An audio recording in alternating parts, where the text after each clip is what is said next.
well, the Shadow Isle and the mall and stuff is Uther yeeting Arthas in the mall. Like, Uther oh my god, eating he just Arthas? yeeting, basically just Yeeting. throwing him. Yes, yes, I have an accent. Yes. So yeah, they started like this, him just basically condemning Arthas to eternal suffering. And now, oh no, Sylvanas, we need to save her. Yeah, Arthas, even less at fault for what he did than Sylvanas ever Uh-huh. would be, is irredeemable, apparently. Yeah. And it's That, Uther. the thing is, That's why they missed such an opportunity in Shadowlands for us to see Arthas. They Like, we missed saw an opportunity. we saw fucking Garrosh, we didn't see Arthas. Oh, The garage Oh. bit was the only awesome thing. do you know why we didn't see Arthas? Cause they couldn't get the voice actor back? Well, that may be one of the reasons, but I think one of the other reasons is that because the way they treated the whole Lich King thing. That hasn't stopped anything else. I mean, yeah, but still, this story, like, I hate how they retcon everything because, okay, the Frostmourne was made in the mall. No, Geoff the Zad made it. In the Twisting She Nether. like Sylvanas saw the mall. No, she did. She saw the darkness that was outside creation, which was set up from Warcraft 3, basically. Real quick, everyone in the stream end of things, welcome, by the way. Zianani, Adamantium Pizza, and Argent Talk all left messages. Woohoo, time to freeze your bits off and in the game and in real life. Yes, because there's actually a snowstorm outside. Well, I say it's a storm. It's actually very lightly falling right now. Yay, frozen bits. And they ain't frozen yet. Hey, Asmogan, love your streams, but can't watch. Spoilers. Hope you have a lot of fun. Hope you have a lot of good. Tongue-tied. Hope you have a lot of fun too, man. And when you hopefully watch the VOD eventually, you'll hear me responding to your message. But have a good one too, man. And Disillusioned Dork, welcome to the stream. How you doing? Hey, Asmo, how are you doing? I'm doing pretty good. Just chatting with two of my old guard community about WoW, and bitching about it because that's what we're good at. Hey, we are fantastic in bitching. Oh, absolutely. Yeah. Oh, by the way, Disillusioned Dork, did you delete your comment on the most recent video? Because I wrote like an essay responding to it, and then when I pressed reply, it said cannot reply. I'm like, why? So then I reloaded the page and your comment was gone. Who? Me or No, Disillusioned Dork. oh, In the stream. He left the comment. Wait, did you leave? I know you two left a comment, but both of your comments are still up.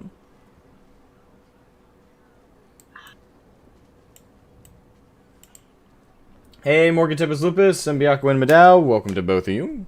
Welcome. Good evening. I tried to play the MSQ, but distractions always got me. Damn. Hey, how's it going? Where did you end it yesterday? I didn't stay to the end and the VOD isn't processed yet. Yeah, unfortunately.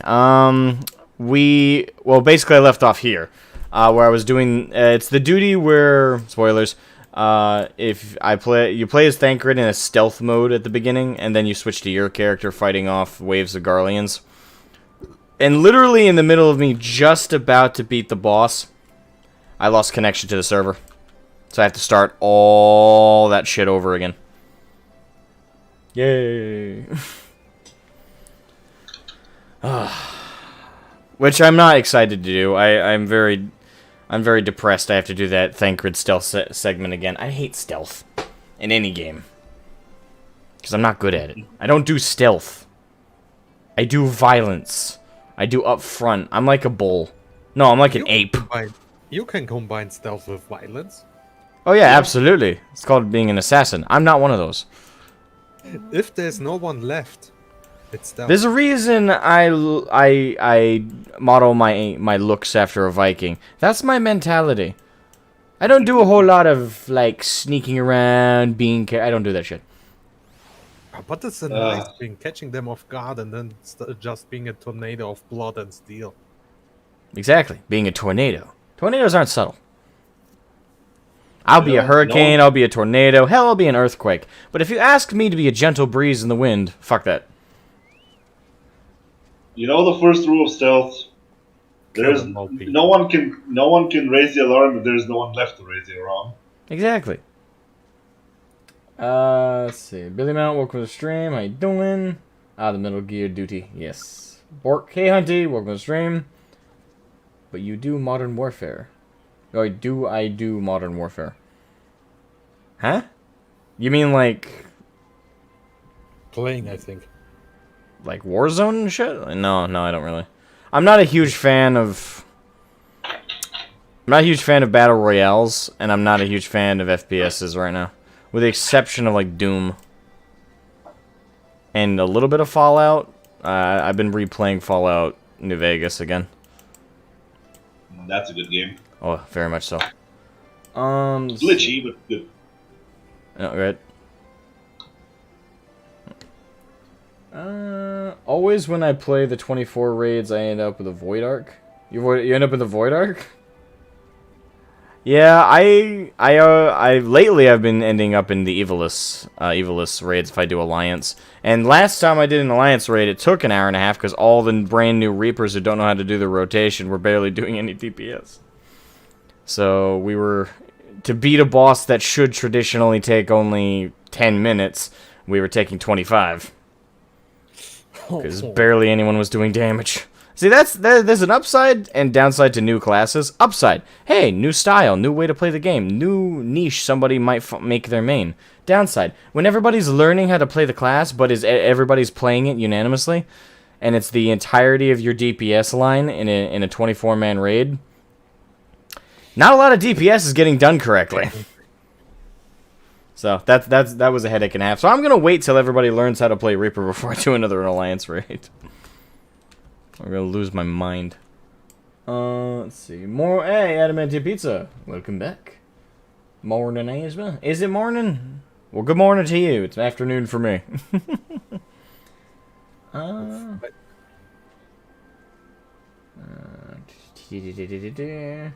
Thought all gentle breeze in the wind were farts. What? I'm a mage. I can make hot air stink. Congratulations. Oh, let's not return to that. We talked about it yesterday. No. Let's not return. Do I have to worry about you, Karn, like I usually do? No, it's like off-stream aluminium and aluminum argument, which is hilarious. Okay, but on-stream, let's bring up. Don't don't say it. Don't even mention it. That's behind us. You went in the to a dark place immediately. I did. Let's just. I'm gonna get you. I'm gonna get you in your sleep. Doesn't matter. Oh, good God. Okay, let's just move on. Sleep is for the weak. So, do you want to discuss more the whole Sylvanas thing, or are you going to do something else? Sure. If you got more to say about it, sure. Go ahead. I mean, the one thing I really got annoyed about is the whole, she now has a good part of her soul back. Yeah. Which if you go by the original canon lore in Warcraft 3, that's not how Frostmourne worked. Frostmourne didn't split your soul, it took your whole soul. As it was already confusing when Arthas somehow made her a Banshee, because that would require her soul, but Frostmourne absorbs it. So that always confused me. That was never clear. Well, actually, in lore, Frostmourne doesn't really take your soul, it kind of enslaves it, and it starts feeding off it, so... Well, yeah, the feeding off of it always implied to me that it actually consumes it. Well, it can consume it, but it can return it to a body. That's how Arthas can raise Death Knight and stuff. But the whole thing is that it's basically enslaved. So she was a Banshee when she was under Arthas, and then she managed to break free, and she knew exactly what she was doing. Like, there was nothing like, there's a part of soul we missing. No, she took those decisions because she knew she was dead and she was not going back. Yeah. So she said, basically the whole idea of the story, as far as I remember it, was, okay, I understand I'm a Banshee, I understand I'm an undead. I'm going to create the Forsaken because I want to have people that are not under the Scourge anymore, to have family, to have a faction. And I'm going to care about this faction only. Yeah. That's always been her legacy. The thing Yeah. is, the Wrath of the Lich King expansion, with her loss of purpose and committing suicide, and then she saw Hell, or the Maw, saw how bad it was. Well, No, that's actually, Darkness. the thing is, they made it so they said she saw the Maw, but as far as I remember, she just saw darkness. well, it was described. It was described as painful darkness, something like that. Was what Yes, the but original description was. In the original lore, And that that only- was basically the only thing that Yeah. emerged from that darkness was the Valkyr, which offered her a deal, which she accepted. And then after that, her goal was to avoid death at all costs. Then the modern writing team with I don't know when they wrote this in. If you listen to them, they probably like, oh, this was always the plan. But my prediction is they probably retconned this shit in around Legion at the absolute earliest. At the absolute earliest, they retconned this shit in at Legion, and that's me being generous. I really think they just wrote it in literally this expansion. But with her being the servant or agent of the jailer, and that's what she saw when she actually went, when she committed suicide and she went to the Maw, or Hell, is that she saw the jailer and he made her, and which begs the question, if she's been an agent of the jailer that long, what the fuck? Like, why did it take her so long to get to this point in the lore? Wait. Why does the jailer send her against Arthas, who is also his? No, that's after No, they destroyed Arthas. yeah, the new retconned lore is that instead of what we had before, which is she leapt from the spire, purposeless, wanting to die. She technically succeeded. She saw Hell, although in the original canon it was darkness, painful darkness. You know, one could come away with the conclusion that that's Hell. She landed on Yoxaron's blood. She landed on Saronite, so who knows if that was real anyway. No idea. But that was the original canon, but with the retcons, she essentially hooked up with the jailer and became his servant, although apparently this entire time she didn't see it that way. Okay. Well, then there is one big thing that I don't think they mentioned. Are the Valkyries part of the jailer's crew? I don't know. Do they serve him or? Yeah, because if they don't serve him, then her whole quest to get the Valkyries lantern, you know, that whole thing that she sacrificed a lot to go and try and get the Valkyries lantern to destroy the Valkyries and basically get her. Yeah, that was a plot point life? in Legion or BFA? Yeah, I think it'd be BFA, but the thing is, that would have not made sense if she was working for the jailer, because either way, she wouldn't have gotten away. It was Symbiac and Madao did WoW do something recently. Yeah, I have a video I put up this morning. A friend of mine shared it with me. They really, I don't know if it's a leak. It doesn't seem like it. Nobody's videos are getting taken down about it, so it seems like it's official, but it wasn't on WoW's own channel, so I don't know what's going on there. But the Blizzard recently released a cinematic, an in-game cinematic of Sylvanas in 9.2, where she's now recombined whole again with her soul that was taken from her, and now she's I guess good now. Like the two parts of her soul seem to be arguing, not really fighting much. There was the Sylvanas we've known all this time, the evil bitch, unapologetic, narcissistic sociopath, and then you have the old Sylvanas Windrunner back when she was a ranger general for the elves, which are now the Blood Elves.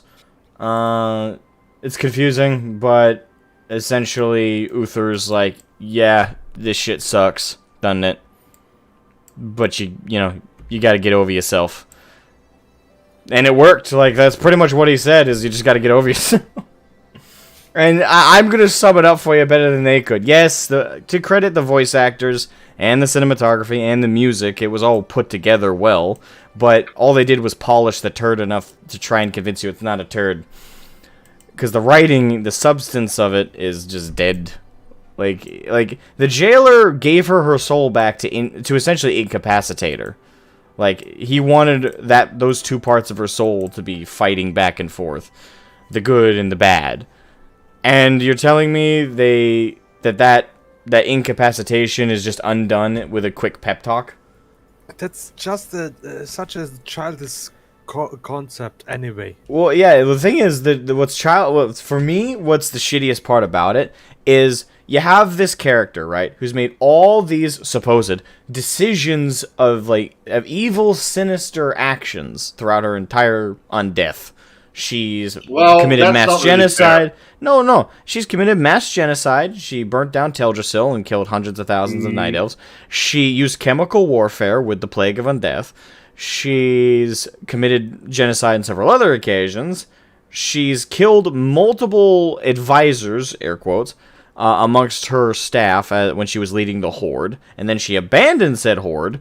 She then defeated the Lich King in one foul swoop. Which is also a complete nonsense. I hate the people who still argue. It's like, oh well, Bolvar wasn't like full power. He wasn't full power. So you're telling me the Helm of Domination is essentially a headpiece? Like it's just a fancy headpiece? Because everyone was like, well, he didn't have Frostmourne. The Lich King's power wasn't all in Frostmourne, and if it was, that means Bolvar's been pointless. It's also, wouldn't that release the Scourge? Oh yeah, that's the thing that isn't addressed. Like they set up all those years ago. There must always be a Lich King. Yeah, because even the Burning Legion was scared of the Scourge. Yeah, because the necrotic magic that keeps. By the way, thank you to Gustav Kuriga for subscribing. Thank you for that. But yeah, it was set up all those years ago, and that, to me, that's proof that this was never their original plan. Like what they're doing right now, they wrote last week. Okay, they wrote a month ago. They didn't. This shit was not planned. Hey, Lightning Lunatic, welcome to the stream. How you doing? I may never play WoW, but had an eye on the story since vanilla. Because of this, I am a bit hesitant to say my opinion. Feel free to voice it. It doesn't matter if it's different from mine. But as far as I'm concerned, like, they've completely tore up the lore. Like, what we understood back, and I understand writers, especially when you're writing a long-going series, you have stuff that you wrote yourself into a corner back in the day, and you don't have any new ideas, so you kind of want to go back and revisit it. But this isn't like revisiting. They're legitimately, by definition, retconning their old shit. Hell, when they re-released Reforged, part of their goal was to rewrite their old stuff to make it canon with what they've written now.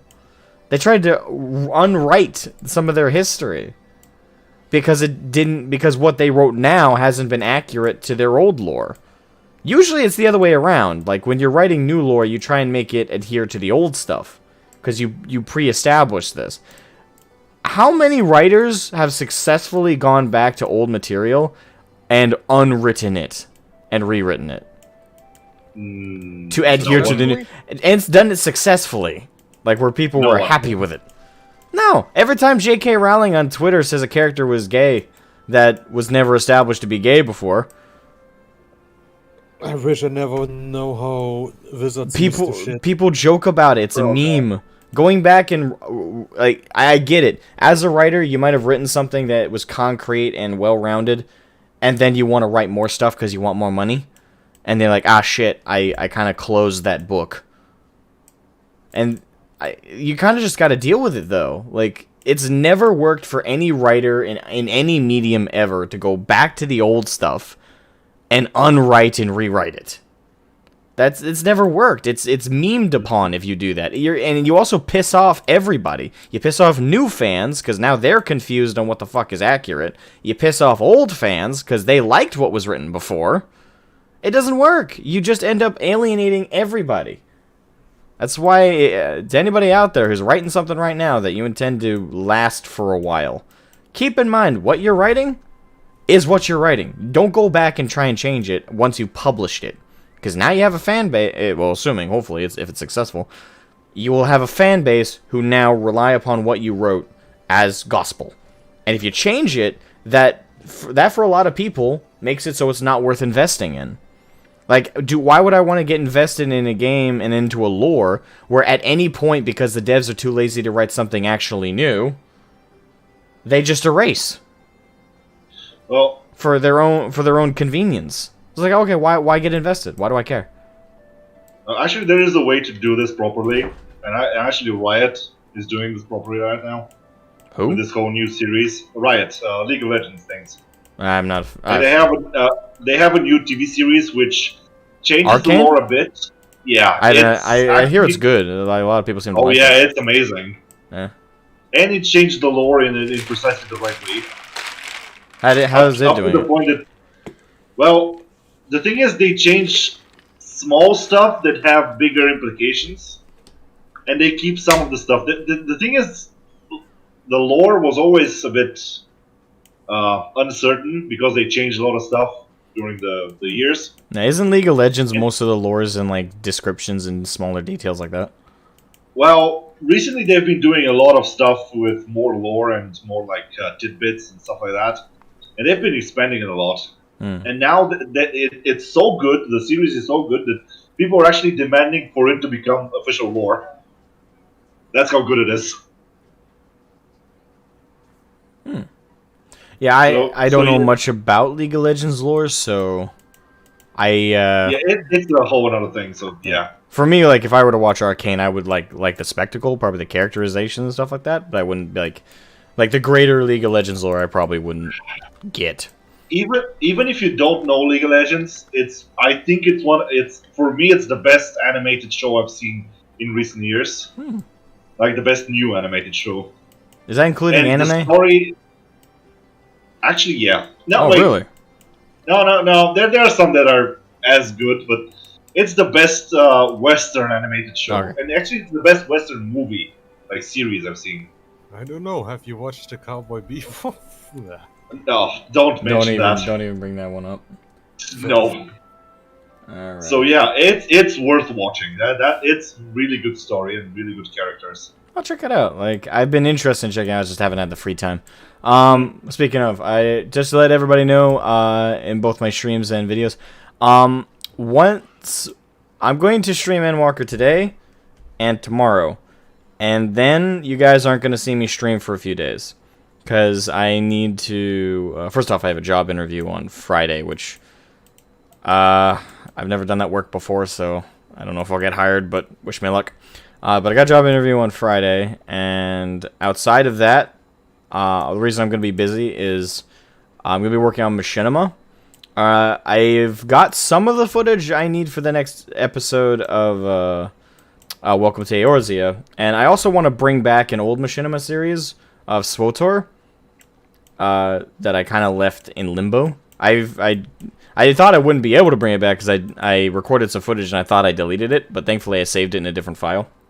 So maybe I could bring that series back. And yeah, so if you guys are curious how that series started, I put a new tab on the channel page, Machinima. It's at the very top, and in that it has both the it has both the Welcome to Eorzea series and it has my old SWTOR series, which got started forever ago.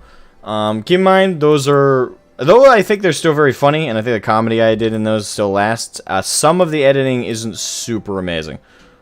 So keep in mind, those are a year old now, and I've improved as an editor. But just keep that in mind. Otherwise, we're gonna get back underway with the story in the game in about 10 minutes. 10 more minutes of me chatting with the boys about stupid stuff, and then I'll leave the call and get back on track. So. Hey, Yeah. Zolfi. Hello, Asmo. Sorry I had you on since you started streaming, and would have said hello then, but I was stuck in the first trial. Nah, you're fine. First trial sucks. Getting it on roulette is horrible. Are you DPS queue?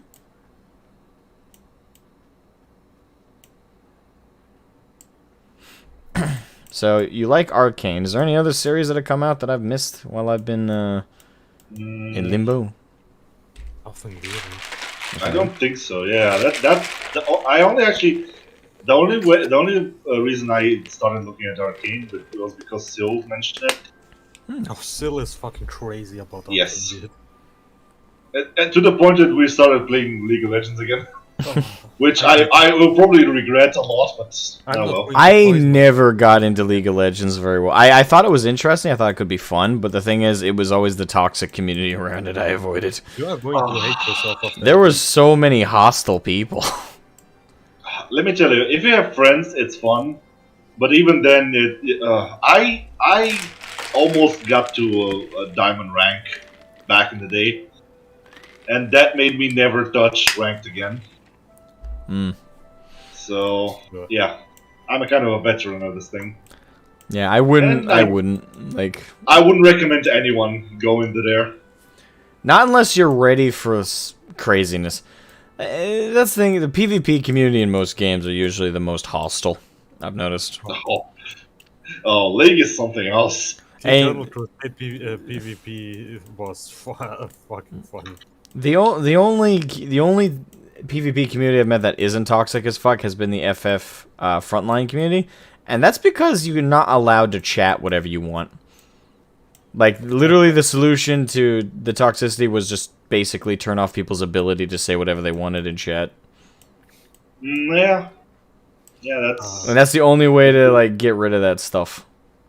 And even then, like, I still... Funnily enough, I got killed by a female Viera, which are bunny girls, and she squatted on my face when I died. Yeah, but, I mean, teabagging is an old tradition. Depending Not who you really- are, that might be a bonus. Exactly, that's the joke I made too. Like, I wasn't even mad. I was like, I was like, I know for a fact the guy who was playing the character probably was like, haha, teabag. But in truth, all I could think was, there are some players who would want this treatment. There are people who would love to die like that. It's like, what a way to go. Okay, that's another topic I do not want to even start discussing because we are gonna go haywire real fast. You are going to go haywire. What, PvP teabagging? Old No, Halo no, days? no. Well, let's just leave it. I'm not gonna even mention anything. Uh-huh. Ugh. He's at fault, not me. Cool idea. I'm in game right now. Right, meow myself. Oh, wait, you Mikote Lightning Lunatic? Actually, I don't remember if you are. Tank, did you just fall in your own trap? Yes, I fell in the ditch. The ditch I made. Mm. Let's see. I thought the first trial was fun. I thought it was, well, I've played the first dungeon in Endwalker. I haven't got to the first trial in Endwalker yet. So I will find out. The last time I played League of Legends was when Herit of Gold existed. Ask the voices how long the item is deleted. Herit of Gold. How long the items are? Wait, what? Here? Oh, Herit of Gold. yeah, I remember that. Oh, yes, that was fun times. Yeah, fun with big quotation. I remember when I first ever tried the game, there was... I played Warwick, I think his name is, the werewolf, Yeah. the wolfman looking dude. I remember there was one like set of items I just spammed at the store when I had the currency, and it was like a Reaper Scythe thing because it increased attack speed and lifesteal. So you just loaded him up with those, and he attacked really fucking fast, and his health would regenerate very, very fast as well as you killed people. It was great. You were a bit of a glass cannon when someone used a really strong ability on you, but otherwise you were like Sonic the Hedgehog. I like the belt. That was old Warwick. They reworked him. That was funny. Didn't they remove that item? Didn't they remove that item? Lifesteal and attack speed? They're even more broken items now, so... Heart of Gold, okay. Heart of Gold. Orlith Nightfire, how are you doing? Welcome to stream. I remember the very first match I had on LoL, I got called the racial slur almost immediately. So it's just like the Modern Warfare lobbies back on Xbox Live. Yeah. It got so bad they removed all chat. Oh my god. That was... Two of the worst combinations in history. Anonymity and voice chat. Yes. If you're anonymous and you can yell and scream however you want without reprisals, people will say some shit. Oh, the funniest are those children that try to make the voices go deeper. I think it's funnier when there's like a 12-year-old. Like I remember like in Xbox Live, like when you would hear like a 12-year-old screaming like the worst language you know, all you could think is, what the fuck is this kid's parents? And I think it's funnier when the kid actually doesn't even bother. Like they think they're so tough and badass, you know? Like I'm gonna tell these guys what for and not even try and deepen my voice. So you just hear the squeaking little rat screaming. I know, I always found that hilarious. I'm like, I'm sorry, who on earth is gonna take a 12-year-old seriously as he's screaming into the mic? No one. Exactly. Well, people who don't have a mute button. That's good. Mm-hmm. Let's see. You ever see the female Viera / Furious emote? And no, I'm a Viera. Oh, okay. I have not seen that. The first week I played was Vladimir Free. Oh. Never since as I remember. I'm not gonna talk much, having an off day. No, that's fine, Hunty. I only talk as much as you want to. You can just sit there and listen to my sensual voice. Waiting for my fish and chips before I tipped Q. Trying to get into Q now? Are you in North America? If so, you might have some trouble. 3 p.m. This is about when people are getting off work and getting home, so service is gonna be full. I lucked out. I got in around noontime, so that's when everybody's barely out of work. It's a stop. Alright. So, I'm gonna hop off the call. It was good checking in with you guys again. I'll try and do it more often, hopefully, when I have the time. When you want. We're around. We have a fun time. You seem to At least enjoy I this am. game very much. Oh, Yeah. I do. It's one hell of an upgrade from WoW. Yeah, it is. Enjoy then. Have a good one, guys. End of the loot. Have a good one. Love you both. Same to you. Righty-roo, my good gentle people. Are you ready for the journey to Garlemald to begin? I hope so. Because we gotta redo this entire duty from last time. Yay! Have fun reaping the Telophoroi as my dude. Hopefully, I get to yeet off Fandaniel's face sooner rather than later. Oh, good God. Alright. Fingers crossed that the internet connection doesn't dip the fuck out this time again. Because that was infuriating. Alright, so I'm going to skip the dialogue. Hope nobody minds. Because I've been through all of this. I'll say in chat for those who weren't here last time where it is that I lost connection. But it's a fair ways in, so there's a lot of dialogue I'm going to skip. Well, I say a lot. It's basically where the cutoff was last time is when we were fighting the head of the 3rd Legion. We were fighting her. Right as she was like down to like maybe a 20th of her health is when the internet yeeped out. So with any luck, we'll get right there. Oh crap, I forgot to turn the volume back up. Hold on. I'll skip that cutscene. Because again, been through all this. It should be in the previous stream when that processes through YouTube. So if anyone feels like I'm missing something, don't worry, I'm not. I've been through all this before. So, skip that. Alright, let me increase volume. That way you guys actually hear the ambiance. Alright. Here we go. Assuming there's a blah, blah, blah. Okay, commence mission. Keep All your right. wits about you. It's time. We only have one shot at this, so let's make it count. Alright, I've done this twice before now, so should be able to get through here. Not with no problem. I suck at stealth, so, but with minimal problem. Open up the field. Give me access. Alright. That's right. Carry on with your patrol. Don't mind me.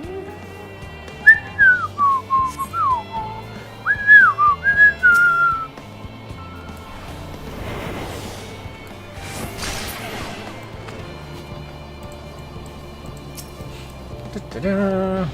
Activate. Come on. Activate explosives. There we go. There we go.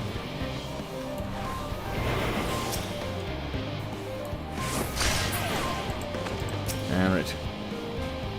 Oh yeah, by the warning, if I grimace randomly with pain, I don't know what I did to my back, but the back of my rib cage on my my right side is, for some reason when I move a certain way, it stings, and it kind of chokes me up in my breath. So I'm trying to avoid doing that, but I did something. Probably slept on it wrong. Okay, here we go.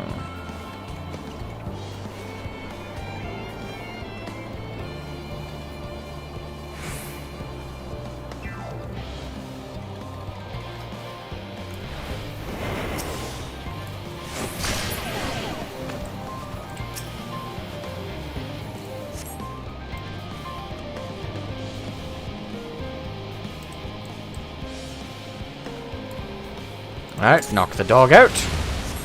Sorry, doggo. I don't mean to hurt you, but I'm trying to make it through here. Alright, here we go.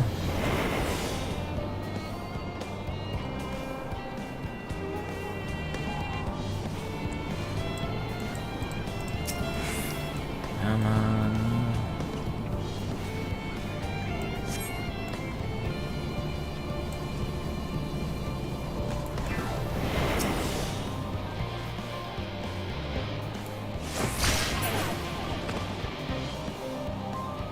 That's right.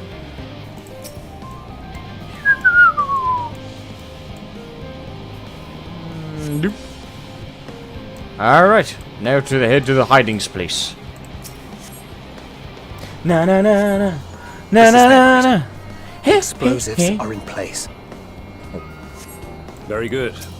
All is proceeding as planned. Head to the control terminal. It should be to the northwest. Cheerio, good boy. Understood. Have the others wait at the rendezvous point. Ah, man, let me through.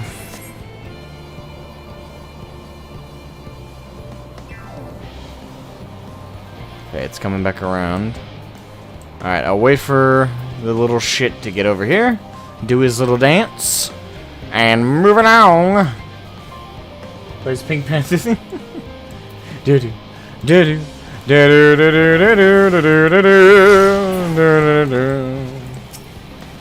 Activating. How do we go?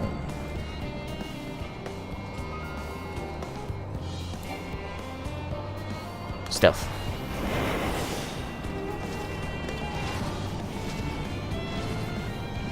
Alright, so this is the part that got me in trouble last time. Okay, I do need line of sight.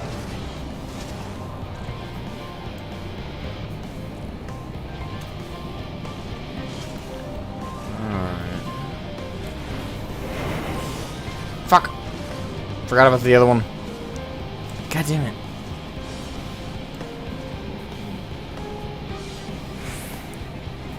Everybody converges over here.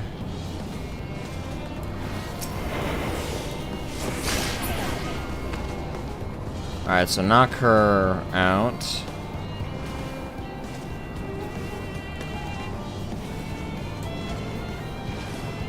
There's a box conveniently out of the road. Must bar the way.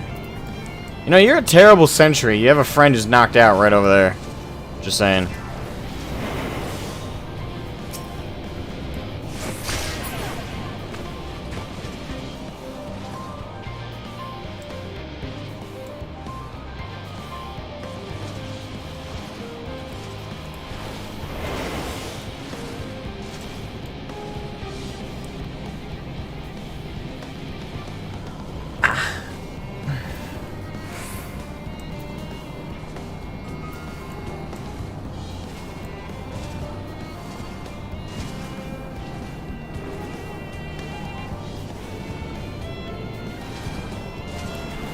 Fuck! Go away!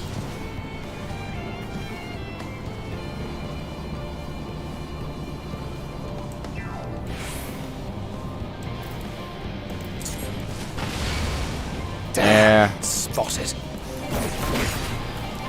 I'll just kill it the old-fashioned way.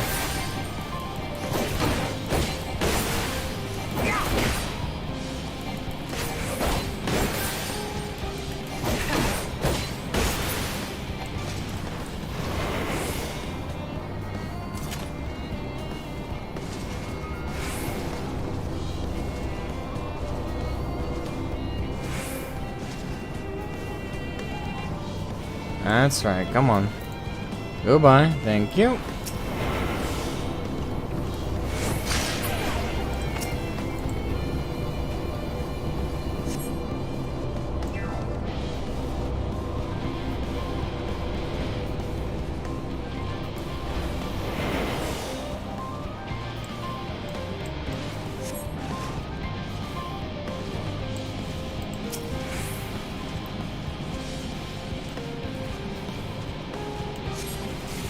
There we go. Boom. Did it in one go.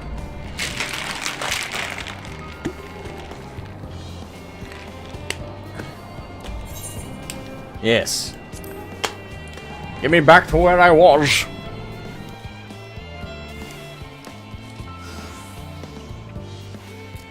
Ah, good. I'm in my own character's skin again. Brilliant!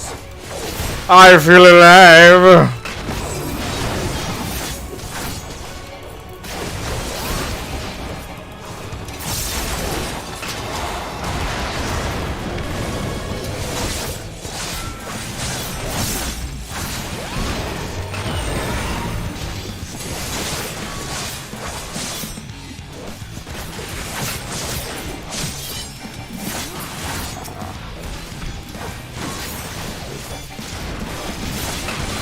Time to die.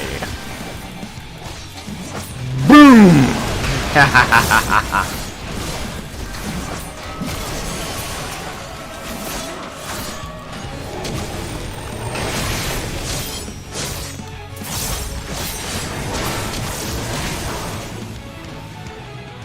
Alright, that does it for that group. A brief respite, but stay alert.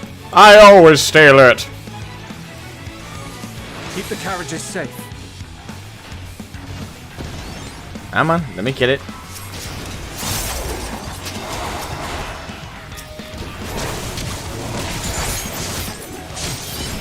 What impeccable timing! Amedeline, you are a bitch. Fear not, friends! The savior of Ishgard is here!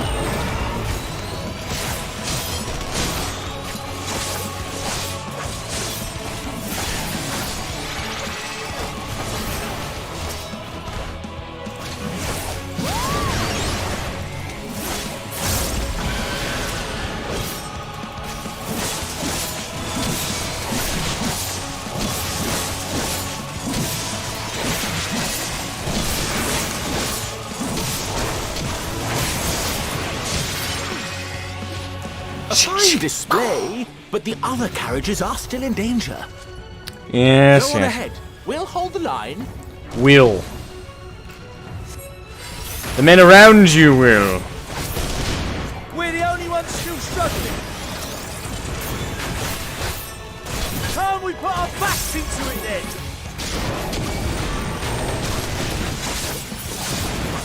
I've been itching for a good scrap. So have I. And hopefully I won't get yeeted out of the server this time.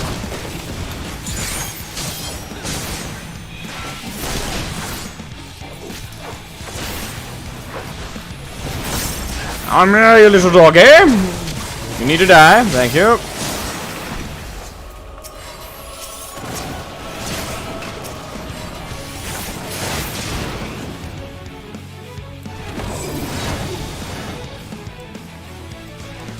Alright, I remember what to do here. This was pretty badass, I do gotta say.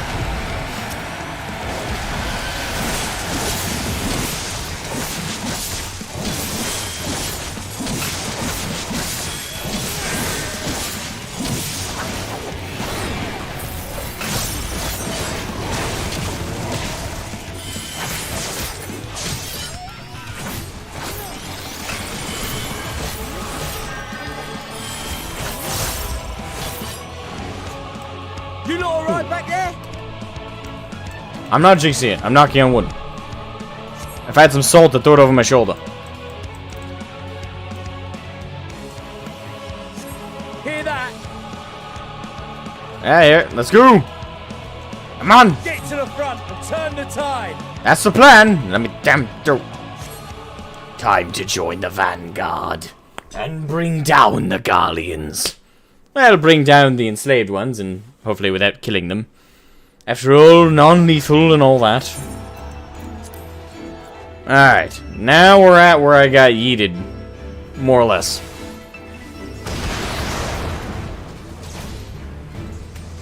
We have them now! Forward!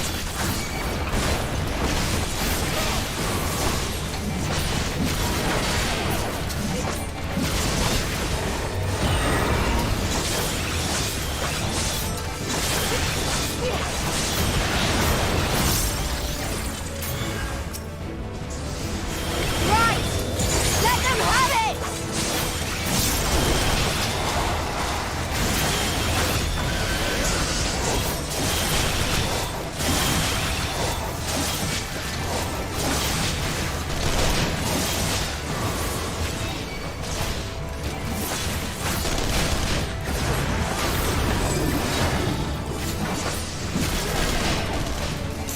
This was such a badass moment from Pippin.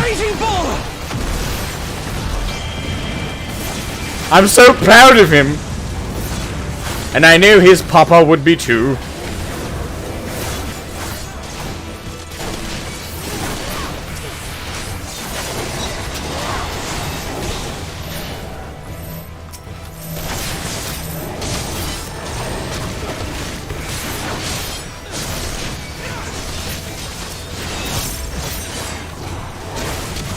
That's slow waltz. Good, now I can beat her down.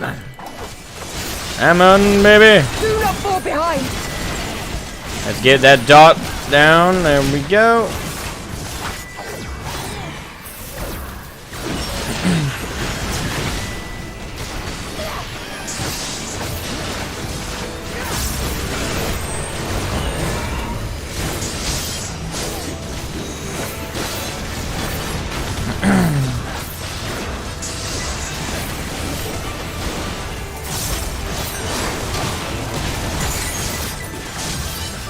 Alright, here we go.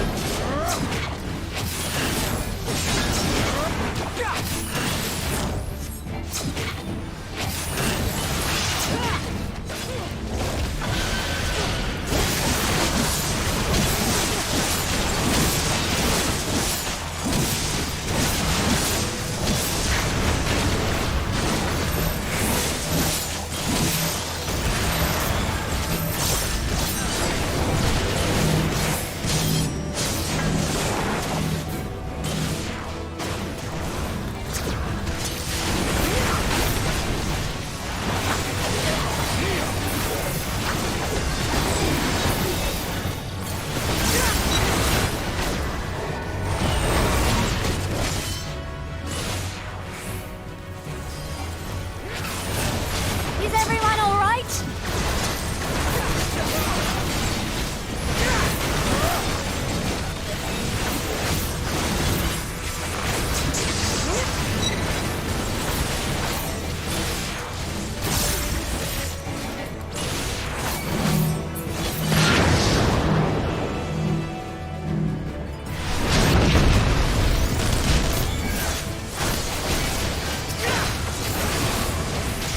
Or die!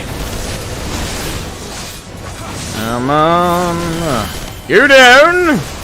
You worthless pieces of shit. You damn scrap heap! Oh, welcome back.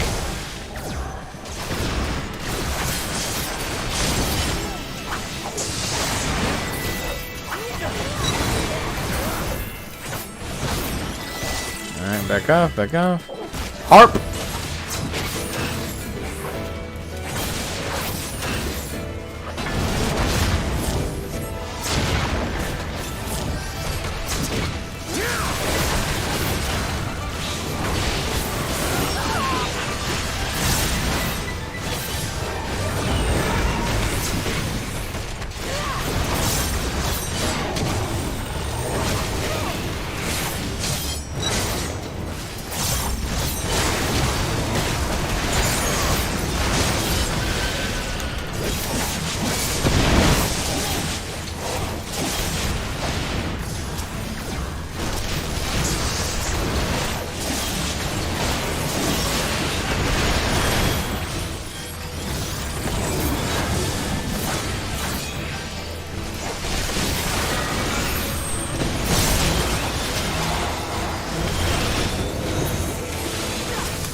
tremble before the sun!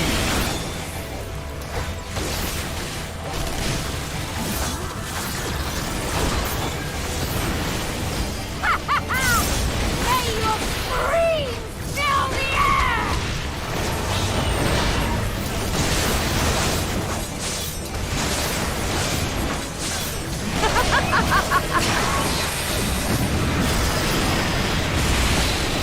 Woo!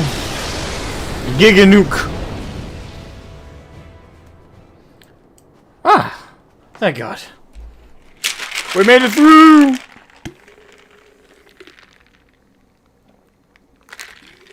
Now, I don't want to do that duty again anytime soon.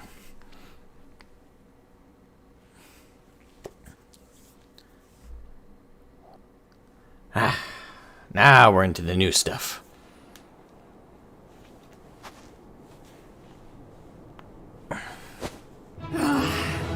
A worthy adversary. Well, damn. Rest, recover, reclaim yourself. Then we will fight again. To the... Oh, whoops. Sadu Hatun. That poor bastard is good. Dude, just give up. You'll find love someday, That just was the not last here. of them. The day is ours, thanks to your timely arrival. What of the supply caravan? I protected them. I killed everything that tried to. I knocked out everything that tried to destroy them. Outmaneuvered, but not outmatched. Good. Let us take the Imperials into custody and rejoin our comrades. Aye. And soon we shall arrive at the capital. Welcome, Nicholas Chisholm. Welcome to the stream. How you doing? Welcome, Dragonis. How are you, my friend? At least she's fighting our enemies now. She? Who? Sadu? Senina? Lucia? There's a lot of she's here.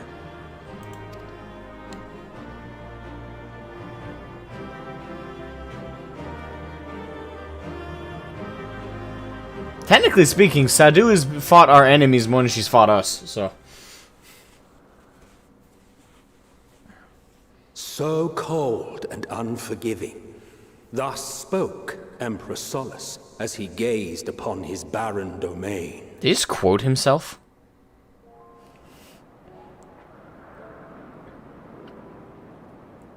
"800 years it had been since the Garleans first set foot here. Bested by the Kovosi after centuries of war and driven from fertile southern pastures into the blasted northern wastes. This place has seen better days. In that garden of desolation, they clung to one another for warmth. Freezing, hungry, desperate, hated.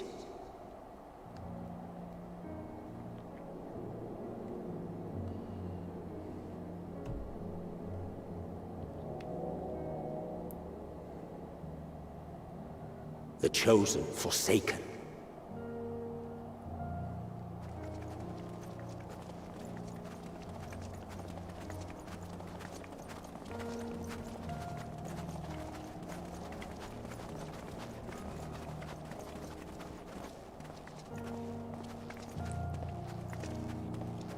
In the year 1513 of the 6th Astral Era, a young legatus named Solus single-handedly sparked the Magitech Revolution.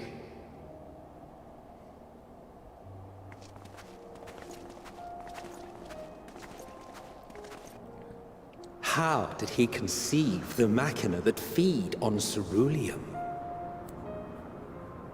Once a common, soft-spoken soldier, how had he so quickly ascended through the ranks? I wonder why. Or how.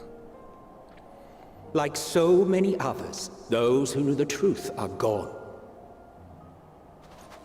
Taking in the capital with his eyes for the first time, I recall thinking to myself, far colder on the earth than in the heavens. Yes, far colder indeed, bitterly so.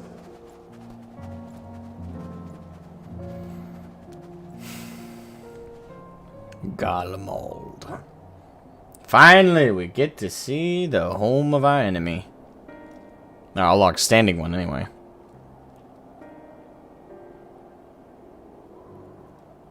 Not so much as a whisper. The roads leading beyond the city walls would have been used less in recent years.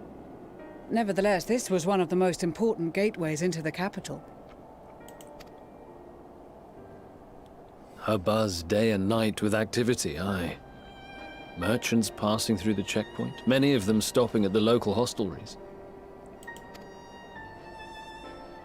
Surely they cannot all have been tempered. We can consider the question after we have made camp. If we spend any longer outside, we may well freeze to death where we stand. The tempered Imperials, too.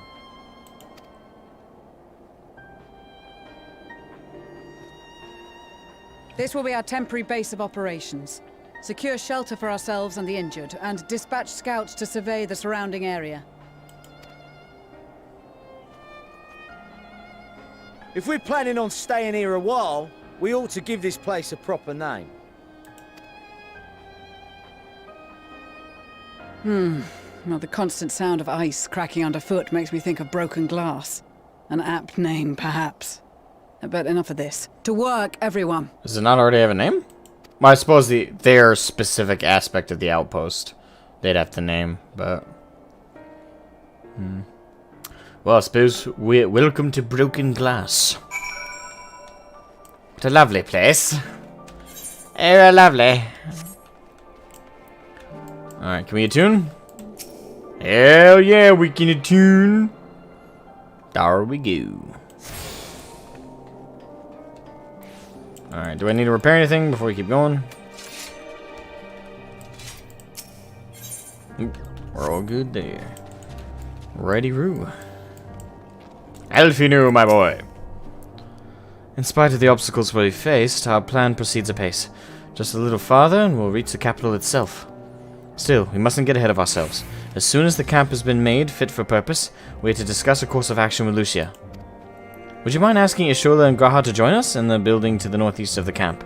Alize and I will meet you there. Welcome to Garlemald. Indeed. So, okay, you're talking about Sadu.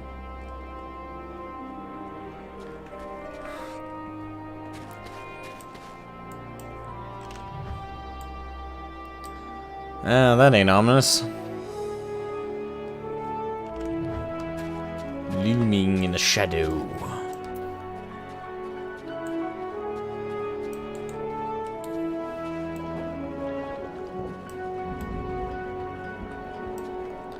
Is Shula off by herself? A meeting? Yes, I'll make my way over once my head is cleared. In truth, I've been feeling out of sorts since we arrived. The air is thick with a palpable aura of malevolence. 'Tis the monstrous power on the horizon. Jagged, hideous, unholy. Even at this distance, its presence is overwhelming. Much like the sensation I felt in the Tower of Zot, only far more terrifying. Ether flows increasingly towards it, converging into a swirling mass of unfathomable power. For a blessing, the constant chill in the air is helping to anchor my senses in the here and now. Tell the others I shall be with you in a few moments. Yes, ma'am. Definitely eerie.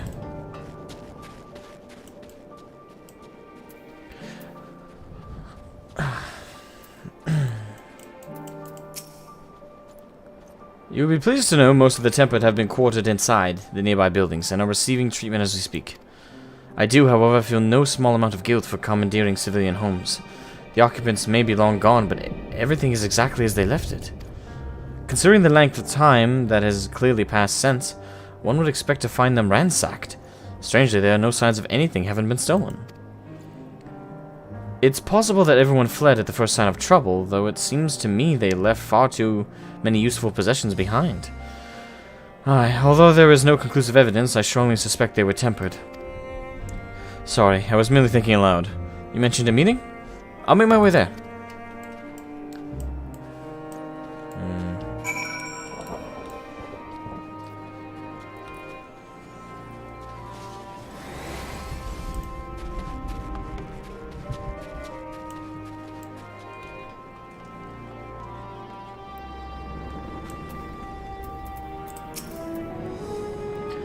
Thank you for informing the others of our meeting. When everyone is here, we will begin. Hey, Angry Cupcake, welcome to the stream. Are we doing well?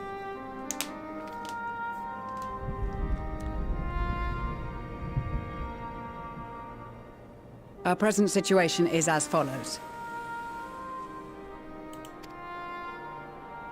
Efforts to aid the people of Garlemald have begun in earnest. Moreover, having entered into the capital, the Imperial Palace is within our reach. But before we proceed further, we must learn what has befallen this city. For therein lies the key to understanding and combating the Telophoroid's designs. I have a suggestion, if I may.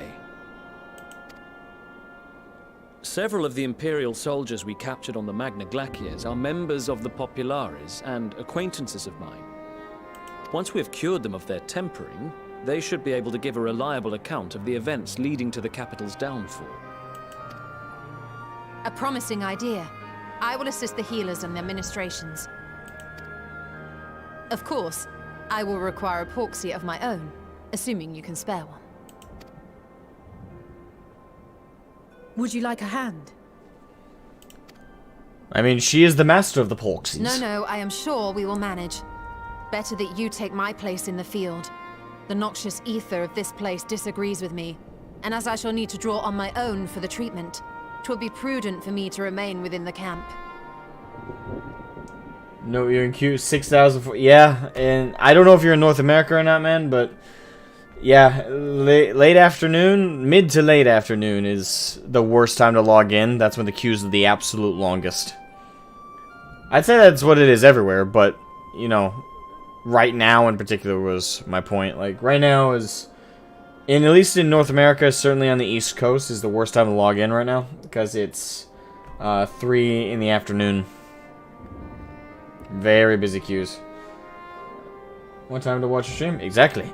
I'm happy to have you, my friend. I'm sad that you can't play the game, but I'm happy that that you get to watch. Got hair in my eye. This talk of curing the tempered is all well and good, but I reckon the cold is a more pressing concern. All the houses round here are fitted with ceruleum heaters that could keep us warm and toasty. Heaters. Problem is the machines seem to have given up the ghost, and if we keep sitting around, freezing our asses off, we'll be next. My smiths reckon that with the right parts, they can have them working again, but it won't be easy. Understood. The machinists will assist them in the repairs.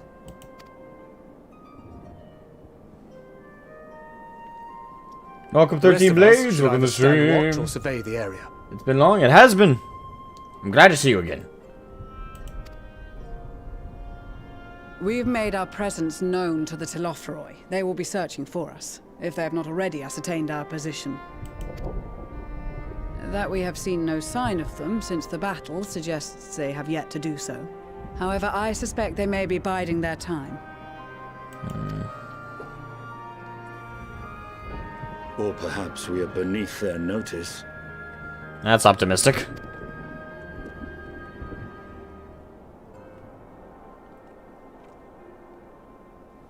In any event, we'll find no answers standing around here. Urianger, Estinian and myself have visited Garlemald recently, so we'll lead the reconnaissance efforts. Perhaps bolstered by a few Bosnian and Dalmatian scouts from my previous excursion for good measure.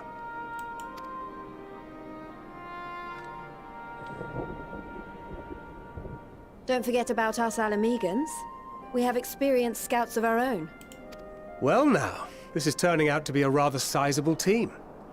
With such numbers, we should be able to cover a wide area with relative ease, including that surrounding the Imperial Palace. How about you, Graha? I have a feeling we'll find a use or two for that vanishing spell of yours.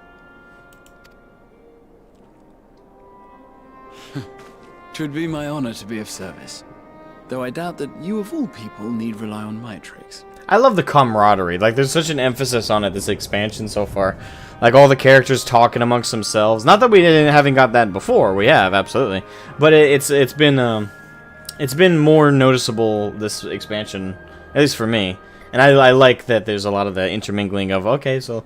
And in this very moment, I'm very happy to see Thancred encouraging everybody to kind of keep busy, keep focused. Because one thing, being someone who lives in a very, very cold climate most of the year, for those who don't know, I live pretty much as far north on the east coast as you can get without going into Canada.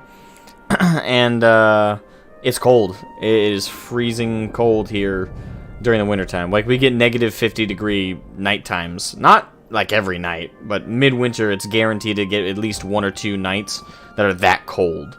So, standardly, I'm used to an extremely cold climate. Sub-zero temperatures are common where I live.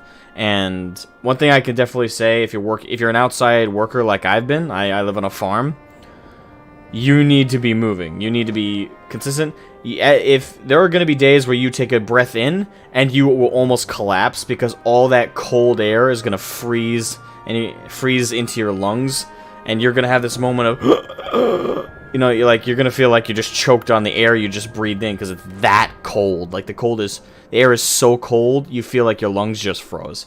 There are going to be days like that, and you need to be able to move. You need to adapt to that, breathing in that cold air, and you need to keep moving. Like, again, it's that rotation of get used to breathing in and keep moving. Keep your body moving. It doesn't matter if you are wrapped in like 13 layers. Move. Be proactive. Even if you're starting to break a sweat, that's a good thing. It's not a good thing if that sweat itself is exposed to the cold air, but you need to be moving. If you're not, you're gonna feel it. You're gonna feel it. So, I know what those days are like. They're fucking crazy. Move or freeze to the ground. Not quite that bad. I will say that, you know, you get stories from, like, the older people who live around here that they exaggerate some things. But I've been outside during those negative 50-degree... But this is Fahrenheit, by the way, not Celsius. For those who go by Celsius, hold on. Negative 50 Fahrenheit to Celsius. For those who go by the Celsius system, it's negative 45.5556 degrees Celsius. Again, I repeat, negative 45.5556 degrees Celsius is negative 50 degrees Fahrenheit. And it gets just bristlingly cold. I love living here, don't get me wrong. I love it, but I know what it's like to be outside in those horrid temperatures and feel like you're gonna freeze to death, even though you're wearing like 4 layers. It can be crazy. Negative 50 would be a bit deadly. Well, keep in mind that negative 50 Fahrenheit is only 5 degrees, like in Celsius is negative 45. So that's only 5 degrees short in Celsius of negative 50. So they're actually right there. That leaves us with guard duty. As a matter of fact, I have something else in mind for the two of you and Alphino. Between here and the center of the capital lies the Eblan Rime. I would have you search the area for survivors. Eblan Rime. Your keen sense of direction, honed in your extensive travels, should prove useful in navigating the ice fields. If there are any survivors, we'll surely find them. Extensive travels is something of an understatement. I mean, it is with everywhere we've gone and come and gone. But I suppose there's nothing else that needs doing. Ice fields. I love ice fields. Oh wait, no I don't. Ice fields. I love ice fields. Oh shit, no I don't. Well, I actually do, so I don't mind.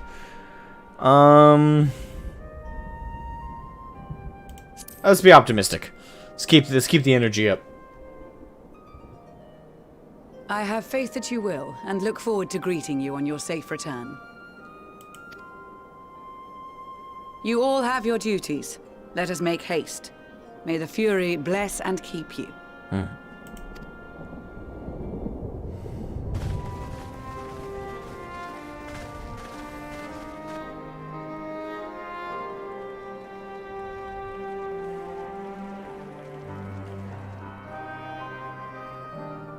The Ilsabard contingent feels so badass. Reaper unlocked and off to do the tutorial duty, but first, the most important thing, Looking for something to glam over the Skaven scythe. I would say just the very first scythe you get in the game, in my opinion, looks the best.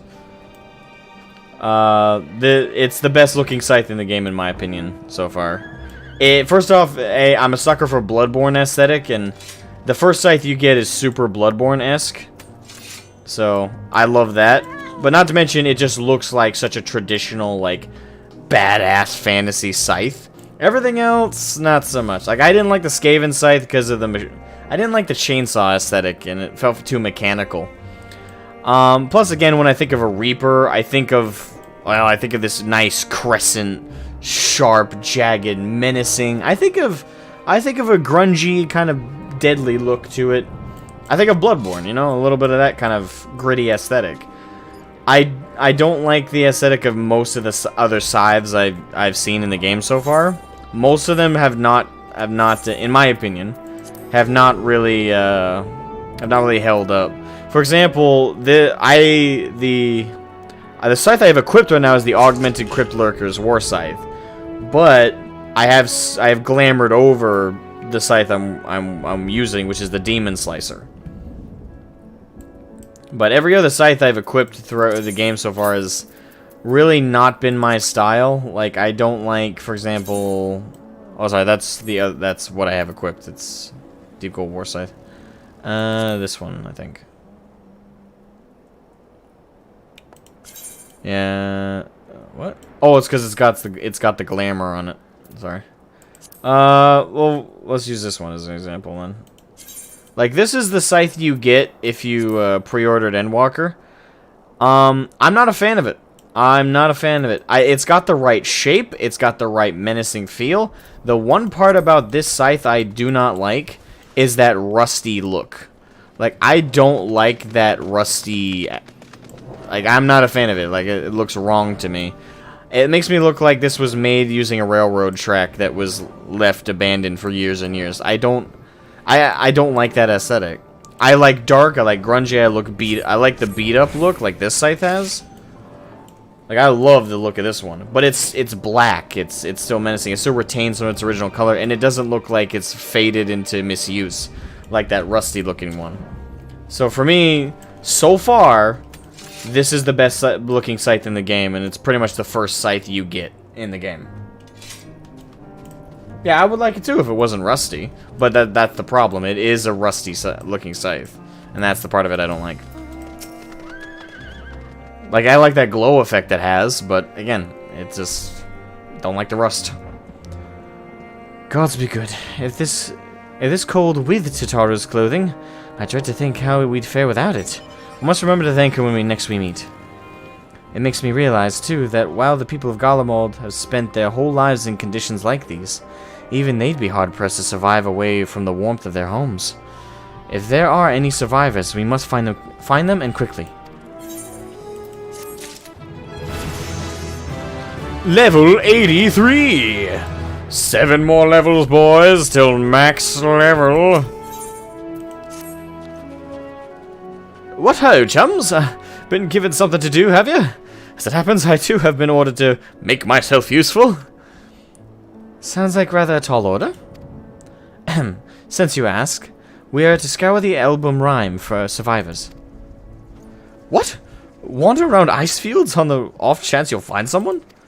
You'd take forever to finish the job, without the benefit of my expertise, or more specifically, my telescope. Come, friends, I know just the spot to begin our search. Oh, great. Why, Square Enix writers, do you have to shoehorn him in? I'll probably regret this, but we may as well humor him. Is it pre-order scythe? Well, I don't know if it's a pre-order thing, but it came with the mail when I activated my Endwalker license. So I don't know if it could come with a standard edition. I'm not sure, but again, I don't know if it's a pre-order bonus or if it's just something everybody gets if they have Endwalker. It might be that one, so. I said pre-order just because, in my case, I pre-ordered the game. Also still having issues logging into Mog Station, and it's keeping me on the login page with no errors given. Already put a ticket in yesterday. Well, hopefully you get that resolved. That way you can input your product key. Alright. Time to get on the bike. Summon the SDS Fenrir. Ooh, ether card. Well, that was fast. Gimme. Mine. Think it's deluxe edition? It might be? I'm not sure. All I know is there is a scythe skin that you get in the mail. I just don't know like what level of payment you have to give.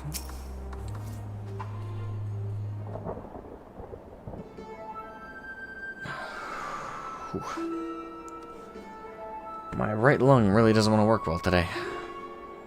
I spy with my little telescope a massive sheep thing. Or maybe it's a cow. Not that we're after either way. Is that an ether current? Oh no, just a wind spirit. Other than that, it's all snow. But lo, what do I see over yonder hillock? There's no mistaking it. That's a girl! Of course, a Menelane would find a woman randomly in the field. A survivor. Show me. Over there, behind that tree. It looks like she's running away from something. Though, surely not us. She wouldn't even know we're here unless she had a telescope like mine. All I can tell is that she's wearing a pale green dress. A rather fetching one at that.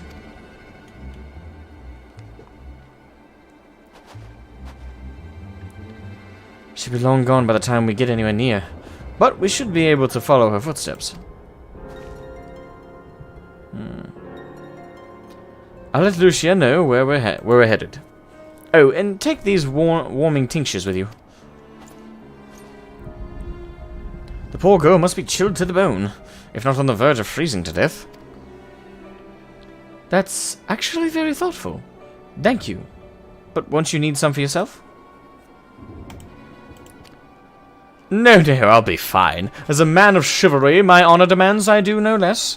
And lest we forget, the very reason we are here is to protect those in need. Now go, and Godspeed.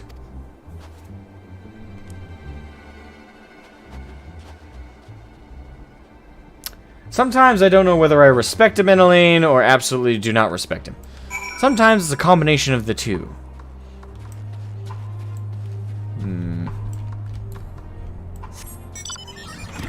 Fenrir. Alright. Ovibus. That is an interesting looking creature. Right, footprints in the snow.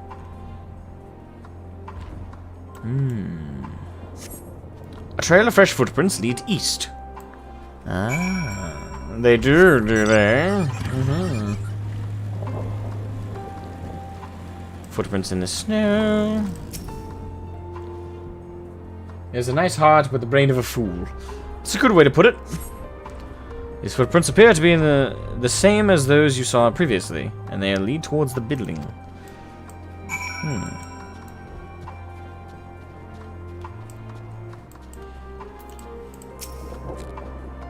We're getting closer, I'm sure of it. At first we thought she'd gone inside the building, but the door doesn't look to have been opened in some time. She might still be nearby, so we'll keep looking around here. Then again, it's also possible that she ran right past this place. Would you mind searching up ahead? Oh, man. I don't know if this will help, but I'm going to take some pain meds real quick. I'm hoping that'll help with the pain I'm feeling in my lung. Probably not, considering.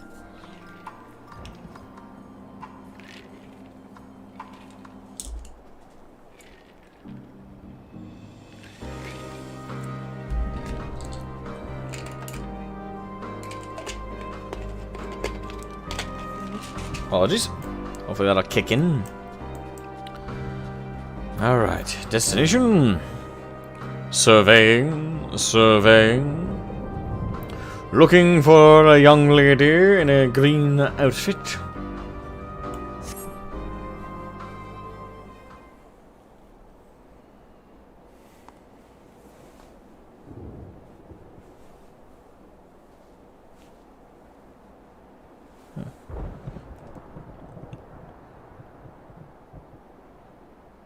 I'm half expecting like a sudden. Oh, I don't know why. Like for a brief second, I was half expecting like a little like a Jawa to pop up and go. You know, do like the R2-D2 thing. Don't ask me why. It's the wrong environment, but I'm just saying it popped in my head. I thought it was funny. Garlemald just anxiously surveys her surroundings. Were you to call out to her from this distance, it might attract wild beasts to your location. It would be safer to get closer, but you must do so without drawing her attention. But why? Are we not trying to aid her? But at the same time, we don't want to scare her away. Follow the girl from a safe distance. The objective will end in failure if you are noticed. Make use of cover, such as rocks, to approach her without being seen. Similarly, the objective will also end in failure if you fall too far behind. Should you fail to complete the objective, you may try again by returning to the designated location. I'm gonna have to. Okay. So what's considered a safe distance?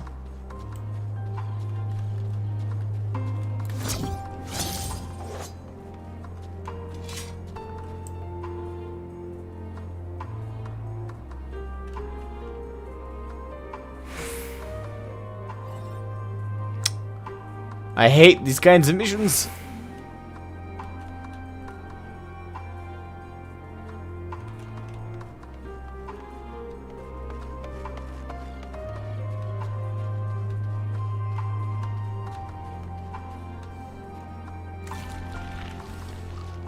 Yeah.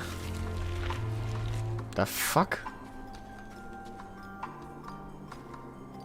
I don't want to get too much closer.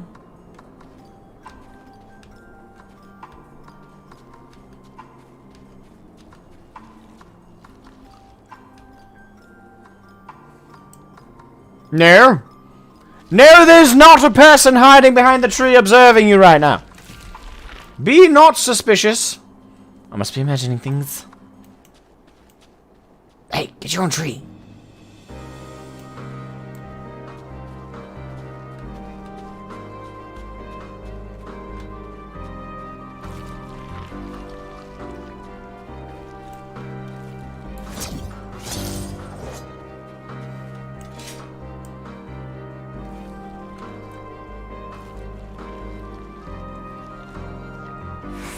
I am sneaky. You know, I feel like aesthetically it would be more fitting for a ninja to do this quest. It'd be funny at least.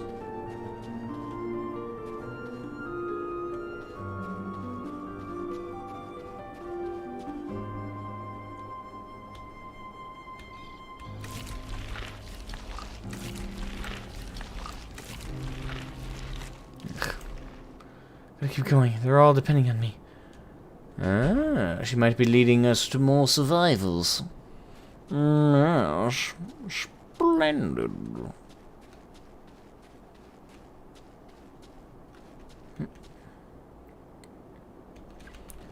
I'm channeling my inner Thancred. Or Yugiri. One of the two. I'll channel both of them for good measure.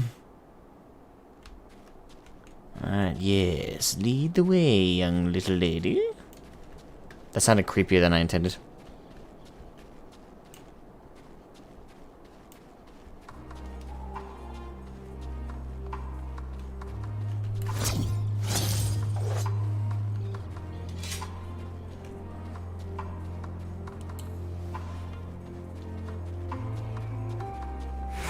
Okay, I was saying that, I was like, oh shit, I'm gonna lose her.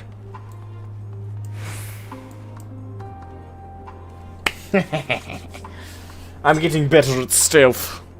Phew, still one piece. Madame, how are you? My name is Shroud Scythe. It's a pleasure to meet you.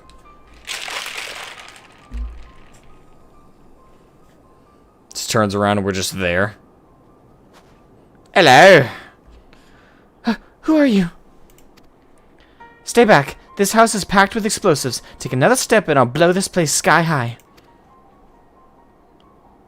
Please. Hey, please. We just want to talk.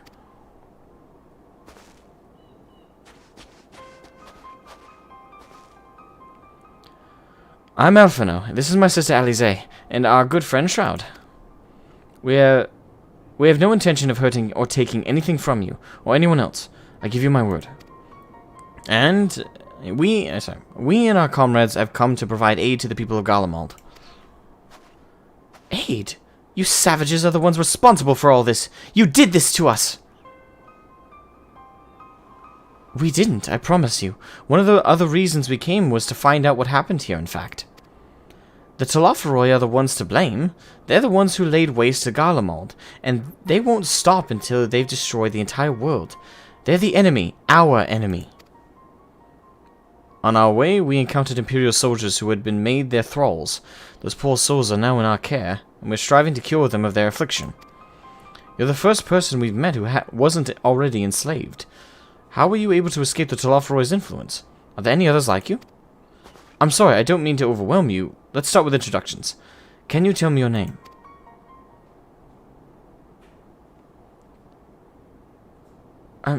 My name is Licinia. As for how I've managed to stay sane, I've been asking myself the same question. Ever since that night and the roar, that terrible roar, and then the screams. I was screaming too, I think. I'm not sure, I can't remember.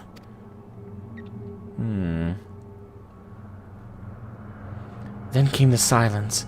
Everything was still. It was like waking up from a nightmare. I thought that maybe the fighting had stopped, so I stepped outside.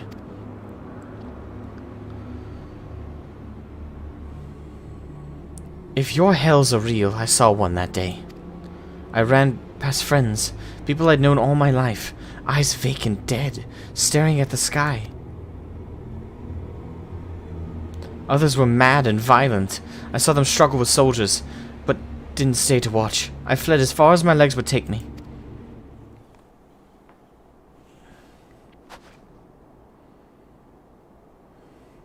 Do you have family here? Is this your home?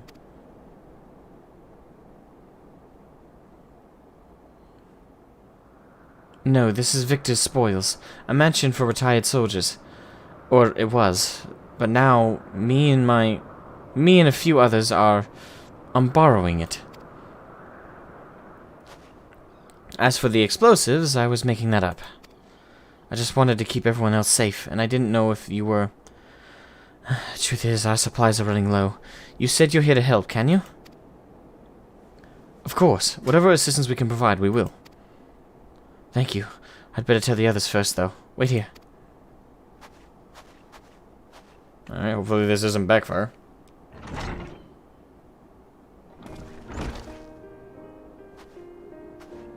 This is everyone. Well, even they're chilled to the bone. Licinia says you can be trusted, but these are desperate times. We'd be fools to let foreign troops into our home. Having said that, were you to provide us with the means of heating the place as a sign of goodwill, perhaps we could take you at your word. If that is too much to ask, then leave us be. Time to put my firewood gathering skills to use. Could you provide the spark with a little magic, Alize? We'll have a fire burning in no time. May we build it under the gazebo? The what? Oh, you mean the boa? Yes, yes, do as you will. Okay, so they call a gazebo a boa.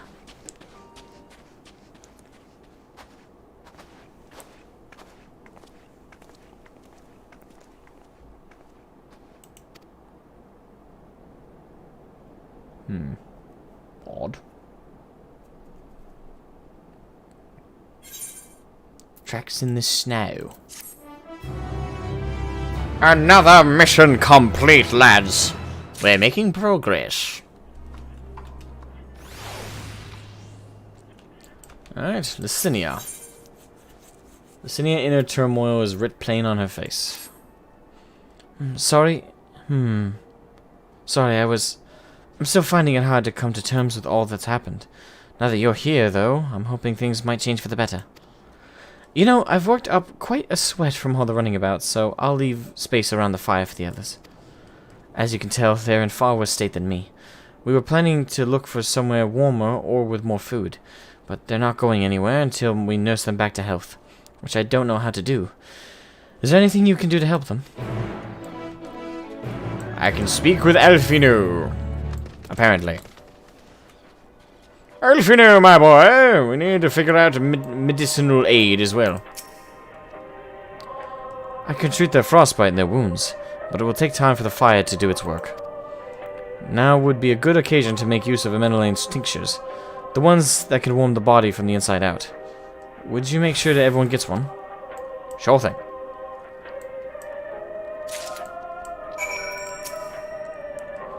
The numbness is beginning to subside. Though I suspect once the fire dies, it will return with a vengeance.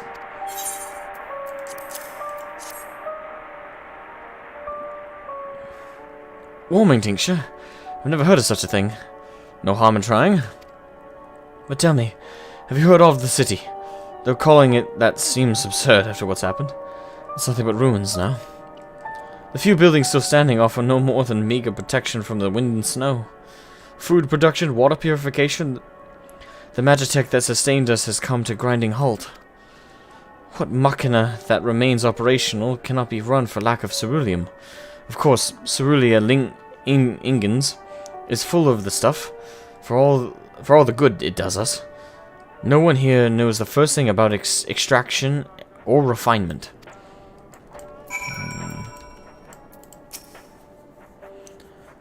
All is well. Yes, never better. That's a lad. Oh, what sweet libation is this? Is it poison by any chance? It was a joke, a joke. If I laugh, 'tis that I may not weep. So said the poet, and alas, my tears would freeze on my cheek ere they fall. We are the blessed damned, to bear witness to the fall of the great empire, while our brethren lie dead, or live on as puppets of flesh. First came the war, then came the roar. When morning came, Garlemald was no more. In a cacophony of gunfire, explosions, and screams was our beloved capital razed to the ground. From the rubble rose the disheveled remnants, their lavish finery caked in ash as they shuffled mindlessly towards the palace. Each bearing a fragment of stone or metal, an offering perhaps to the architect of our destruction. A hopeful few tried to reason with the deranged, only to be beaten for their kindness. But I knew better than to plead with the horde. I fled with my health, if not my conscience preserved. Now I wait with my fellow cowards for our final judgment. They're in dire straits, that's for sure. What do you want?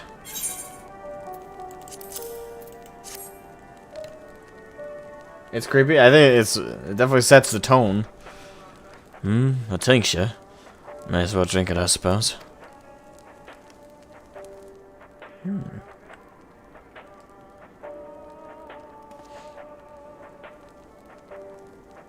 It's a radio.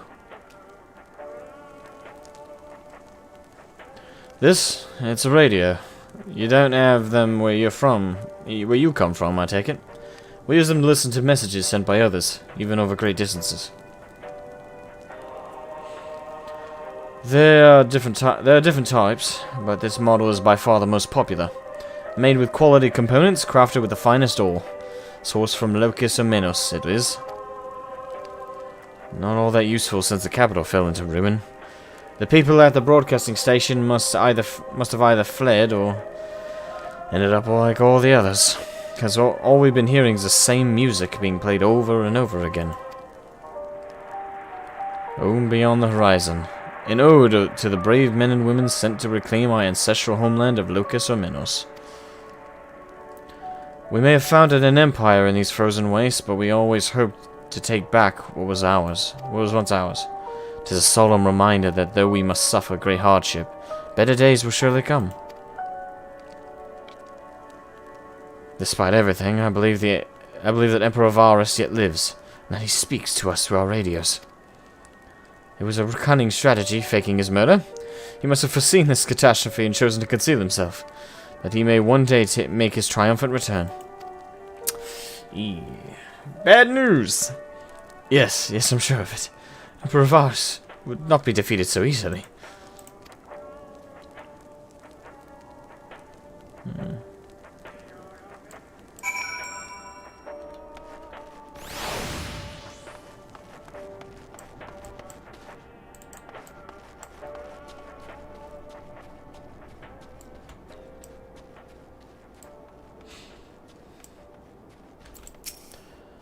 What's that? You get one too.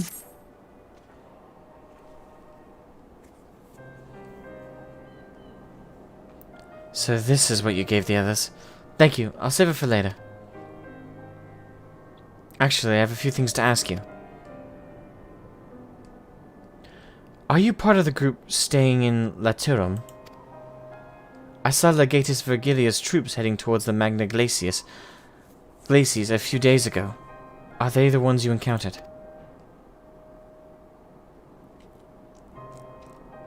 Camp Broken Glass, you call it? And Virgilia and her men are all there now. So how did you reach the Magna Glacies? Did you cross the mountains on foot?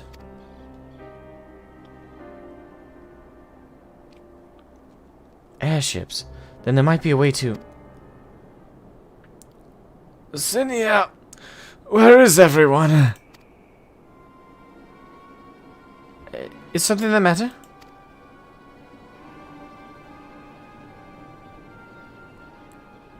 A voice from inside, you say? Must be imagining things. Everyone's out here. Perhaps the baby Almasti has found its way into our house. It wouldn't be the first time. Without the soldiers to scare them off, wild animals have been roaming closer to the settlements. Some have been known to attack people, too. I've just had an idea. If you and yours are strong enough to defeat the Legatus, then surely a few beasts shouldn't pose a threat. If you mind to continue helping us, perhaps you could head to the other side of the lake. There's a small group of tappers living there, people whose job was to extract ceruleum. They still do, from what we can tell. I've already tried asking if they would share their fuel with us, but they are not willing to give it away. They want food in exchange, lots of food, and that's something we don't have and can't get on our own. On top of that, to even reach their den, we'd have to make our way past all those creatures. Would you be willing to go in our place? We only need enough ceruleum to last until the others are strong enough to travel to our camp, to your camp. If the offer still stands, that is. Oh, and I don't expect you to give up your own supplies, but there might be another way to pay the tappers. If it's ceruleum you need, then ceruleum you shall have. You'd best watch out for baby Almastes while you're away.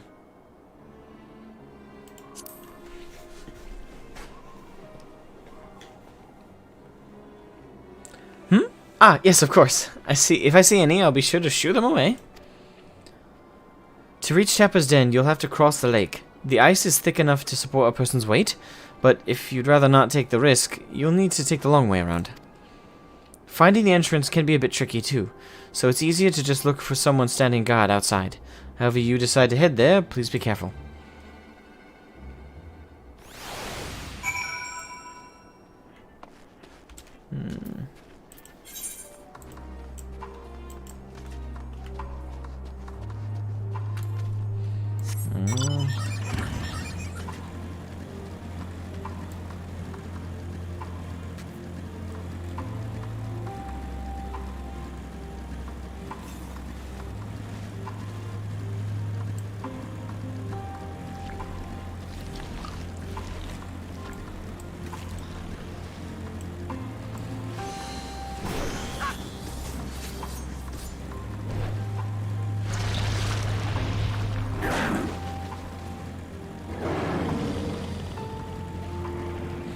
My tutorial duty over, now to do some posters on the first and perform my test. Alrighty. Enjoy.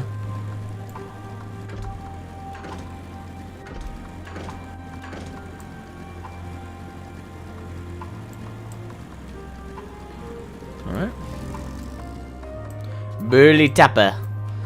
Righto, how are you? Who goes there? How do you find us? What do you mean I stand out like a sore thumb? If the purebloods over at Victor's Spoils hadn't given away our location, you'd never have found us. Those stuck-up arsehoes thought they could come waltzing in here demanding ceruleum with nothing to offer in return. Ha!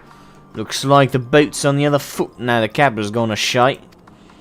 So they're resorting to sending you to negotiate. I know your game, sellsword. If they think we'll give in to intimidation, they've got another thing coming. Well then. I wanted to do this peacefully, but clearly you don't agree.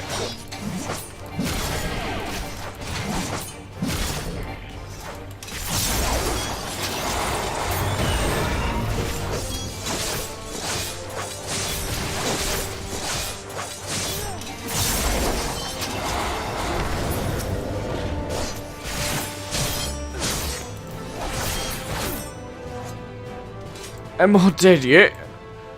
Not quite.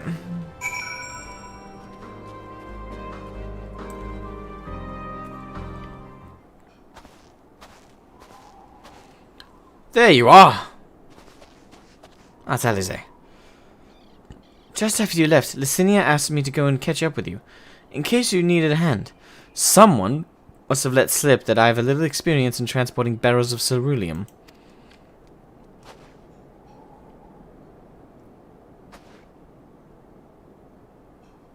Kill one against gods, for heaven's sakes. Yeah, you know, I'd be interested to hear, like, if we could actually, like, I don't know, have more dialogue options. It'd be interesting to, like, say a response to that. Like, them being like, you won't intimidate us. Fights, gets their asses kicked. Alright, best 2 out of 10. Oh. So this is Tappa's den. Well then, after you. Yeah, don't mind the 2 corpses out front. I just left them there.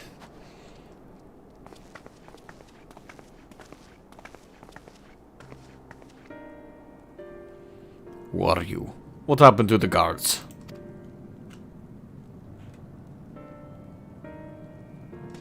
Eorzeans and rebels here to save the people of Garlemald? That doesn't make any goddamn sense. Why in the hills would you pass up this chance to put those imperial bastards to the sword? Let me guess, none of you are Garlean.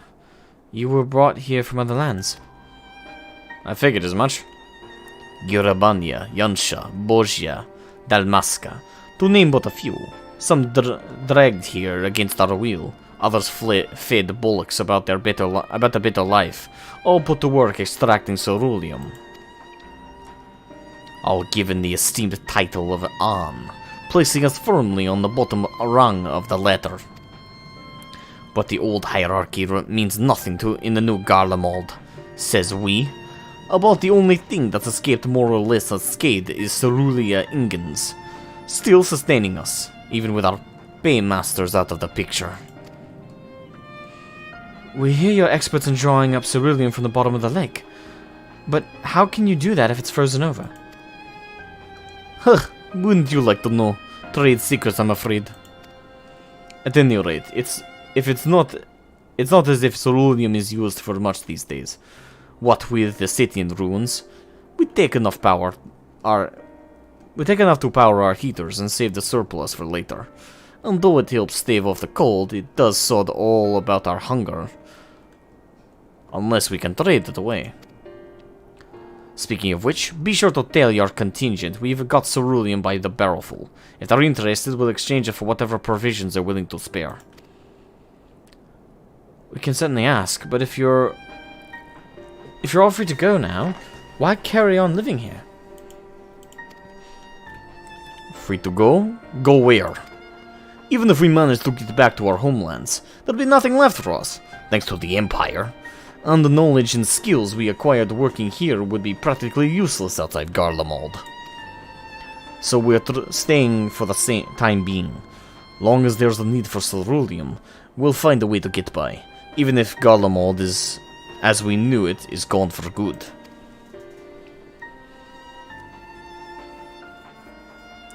Gone for good.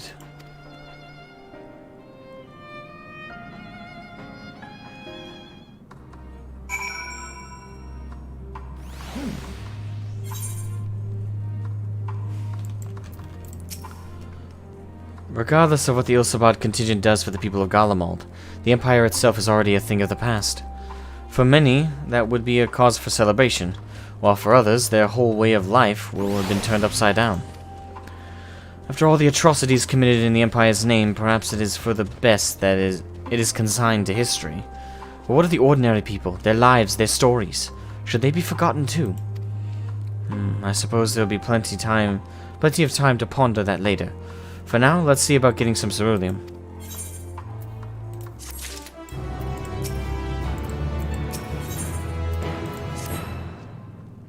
So you've come seeking ceruleum, have you? What? Those purebloods at Victor's spoils sent you? To turn to their enemies for help. They must be more desperate than I thought.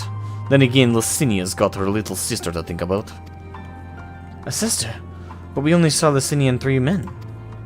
It's possible she died from whatever was ailing her. If she indeed needed treatment, I doubt there'd be any way to get it around here. I may have refused Licinia at first, thinking she'd come back with something to exchange, but I can spare them a bottle's worth of ceruleum. Consider it a reward for introducing me to the rest of your contingent. Be sure to send them our way, you hear? No problemo. Jumping to your death. For science! Much appreciated, Lightning Lunatic. Now that I knew that, I can put that into practice. I can't for the... Oh, that's what I was saying. I can't for the life of me think why Licinia would keep her sister a secret from us. But we can ask about it after we've delivered the ceruleum. Come on, let's hurry back.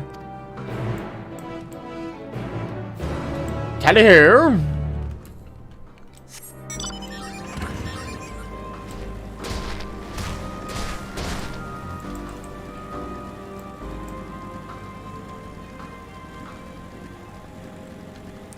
Interesting plot development. I wonder what she's illed with. She can't be tempered. We heard her call out to Licinia.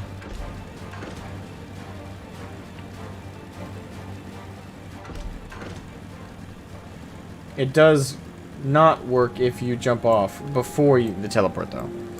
Okay, so you gotta teleport after you've jumped? Or is it you gotta teleport as opposed to jump?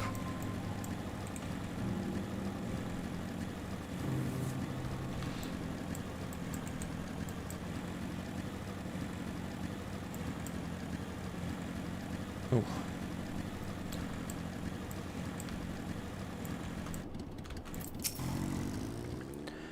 This isn't right. It's too quiet. I would have thought Alphino would still be treating them by the fire, but they're nowhere to be seen.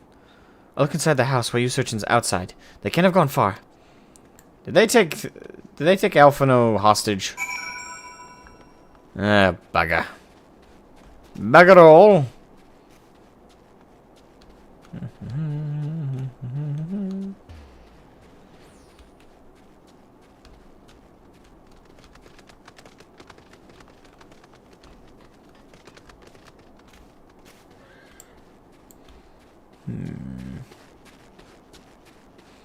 Now we're in the front of the courtyard.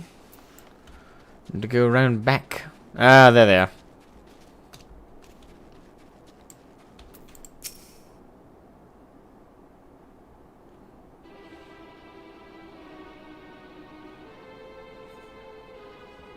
They asked me to help carry supplies, but when I followed them back here, they attacked me. Yeah, I figured something would go wrong. Caught me off guard, forced me to defend myself. I fear they fared rather worse than me. You can't fool us. We know what you're about. Vultures, that's what you are. Waiting in the wings for us to show weakness, then in you swoop. Here to help? What rot. All a ploy to make us lower our guard. Let you in. Put ourselves at your mercy. Put us in chains. Steal our lands. Get your revenge. You're wrong. That's not what any of us want. I mean, you can't really blame them for being... Because the thing is, the Garleans, they know that they're an empire. They know that they've conquered other places. And they know one of the places that they've tried the most to conquer is Eorzea. And logically speaking, that would result in quite a bit of animosity. So, to be fair, if you were in their position and some representatives of a faction you know you've been at war with consistently, and your side has been trying to conquer their lands, if they said, "Oh, we're here to help," you wouldn't really believe it, would you? I know I wouldn't, so I do get where he's coming from. Save the arguments for later. We've got bigger problems. Found empty medicine bottles and a bed that was still warm. It's true. Licinia is hiding her sick sister inside the house.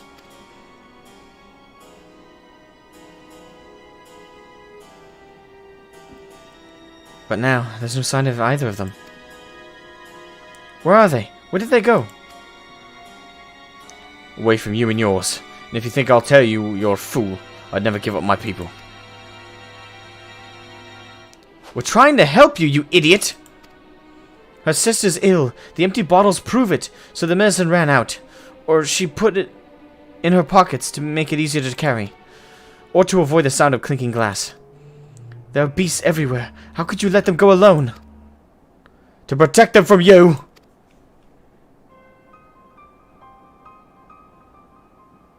You invade our homeland. Taint it with some sorcery used to slay our countrymen.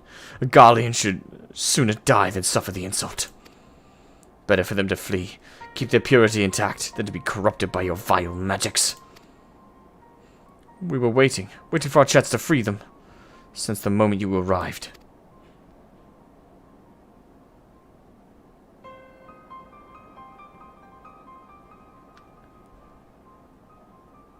And they have every right to be this suspicious. I mean, I'm not blaming them at all.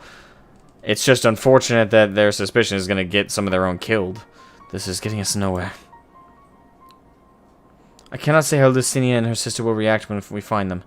But find them we must. Go on without me, both of you. I first need to tend to my injuries and theirs. We'll join you with the search after. Alright, be careful.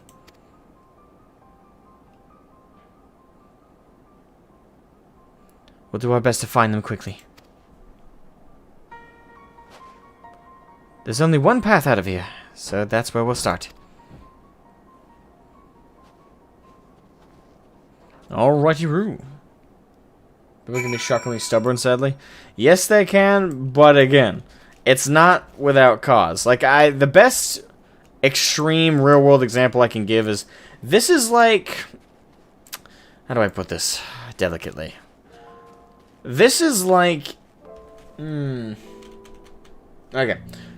This is like a German family in World War II, Germany, and with a bunch of US soldiers that show up and say they're here to help. That's like the best comparison I can put it. It's a German family with a bunch of US or just allied soldiers in general show up and claim that they're here to help. And they might sound sincere, they might sound legitimate, but you're at war with them. And as the propaganda machine in Germany no doubt convinced a lot of people, is that the Allies were the bad guys. You know, like we were the murderers, we were, you know, the enemy. So that German family wouldn't be in, you know, unless they were sympathizers of other nations that Germany was conquering. If they were at all loyal to Germany, they probably felt afraid. And would probably try and get away, because they'd be afraid that they're going to be turned into prisoners, or worse. So that's the best example I can use, and I'm not trying to get political. It's just it's a valid example, I think. 2 sets of fresh footprints, young women, judging by the size. This is definitely them. Come on. Alright, let's go help them out, despite their stubbornness.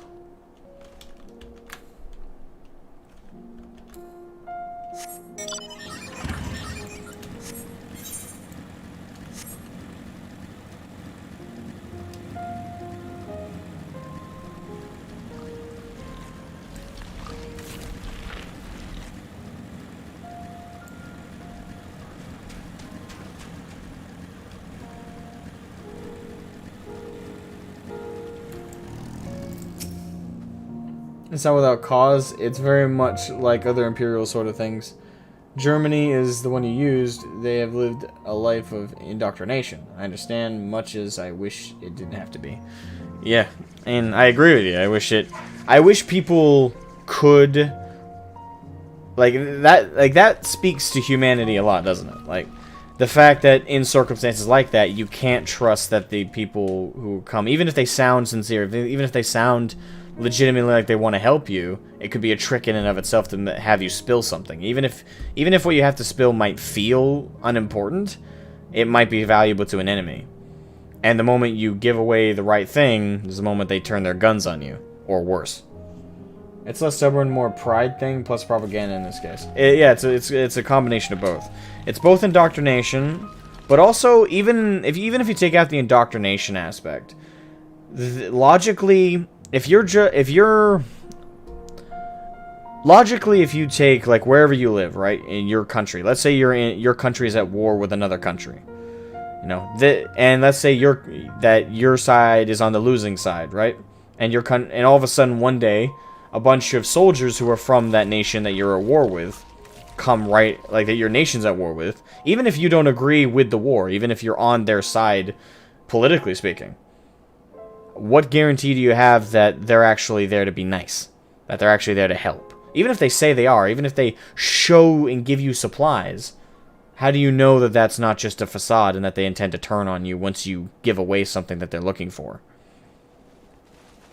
Like, there's, like, you don't even need to have a propaganda aspect to have that fear. It's just logic.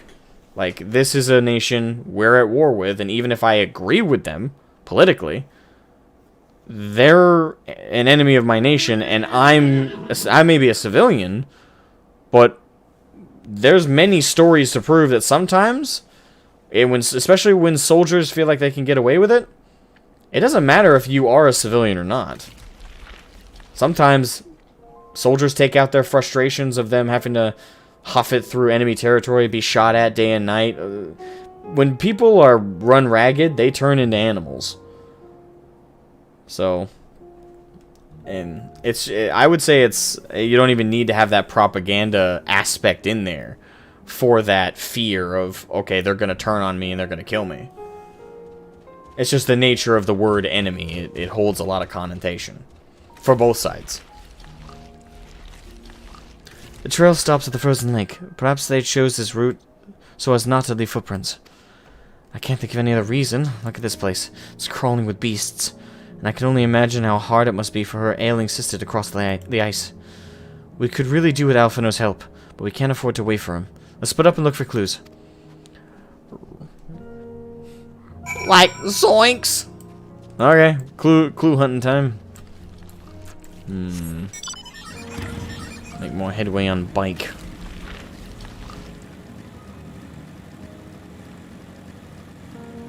Ooh, hello. Empty bottle?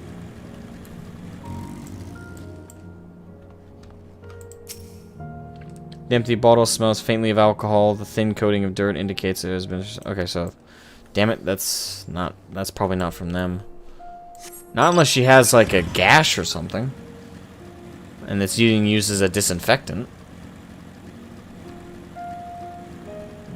How big is this area? Holy shit. Soink, Scoob!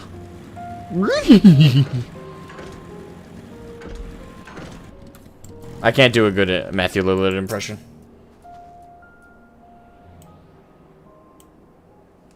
All the motorcycles cause a lot of people are lazy curs. Absolutely.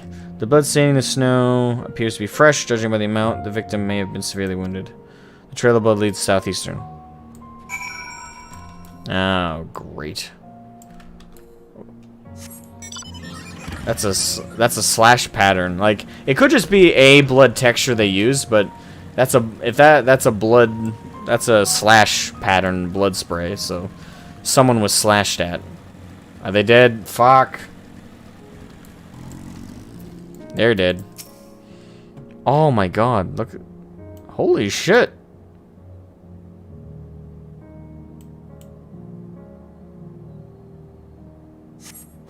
Two bodies are already cold. Shit.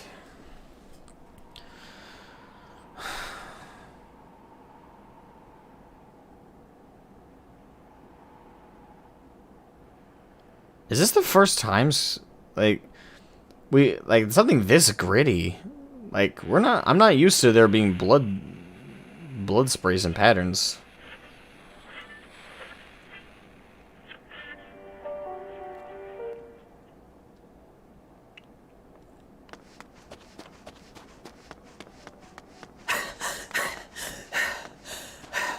I would stand right up and get in her way so she can't see. Same with that. Same with both of them. I would prevent them from seeing those. Not that I don't think they can survive it, but it's not something they should see. Blood trail. We found one. They were attacked.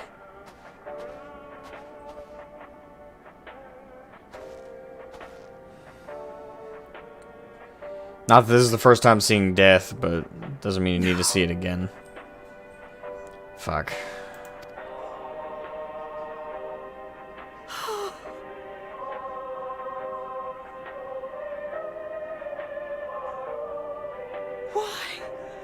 Why wouldn't they?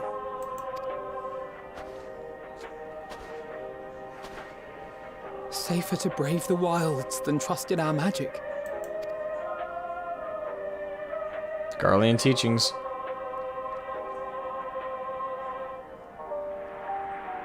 We should have... I should have...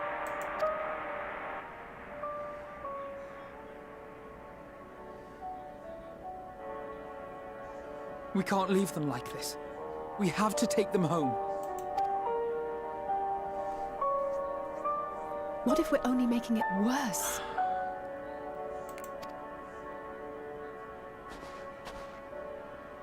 Maybe we don't belong here, but neither do they. Not out here in the wind and the cold.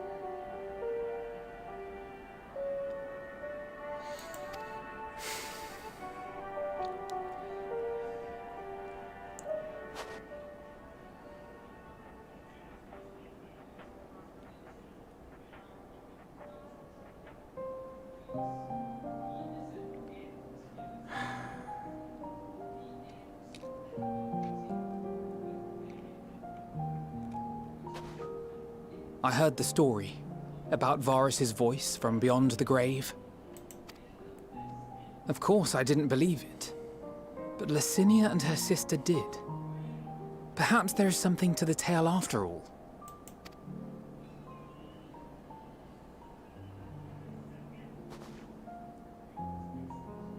I want to understand, so I'm going to borrow this for a while, if that's all right.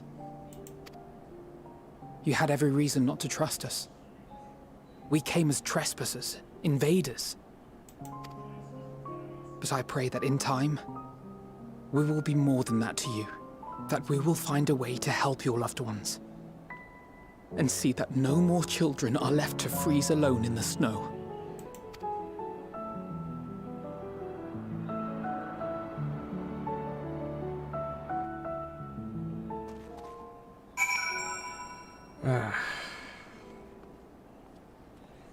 Damn it. There must have been something we could have done. But what? Should we have never come here?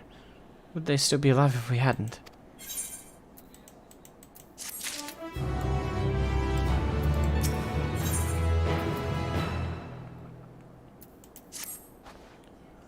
We've already caused enough harm here. Let us return to the camp before we cause any more. As for those inside the house, we should send someone to take care of them. Someone who isn't to us. All we can do for now is make our report to Lucia, and do everything in our power to prevent further tragedy. So let us linger here no more. Come.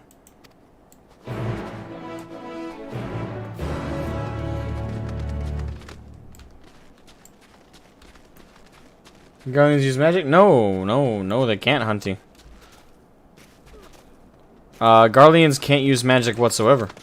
That's actually a big part of their lore, is that the reason the Garleans made Magitech, the reason they made machines, and the reason they made pretty much every piece of technology that we've ever seen them use is because they cannot manipulate ether.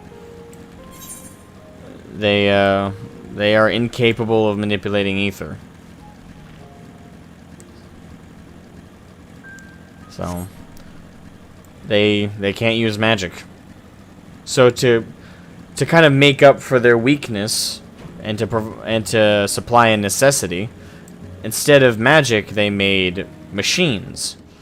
Machines that could do and perform all the acts that Eosians, for example, use magic for. That's a big part of their lore.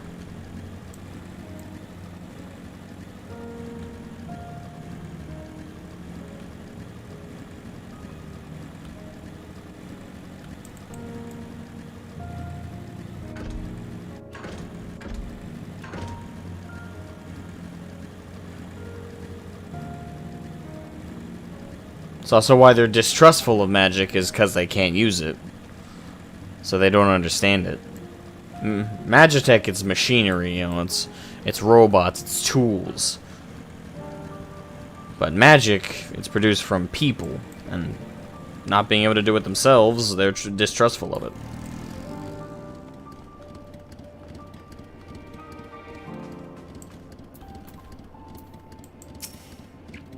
Alize and Afano tell me they have finished their preliminary search for survivors, but refrain from saying much more than that.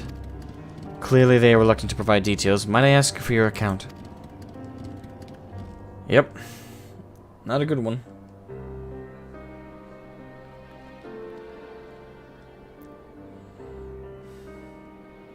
Thank you for your report. We shall inform the troops of these developments and instruct them to proceed with the utmost caution should they encounter any survivors.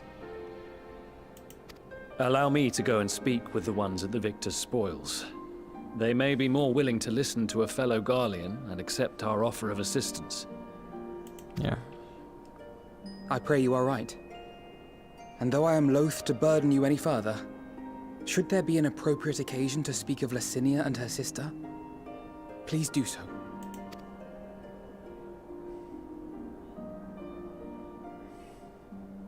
I am sorry to have put you through this.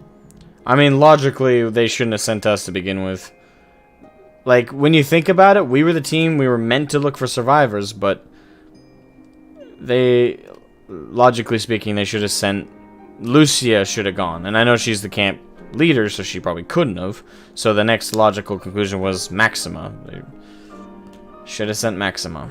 Or at the very least, a team with Maxima. And have him do all the talking. We shouldn't have gone in the first place.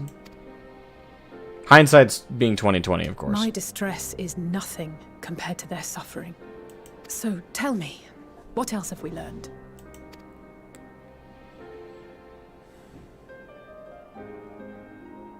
As you may have already heard, we have succeeded in curing the members of the Populares, Maxima identified. They have provided us with some intriguing insights into the current state of Garlemald.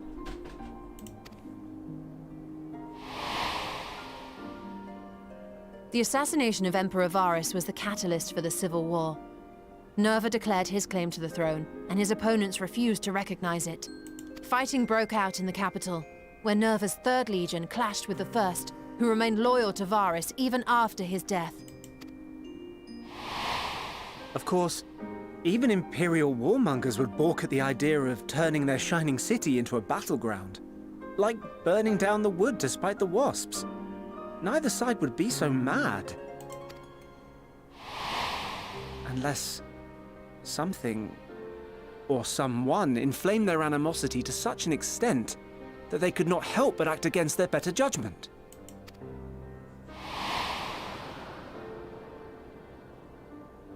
It brings to mind events at the Gimlet Dark, does it not? The Emperor's sudden withdrawal from the front lines, specifically.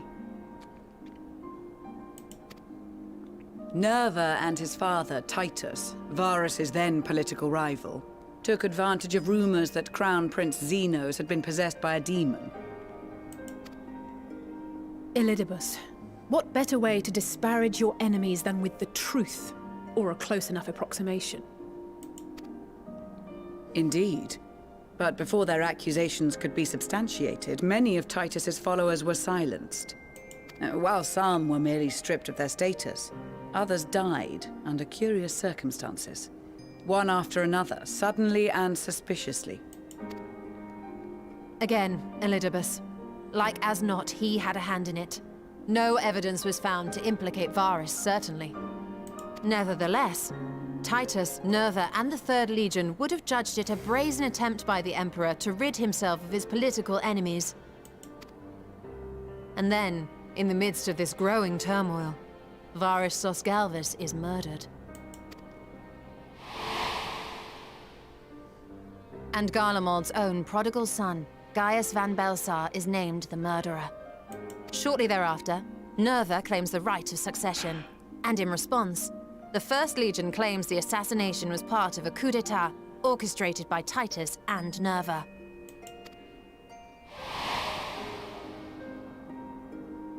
So no one is at fault, and everyone else is to blame.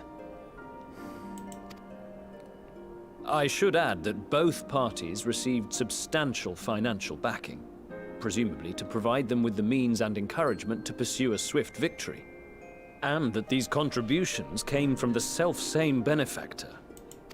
Both sides were funded by the same I'd heard side. House Brutus had been filling the Third Legion's coffers, but the First as well. It would seem so. Though the Populares determined that the First Legion received funds from a variety of organizations, all had connections to House Brutus. So Fandaniel, in the guise of Asahi, was playing both sides against each other the entire time. The information we gained from my friends does not end there. One night, shortly after fighting broke out, the capital was shaken by an immense tremor.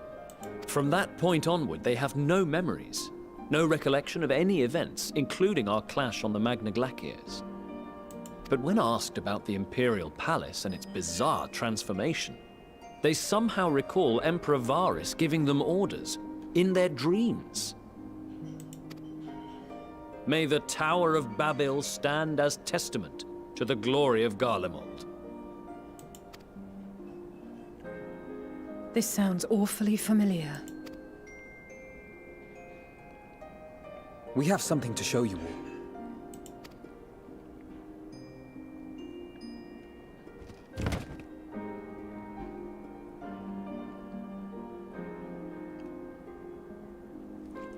Varys spoke to them through this radio.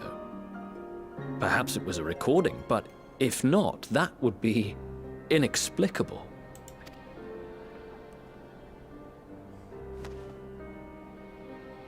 We are of one mind, then.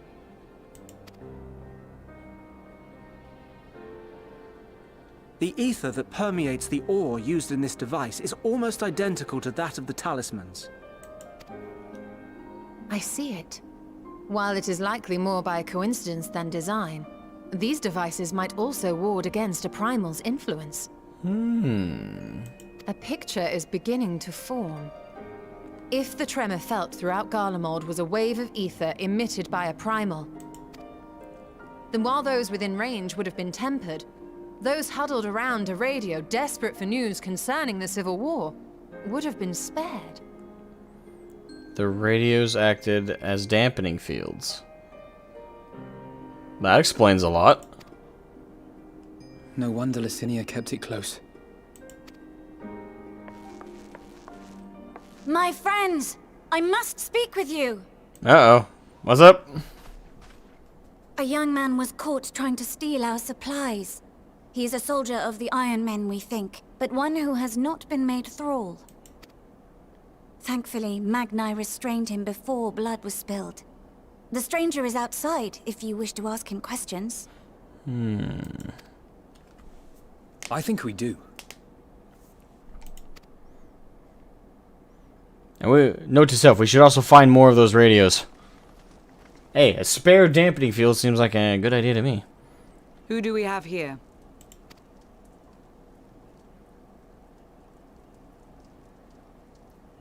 Garleans? Traitors to your homeland! Have you no shame?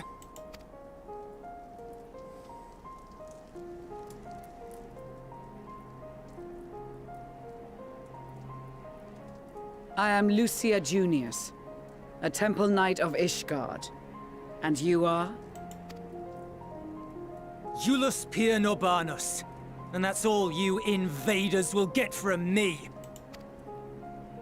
We are not here to invade Garlemald. Far from it. Like you, our allies in Eorzea and the Far East fight in defense of their lives and their loved ones even as we speak. But it is the people of Garlemald who have suffered most. This we know. And that is why we have come to offer you our aid, that we may unite against our common foe.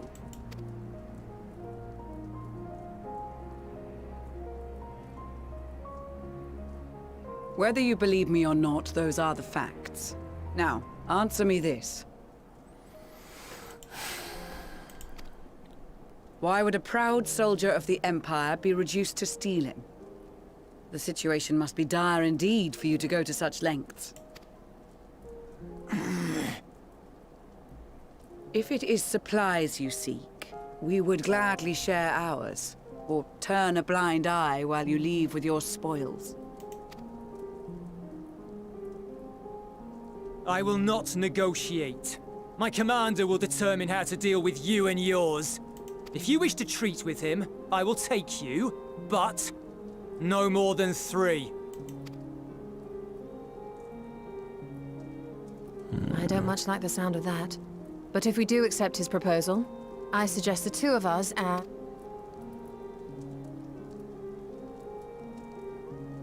Please allow me and Alize to act as envoys. No. How about that? May I No. ask why? We have seen with our own eyes the hardships the Garleans face. How their True. futures and lives hang in the balance. Yes. It's not the warmest invitation, but it's an opportunity to prove our intentions true. Maybe not a chance to make things right, but a chance to make them better.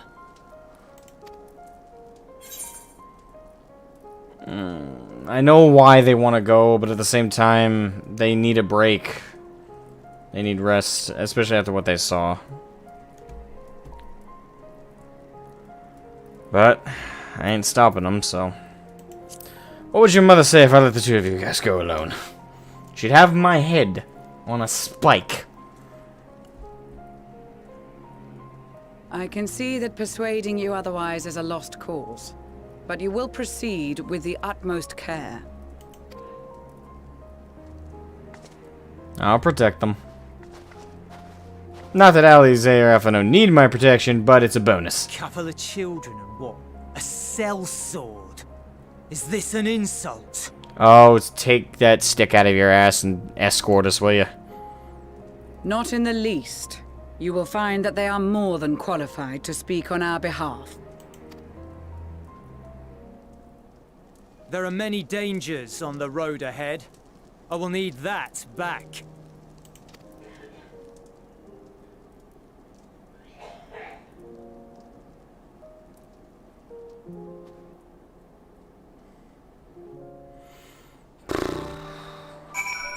Tensions thick as stone. Alright, before we continue, let me run to the bathroom. I shall return momentarily. Apologies. The call of nature is a loud one. Impressions of fantasy Soviet Russia so far. Malign, dark, depressing. Feels like home with the snow and the ice and the dark lighting. That's what it is outside right now. And literally what's going on in game right now is literally what it looks like outside for me. It's very dark out, there's lots of snow falling, and it's incredibly cold. Today has been one of our colder days, actually. It's actually... What's the temperature now? Hold on. The temperature right now is 10 degrees Fahrenheit, which is 10 degrees Fahrenheit. That'd be negative 12 degrees Celsius. So it's negative 12 degrees Celsius here right now. So it's very cold outside. So feels like home. Or I get the vibe it feels like home. Other than that, pretty depressing. Very, very somber indeed. And hopefully we can turn that around. But right now, not feeling super optimistic. Anyway, be right back.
I'm back. Apologies for the delay.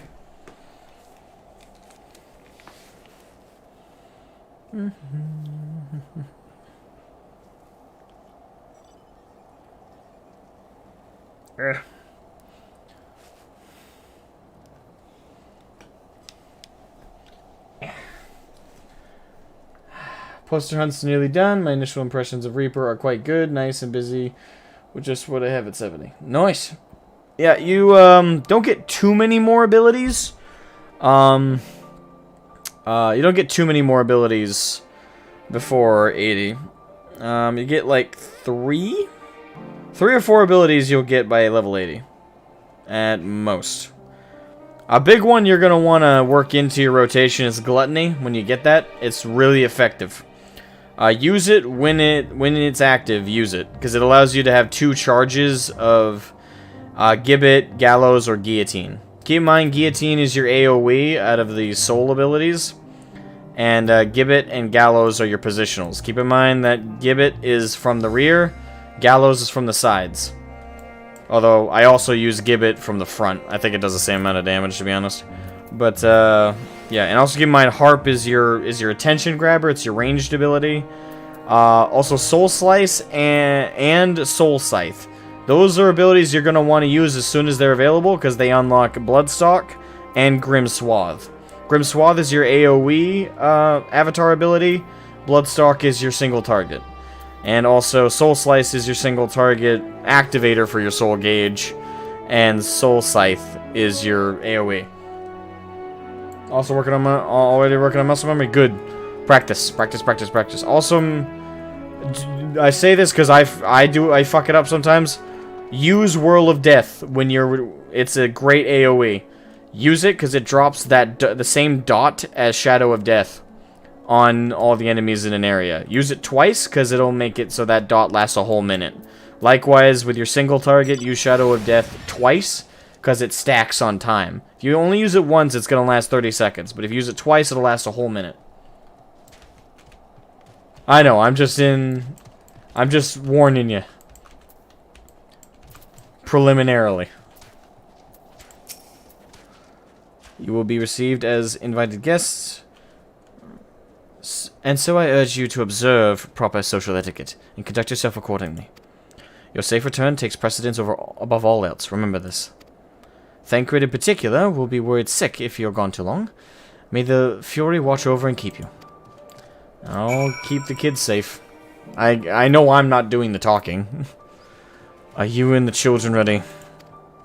I will explain the route once we're outside your camp. If anyone attempts to follow us, we will judge it an act of hostility. We will not hesitate to take appropriate measures. I will expect nothing less. Oh, that's this year. Expect nothing less. You have our full cooperation.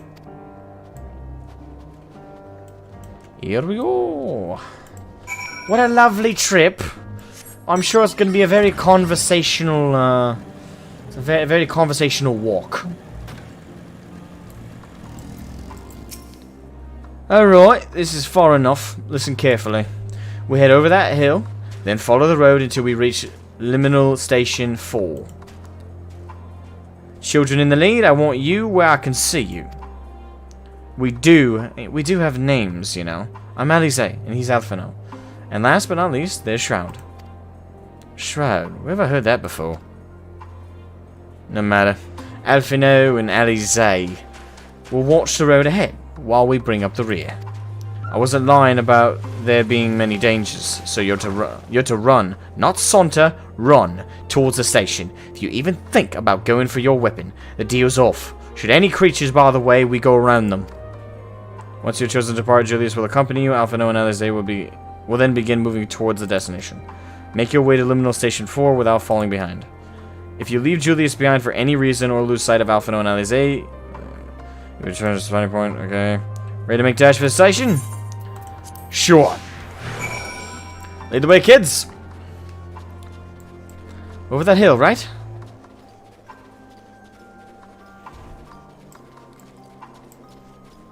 Let's avoid drawing attention from the bears and from those weird rose bullshit things we saw earlier. They look very unsettling. Violently sneezing and coughing, are they okay? Yeah, that's just how my sister and my mother sneeze. You'll get used to it. You'll hear it in the background from time to time. I've grown up with it. My mom and my sister have always screamed as loud as they possibly can when they sneeze. I've joked since I was a child that it's my mom screaming the demons out of her body.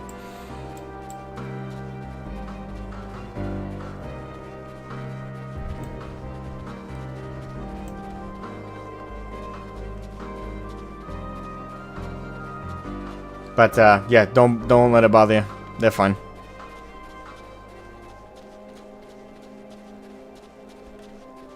Jotun.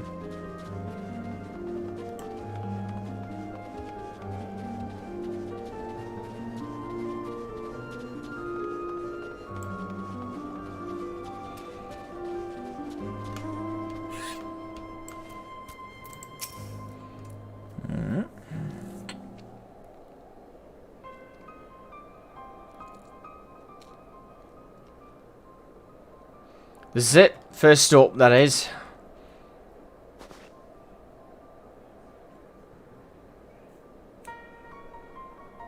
Good. Looks like your friends knew better than to follow us.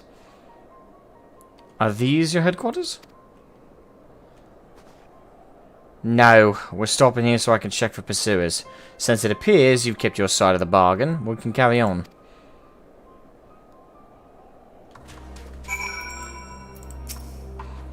North of the station is Regio Demorum.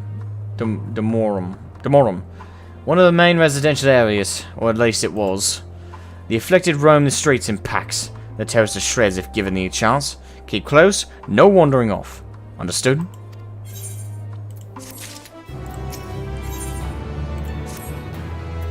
From here, we'll be headed northeast. Keep to the left of the railway. While the route itself is straightforward, getting past the hordes unseen is anything but. Keep your weapons at the ready. They would attack their own countrymen. Aye, they spare their own but slaughter the rest without hesitation. Though we'll try to avoid detection, the chances of sneaking by completely unnoticed are slim at best. I will lead the way, but in the event we are seen, you are to fight them off. Those two will follow us, provided they can refrain from drawing their weapons. While I doubt they would be foolish enough to stab their guard in the back, I will not take the chance. With that said, let us proceed. Alright, here we go.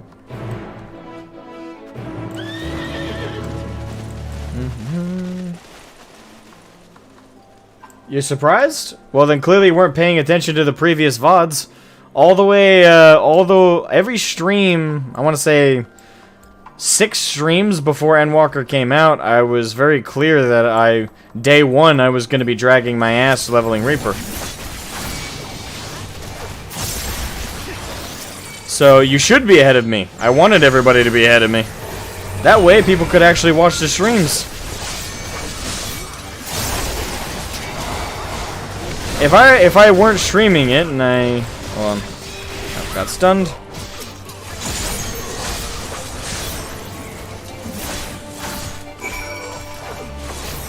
I probably would have left you in the dust. But yeah, I didn't touch the MSQ on the 3rd. I didn't touch it at all, hardly. Well, I touched it at the end of the day on the day after the 3rd, on Saturday. Yeah, so I gave everybody pretty much a 48-hour head start, and from there I've only streamed it in 5.5-hour increments. So, with any luck, everybody will stay ahead of me. I see why your comrades chose you. Julius, our contingent has a cure for the afflicted or tempered, as we call them. Your people would need to be taken into custody that we may administer the treatment, but they would eventually regain their sanity. Is that so? For all I know, your treatment would simply force them to forsake one master for another. As far as I and my legion are concerned, they are no longer our people. They're beyond saving. Those who thought differently and tried to reason with them were butchered, and their bleeding hearts. Come, we have to keep moving. Stubborn people. Alright. Yeah, I spent the first whole day and the second whole day pretty much either leveling Reaper or leveling my Miner. Trying to become an Omnicrafter, but it's going to take some time.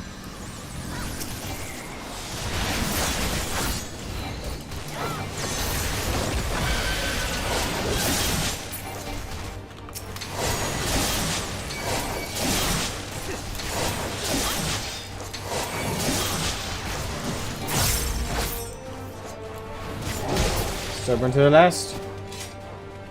Yes, they are. But stubbornness can be a good thing depending on the time.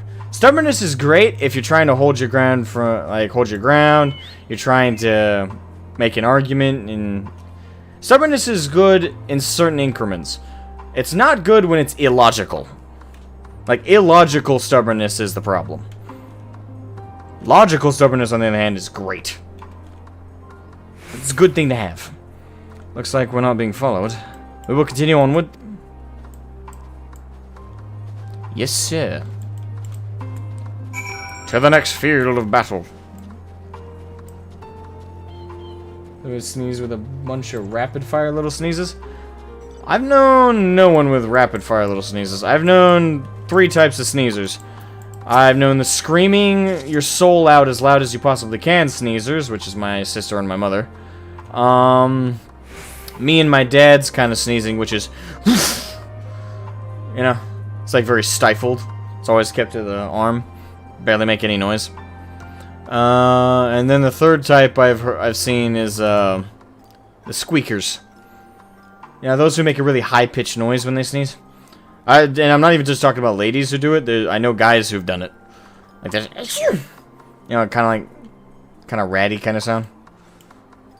I mean, what I said. These people deserve only death. I stayed my hand before only out of desire to remain undiscovered. And that is still the higher priority. We should continue to avoid any unnecessary confrontations. Keep following the railway.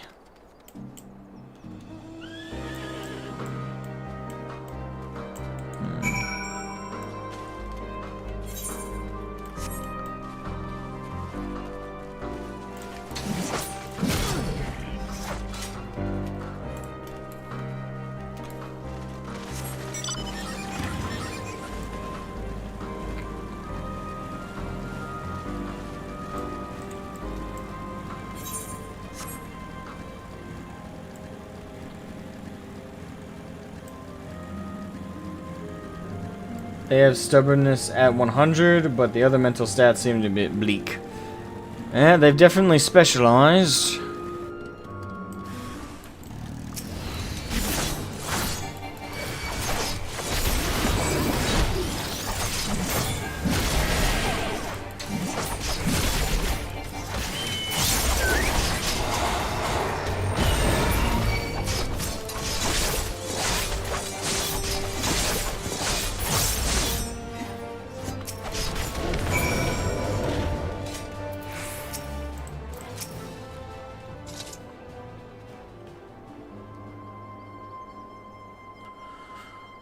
Look at what they have become. Would you still stand there and claim that they can be cured? Those exposed to a vast quantity of our primal's ether may suffer severe corruption. Even with treatment, such victims are beyond salvation. Then you admit it. Now that you have seen the monstrosities for yourself, perhaps you will think twice before speaking of a cure.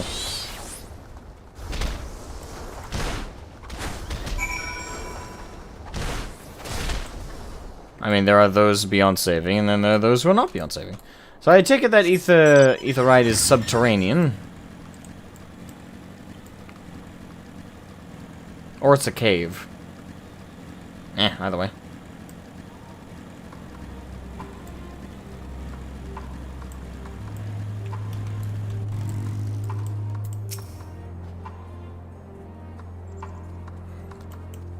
We're almost there.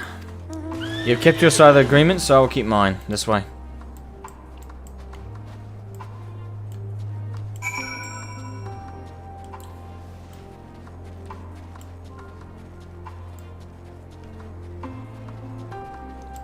Julius. This is Tertium, one of Garlemald's largest stations. It now serves as our headquarters. I've already sent the twins ahead. I will be with you soon, so wait for me at the bottom of the stairs. You better not lock us in here. I won't react very kindly to that.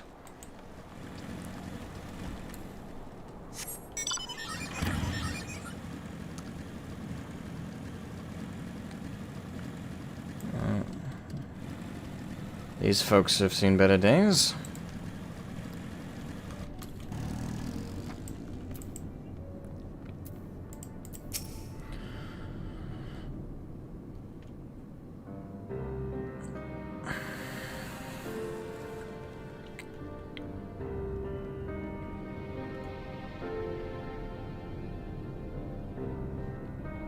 It's plain to see why they chose this as their base of operations.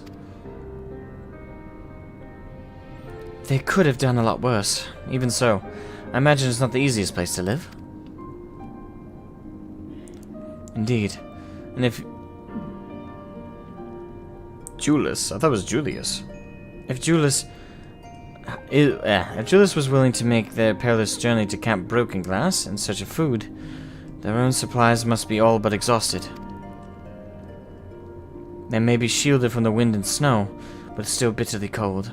Much like Victor's spoils, it must be a constant struggle to keep their people warm. Lower your voices. While you may be here as my guests, the others will not take kindly to your presence. My commander is in locomotive over there.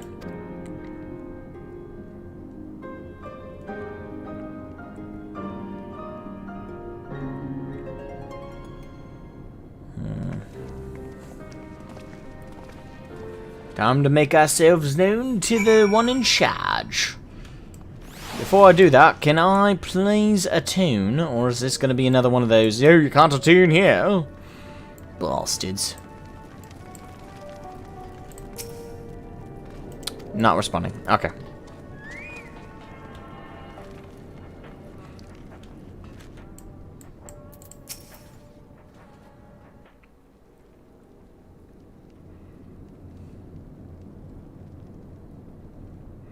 These are their chosen representatives. Very well. Let us hear what they have to say. Yes, sir.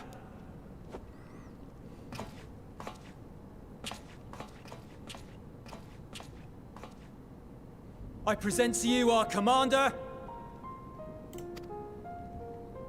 Lord Quintus Vankina, Legatus of the First Legion. Pleasure to meet you, sir. The first? I had no idea you had survived.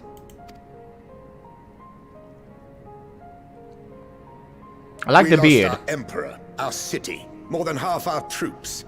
For my wounds, I may never take the field again. But we survived, aye.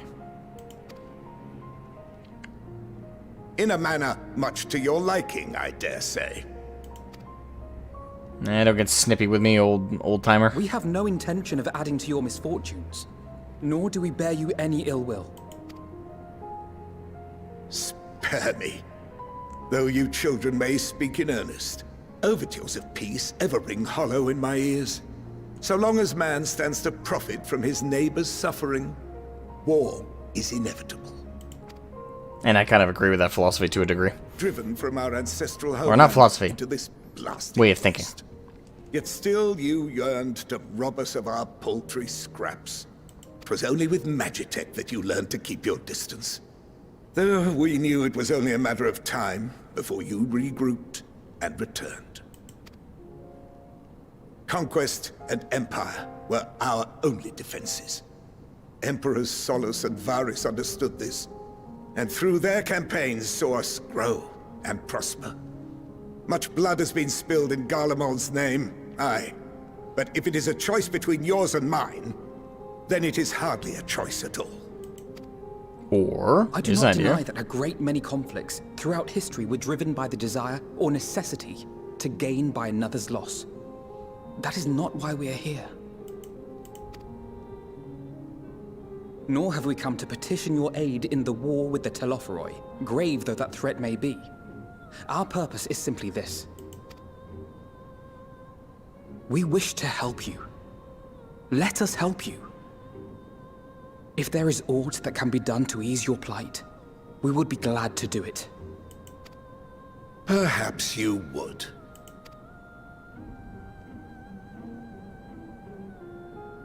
But regardless of the ideals you espouse, your leaders would not send an army into Garlemald if they did not stand to benefit. If we accept their aid, they will expect their efforts to be rewarded once the Telophoroi are no longer a threat. And after compensation and concessions, the great empire would be brought to heel. Her enemies rejoice at her downfall. Our third eye, a mark of shame.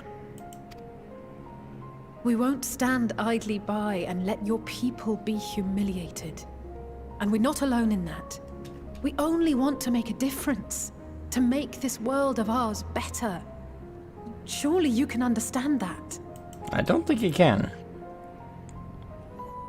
What I'm trying to say is, there are so many people who just don't care about making you suffer. And maybe that's almost insulting after all the suffering you feel the world has subjected your people to, but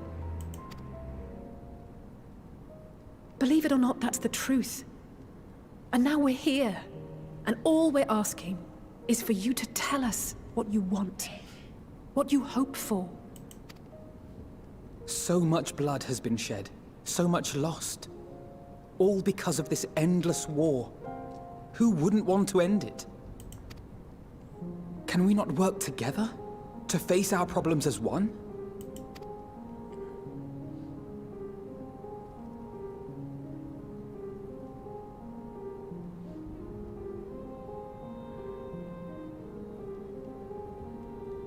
Answer me this, young peacemakers. If a world without conflict is your desire, why reject the unity and prosperity of Garlemald? Because that's subjugation, that isn't unity. Is it because we do not share your faith? That we do not share your heritage? That our ideals and virtues differ? That we cherish and hold in the highest that which you do not? No, it's the subjugation part. Where we would have to adhere to your way of life and not continue ours. Disparity is the root of discord, and peace built on compromise is flawed and fleeting. Happiness for one and all is a dream, and the reality is that to the victor go the spoils. That is why we Garleans will never submit nor surrender. For freedom and for pride, we will remain true to ourselves until the bitter end. That is my hope.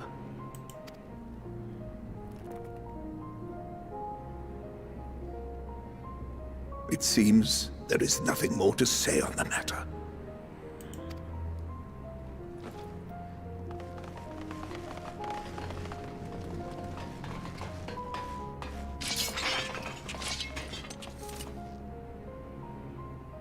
You will remain here while I decide what is to be done with you. Do not be alarmed. No harm will come to you if you cooperate.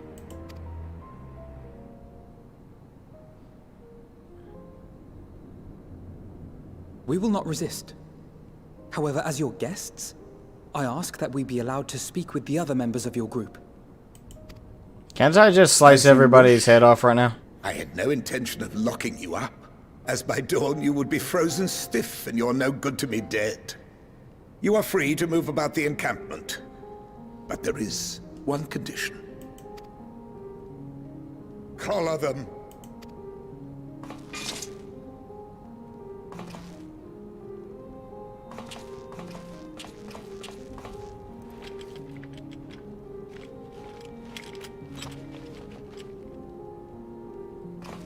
What are these? Magic inhibitors? Incentive. You'll be watched at all times. Stray too far or act suspiciously, and we will administer a rather painful Oh no, just a traditional shock collar. Stop. Keep away from that one. Good idea.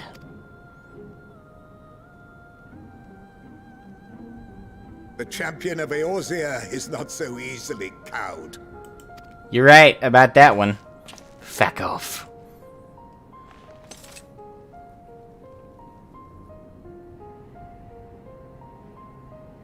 Even if he allowed himself to be collared, the shock would be no more than an itch.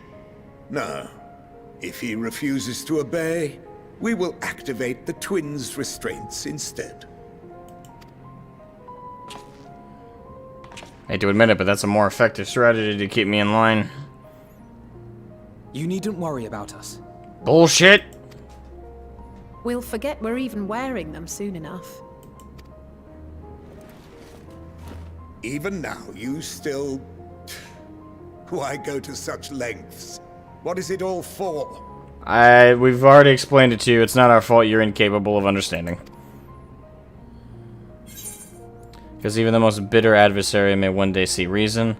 On the coldest, blackest of nights, meager though it may be, we must share the warmth of our fire. I like that one better.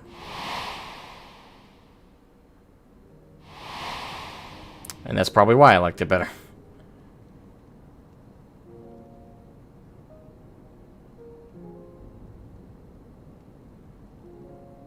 You are a curious one. A far cry from the merciless barbarian others paint you to be. Well, that's often the case when you meet the real thing. You will be their warden. Take them away. It's easier to fight someone when you paint them as a merciless killing machine and an unreasonable barbarian. Yes, sir.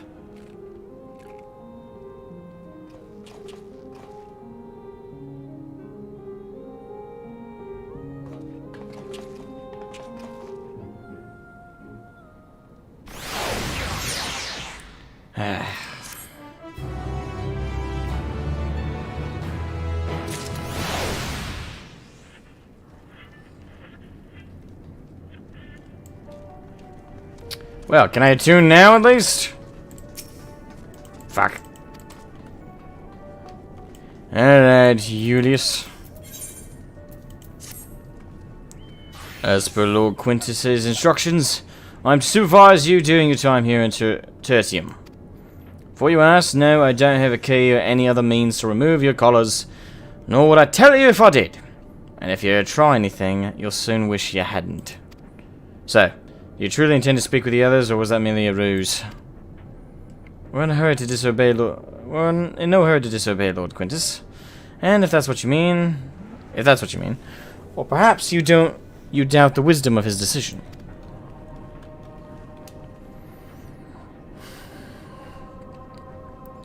Do as you will, but remember I'll be watching.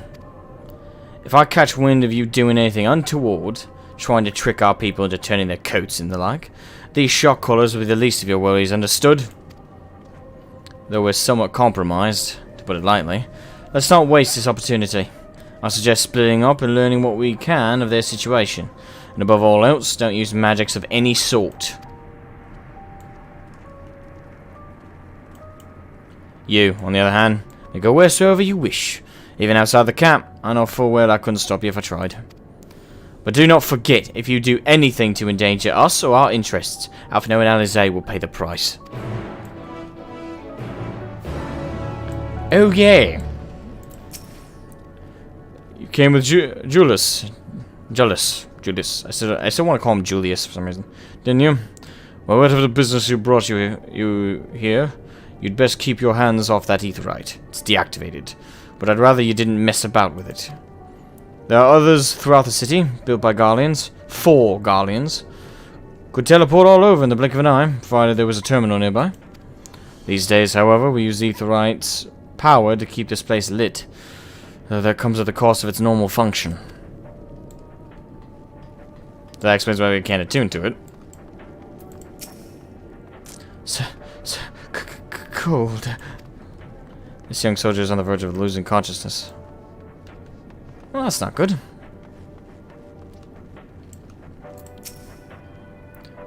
I know who you are. The so-called champion of Eorzea. Come to gloat, have you? I'll swap that smirk off your face. By the blood of our fallen compatriots, I swear I'll... Damn, all the sutures. Of all the times, worst of the lot. Within striking distance, I can't even muster the strength. If it weren't for the third bleeding us, would be the end of you. Vergilius' treachery nearly cost Lord Quintus his life, but we made our escape, took shelter in a mansion, tended to the wounded as we prepared to strike back, and then night fell and we gathered around the radio. Then the roar, the terrible roar. The capital was in chaos, but we were spared. If you can call this a mercy. Mind intact, but body broken. A soldier in name alone. I'd cut you down where you stand if I could. Murderer. Oh, how ironic. And your blade has never sullied the flesh of an Eorzean, I'm sure. God, I love the hypocrisy. You're a murderer, but I'm just a soldier.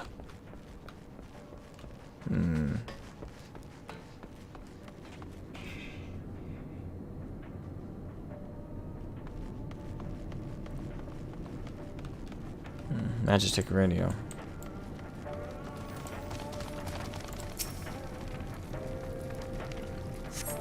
This radio is the same model as the one used in Victor's Spoils. Perhaps it has saved the soldiers here from being tempered. Yeah, more than likely. Octavia. Hello? Yeah, that's very Russian right there. It's you, Charlotte Scythe. I served under Lord Gaius in the 14th Legion. I was there on the night the Praetorian fell. You and your adventurers, you killed them. My comrades, my friends, swept them aside in their dozens, as though they were nothing to you. And maybe I am too. Just another faceless enemy to be cut down. But it won't be long until our countrymen return. Until you get what you deserve. Mark my words.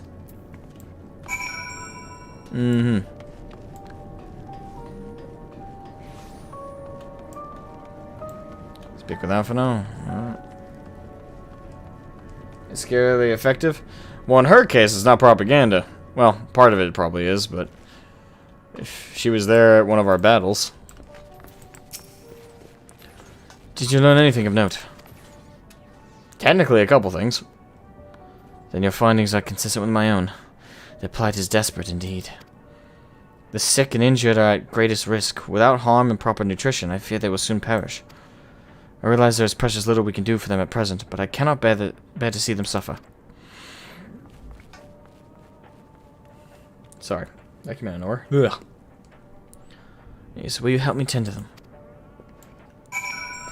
Should I switch to my white mage?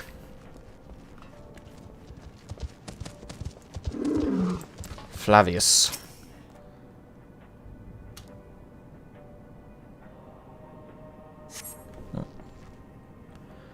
Who's that? My eyes. I can't see all that well. Thank you.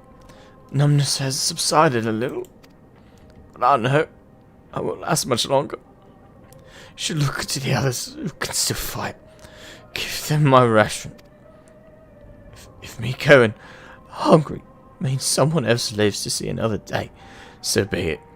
At least I can still serve in that way.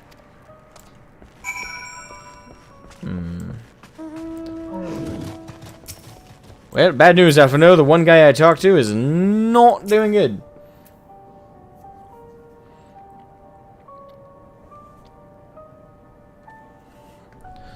So those you met are fared no better.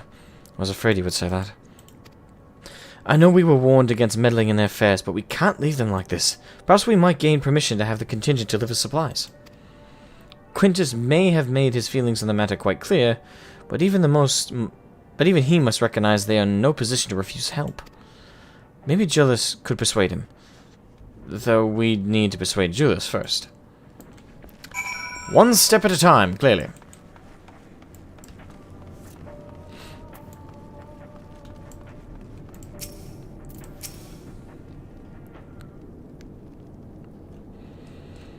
Well, seen enough.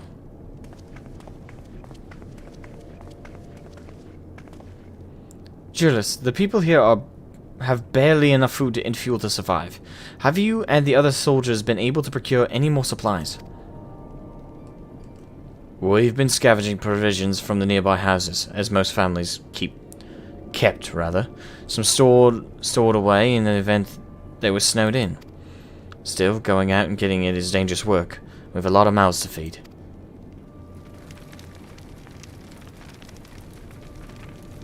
Fuel is the greater concern. Though. We had some ceruleum set aside until it was stolen. We haven't identified the culprit. Could have been other refugees or one of the afflicted, for all we know.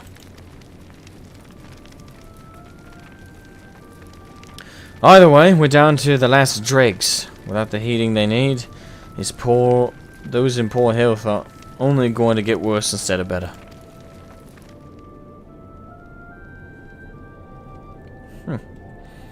If it's ceruleum you need, our contingent has secured a ready supply.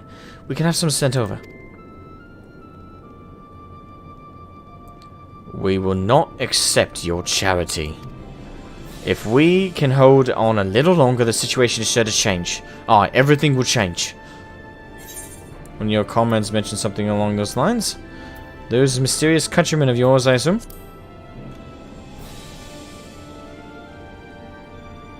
Heard something of it, have you? Well, from what I've seen, there's little you could do to interfere. So there's no harm in telling you. One of our scouts spotted a hooded man issuing instructions to the afflicted. Or in the bastard's words, loyal servants of the Telophoroi. And he made his way inside the Imperial Palace, or what stands in its place. We'd identify the seat of the...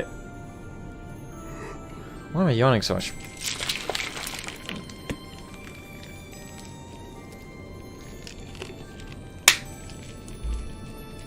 We'd identify the seat of the enemy's power. Realized Lord Quintus dispatched a messenger to the 10th Legion, saying as much, and instructing them to join forces with the provincial legions, to prepare for a combined assault on the Telophoroi. Once our allies arrive, your contingent will be sent running for the hills. Then we shall reclaim the capital by our own hand. And how do you intend to survive in the meantime? At this rate, many of your countrymen will perish long before reinforcements reach Garlemald. They need help now. Say the word, we will bring you ceruleum.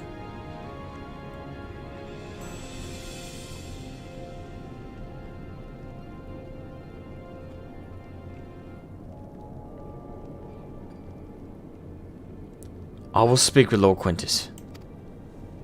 That's probably going to go nowhere. 3 hours later. So, did he agree to it? Figured. No, he will not place Garlemald in the debt of her enemies. I have, however, been ordered to search for ceruleum outside. As you are under my watch, you will come with me. Shot color, being told not to use magic. Very well, after all, my hands make light work. You are more trouble than you're worth. Once we're outside, you will follow my instructions to the letter. We depart shortly.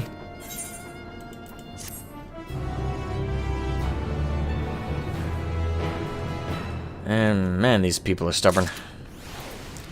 I almost respect it, if it weren't so goddamn annoying. We'll begin our search for ceruleum in Regio Urbanissima. I think it's Urbanissima? Urbanissima. The first location is Forum Solius, a park that is northwest of the station. You are to remain close at all times and act only as ordered. Follow me.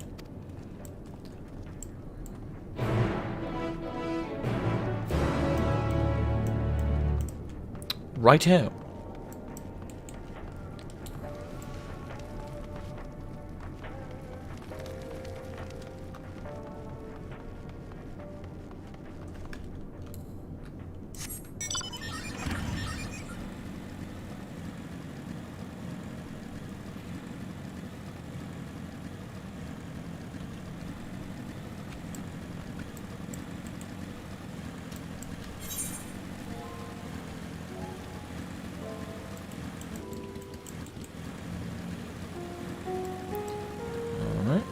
Ether current. Let me try and grab that first before we continue on, or I'll forget it.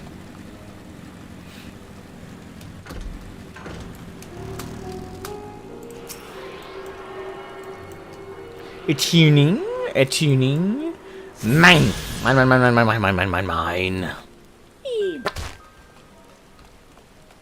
Feel with Sisyphus's task? Until one of them listen can take ages, yeah, definitely.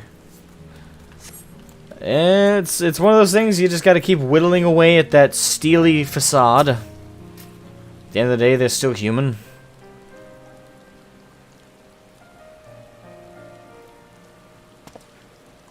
So this is the park. I'm surprised they found space for one amongst all these buildings. Actually, the recreation areas came first. The houses were later built around them. A healthy society requires communal space for children to play and adults to socialize. This park was named after the founding father of the Empire, the great Solus Zolscalvus. I figured Solius was a reference. Did we come to extract cerulean from the wreckage Magitech armor? No, we've already drained it dry. Same goes for the rest of the Machina in the vicinity. But as our ceruleum has been stolen, we must scour the city for every last drop. And while I don't expect to find anything here, I decided to try one more time in case something has been overlooked. I see. Then with your permission, we will commence the search.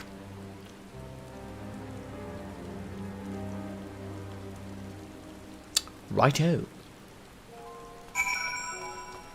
Free worms? I can only imagine how icy cold this rain must feel. One thing I'll tell you is something's far more murder than snow is rain. Freezing rain is the worst. Though rather small by Garlemald standards, the structure is reminiscent of a merchant's stall. Perhaps it was built for children to play at shopkeeper. There's nothing inside resembling Magitech or any other devices that would be fueled by ceruleum. I'm getting Fallout 3 vibes from like the ruined city-state stuff.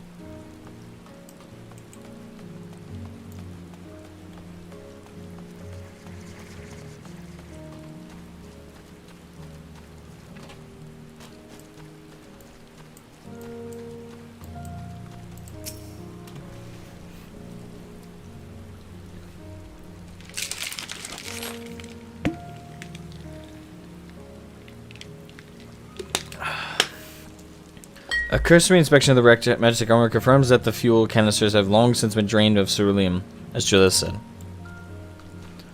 Alright.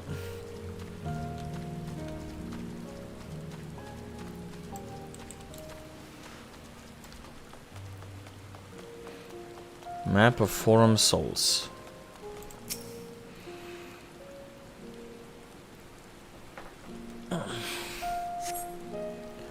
Several points of interest are marked on the map of Forum Solis. The pond, children's play areas. Children's play areas.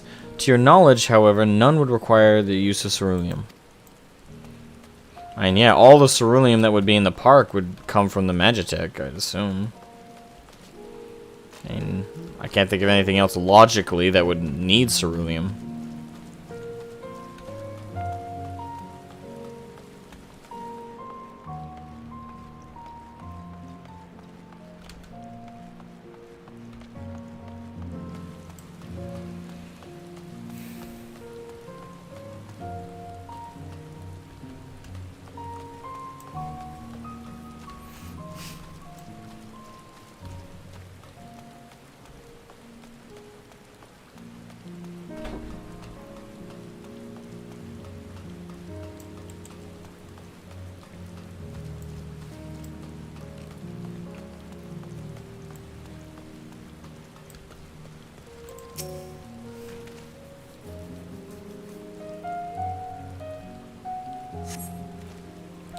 The contraption is built in the style of Imperial War Machina, armed with a battery of weapons and capable of transforming into different configurations.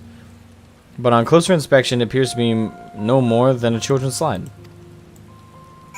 I was about to say, like, what? Looks like a slide to me.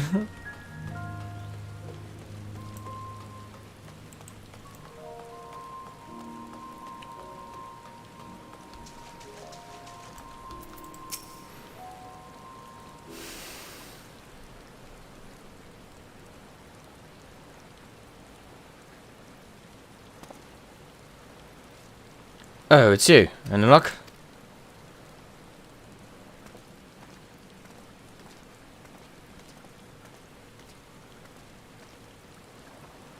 There's no sign of any ceruleum. Hardly surprising, but disappointing nonetheless. I couldn't help noticing you gazing at the pond. Is something the matter? Well, yes. I mean, no. It's just, I used to bring my brother and sister here to play. The pond was heated to stop it from freezing over. So like all the other children, they just had to wade in and splash about. Would have stayed there if I didn't drag them out. We'd be sopping wet when all was said and done. Every time. And every time when we'd get home, Mother would scold us, saying we'd catch our death walking around like that. The pond was heated. With a cerulean-powered heater, by chance? Oh, I suppose it must have been, come to think of it. I remember seeing engineers changing out the tank beneath the hatch. But that was a long time ago, when the water still flowed clear and wasn't this brackish muck. We can't see a thing and can't remember where the hatch might be. The machinery most likely broken. The amount of filth in there is probably the only reason it hasn't frozen over. I'd wager it's still unbearably cold, though. Julius, what are your thoughts on magic? The average Garlean would jump out of their skin if they saw it. But the first has a few foreign signiferi and medici, so it doesn't scare me. Then I take it you won't mind if I employ a little now. Alphino, as you have a knack for finding dry wood, why don't you bring me some? Once that's done, a blast of verfire should do the trick. Leave it to me. You're not planning to go in there, are you? Of course I am. That tank isn't going to fetch itself. It's nothing so involved as extracting unprocessed ceruleum from a frozen lake, like how the tappers do it. Well, we're talking about a shallow pond in a park, and we have a way of warming ourselves up after. But that's insane! So, fancy a dip? A little friendly competition might make things interesting. Last thing we need is you catching a cold. Step aside while I drink the pond dry. That way we'll find it in no time. Aw, damn, two of those lines I want to say. A little friendly competition might make things interesting. Step aside while I drink the pond dry. Ah. Third one.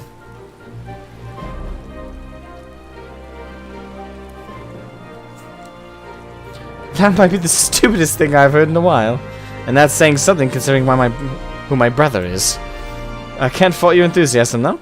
Let's do it my way first, and if that doesn't work, perhaps then you can try your method. With Alphino's help.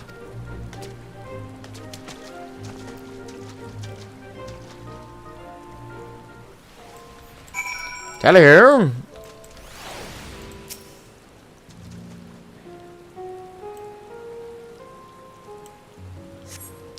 Delve into the murky water, but come up empty-handed. To add injury to insult, the icy wind and the damp causes... Yeah. I know what that's like.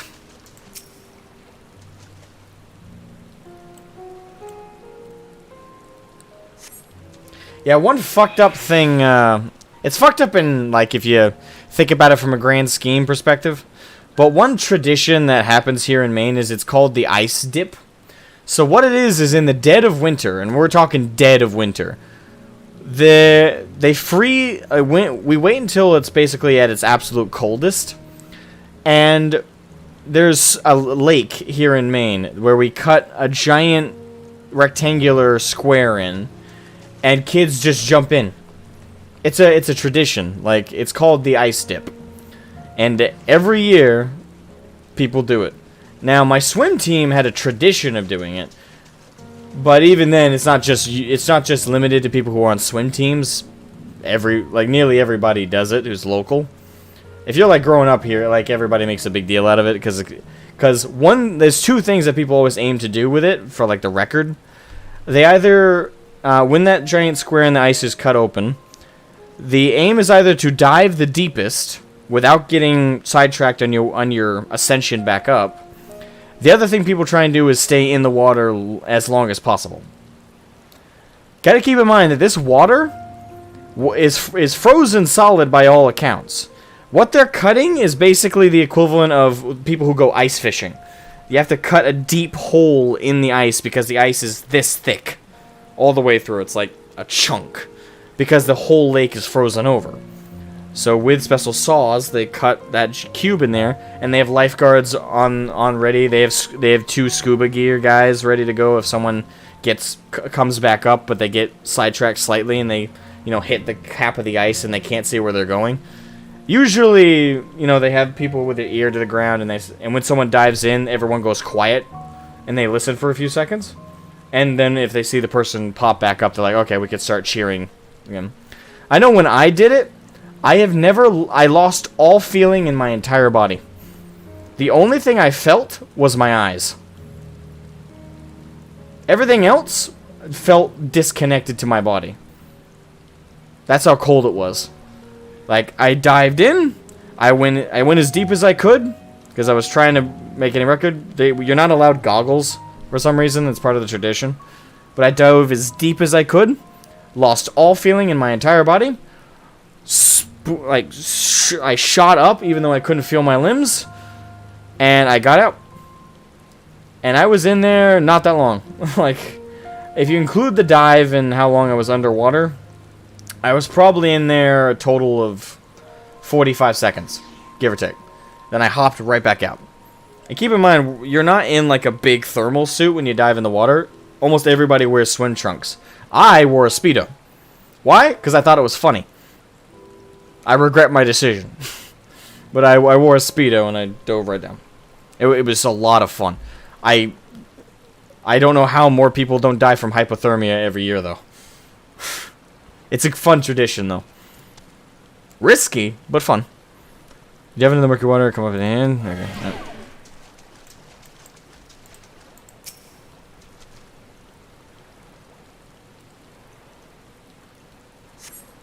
You have it in the murky water at the end, and that leaves over here.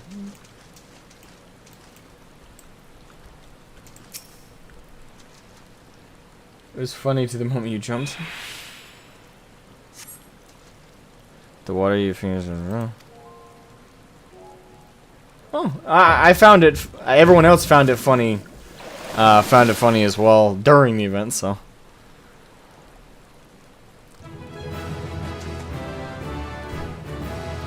You open the hatch and retrieve a ceruleum tank. We got a tank of ceruleum. However, your grand discovery comes at a great personal cost, as you become acutely aware of the freezing cold and rancid odor emanating from every ilm of your body. Julius will doubtless feel compelled to pinch his nose shut when you deliver to him your prize. Yeah.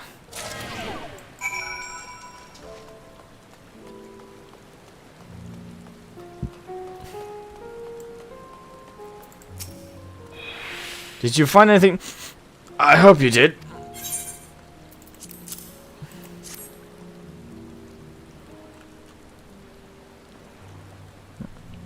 That's it. And there's still some ceruleum left. Ah, and the fire's still not ready. Hold on, I'll give Alpha no hand.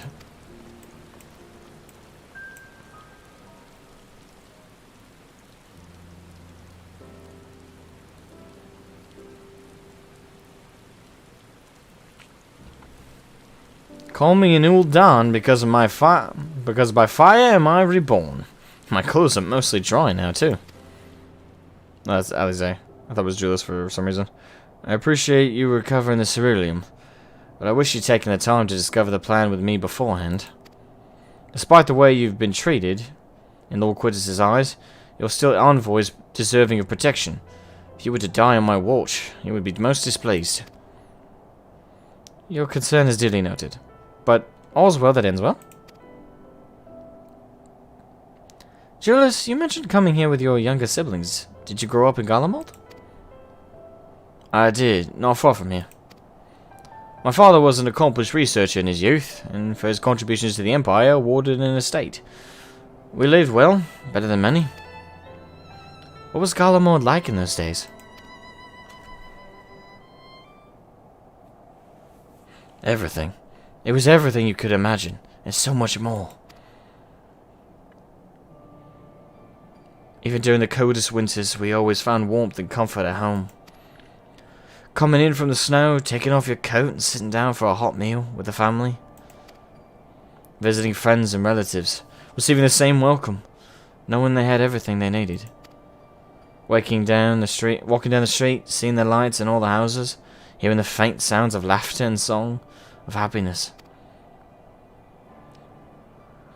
And although the summers came and went all too quickly, in the brief respite the ice would melt and forgotten grass make its triumphant return. Grey clouds gave way to blue skies. Some mornings we'd climb to the top of the tallest building we could find and watch the sunrise. Never again. Those rooftops are rubble. Those friends dead, and those memories. But if I could reclaim even a fraction of what we once had, soon our chance will come. We just need to hold on a little longer.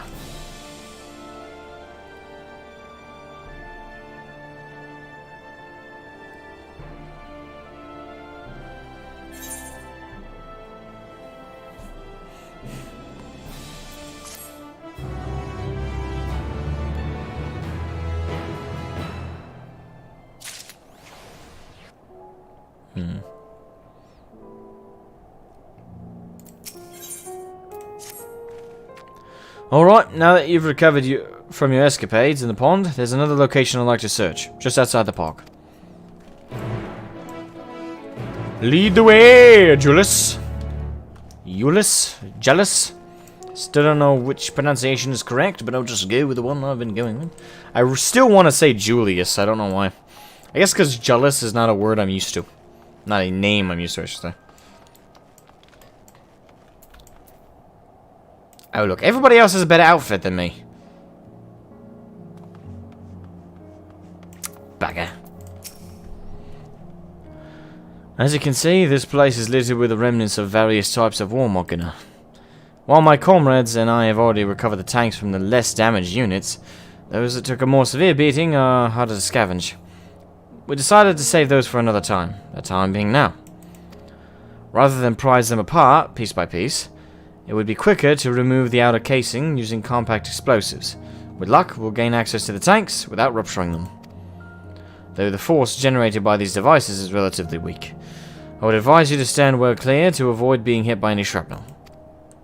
Before even bothering, though, you should check the Machina's ceruleum gauge to see if there is any left. It should still provide an accurate reading, even when the unit itself is inactive. If the gauge is broken, I'll let you decide whether to use an explosive or not. Should you need more, come to me.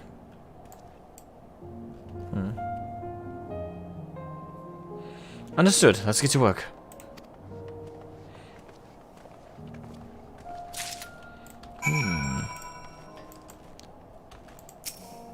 According to this rhythm gauge, this unit's fuel tank is empty. I'll believe it. The rhythm gauge on this unit appears to have been broken, giving you no way to go. I could take the risk, but I'm not going to.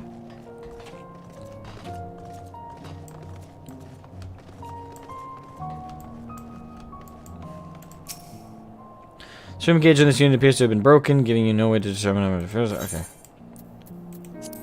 Come back to this one.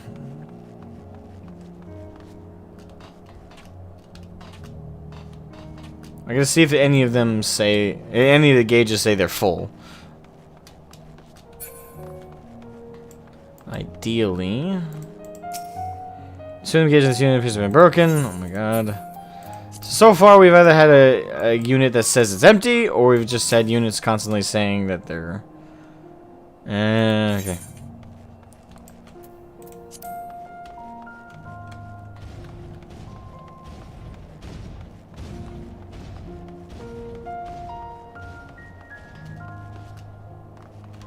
Okay. It's more or less all of them. Alright, so I gotta start doing them on the broken gauges. Skip that one and go to this one.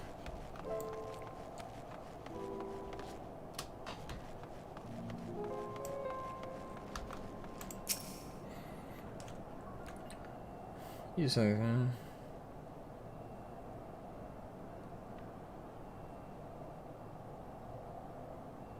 Check it out first. Cerulean gauge on this unit appears to have been broken. Yeah. Let's do it.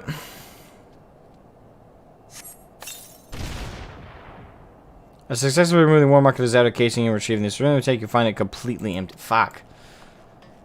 Yeah. Stands to reason.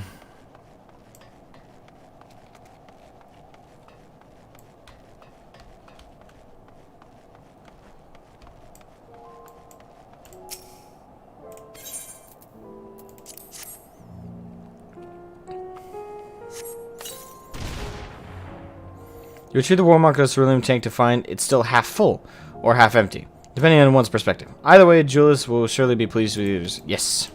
Haha. Huzzah!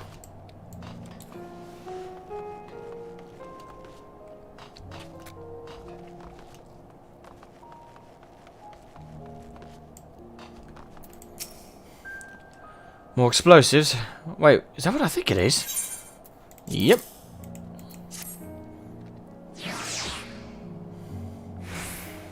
You've done it again. Truly luck is on your side. With this, we should be able to refuel quite a few of our heaters. It's time headed back. Wait here while I go see how Alize and Afano are faring.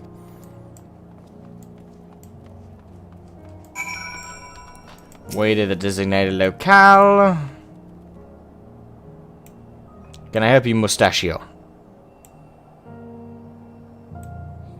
Berry, berry, berry.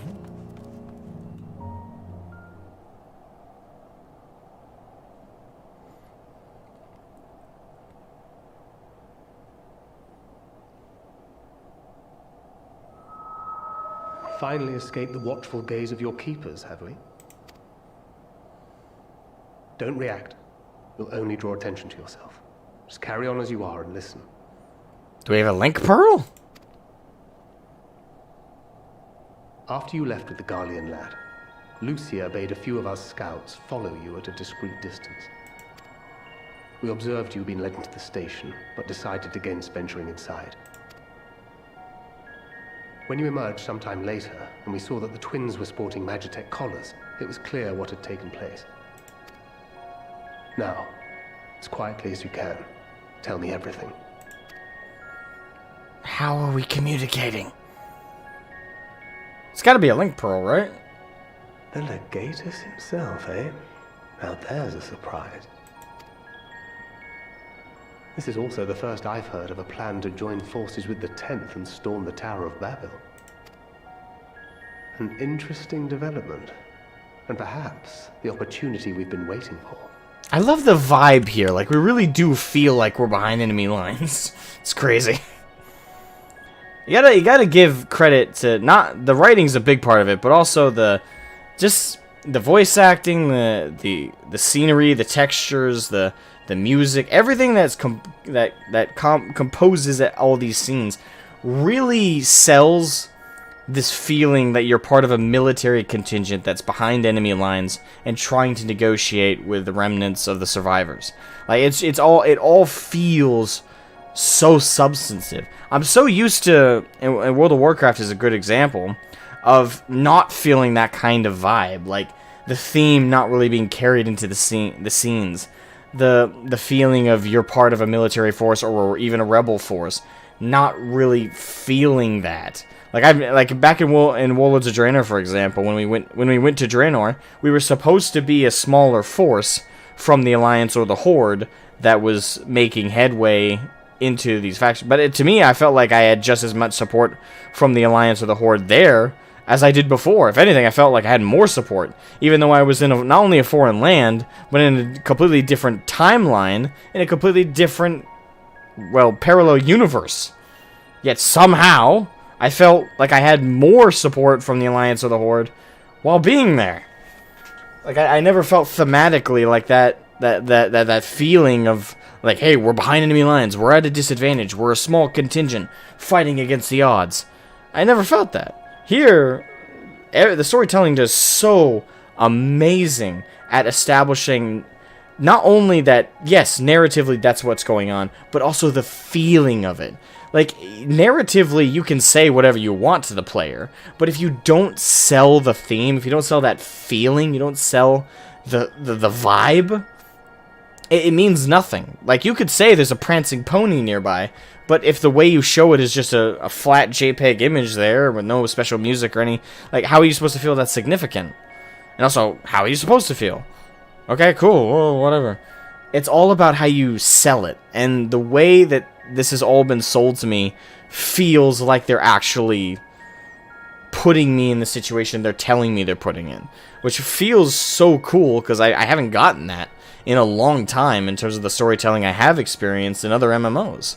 So I know I've said it 1,000,001 times, but here's my 1,000,000th and second time. Credit to the FF devs for just hitting it out of the park. Our comrades back at the camp also received some rather promising news, but it's still too early to get our hopes up.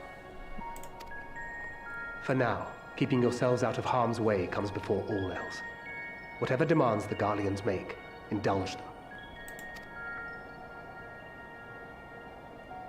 With luck, this will all be over soon. Until then.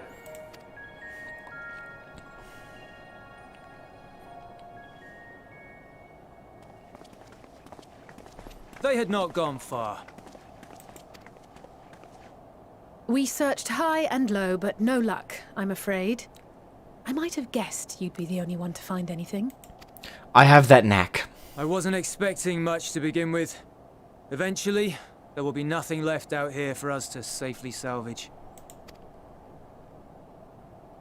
For now, this will have to suffice. We should return to the station.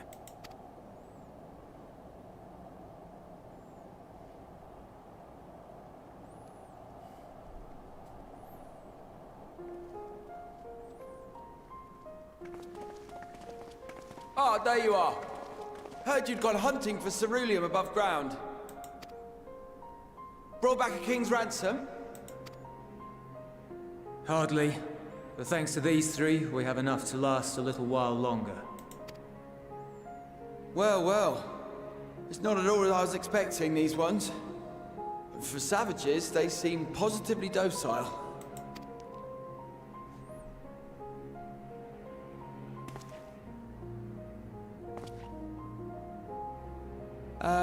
It's a poor attempt at humor.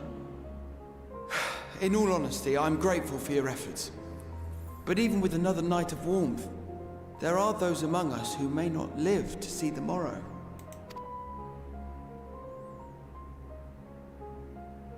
I trust your expedition was fruitful. As fruitful as it could be, old man. Lord Quintus!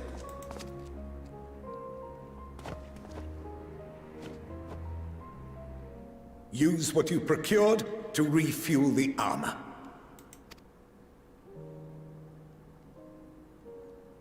But, sir, what about the heaters for the camp?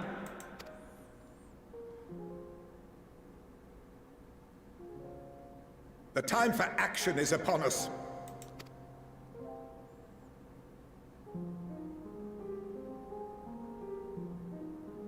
My men and I have matters to discuss. In the meantime, you are to wait here. Do not forget, you are being watched.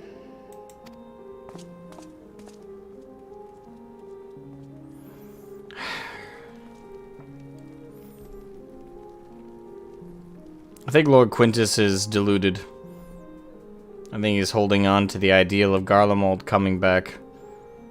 The time for action. What did he mean by that? I can only speculate. Clearly something requiring their magitech, given what we just heard. Whether they plan to utilize it now, or after they join with the 10th, is another question. The 10th may not exist. It just occurred to me. Quintus might have lied to everybody and said that was a thing.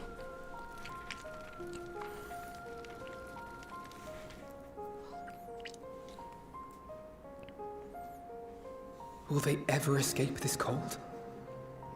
Return to and reclaim the idyllic spaces of which Eula spoke?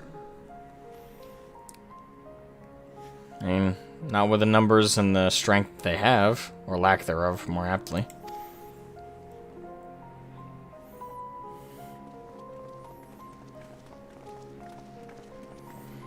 Finished your war, Council?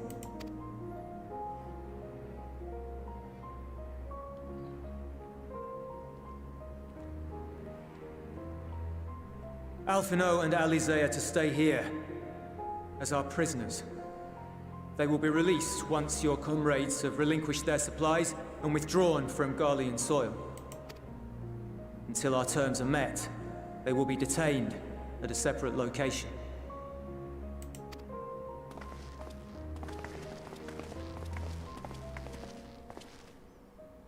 After everything we've said and done, this is how you treat us. Our allies have but limited supplies. They may stave off cold and starvation for a short while, but what then?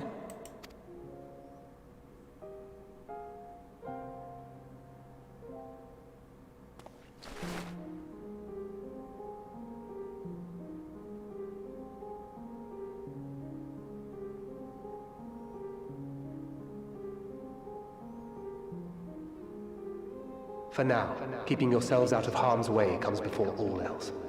Whatever demands the Garleans make, indulge them.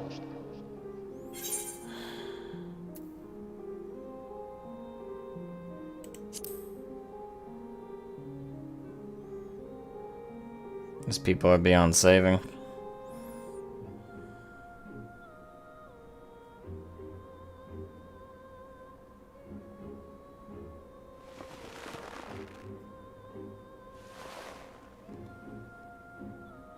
Get them out of here.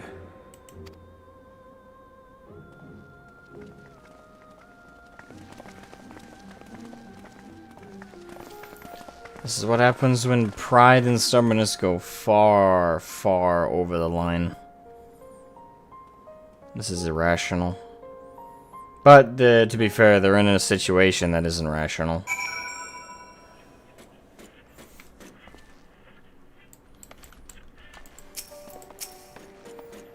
Alphino and Alizé will be fine, provided they do not resist. Can I cleave your head off now? Yeah. You will accompany me back to your camp, where I will meet with your leader and present Lord Quintus's demands. Before we depart, however, there is something I would ask of you. Assuming your contingent complies, the supplies they surrender will need to be transported here. The task falls to Legionnaires Marcellinus and Octavia, who will pilot Magitech armor to your headquarters. You are to inform them that we are leaving shortly. Tell them to ask the Eel for further details in those words. Once you've seen to that, meet me by the exit.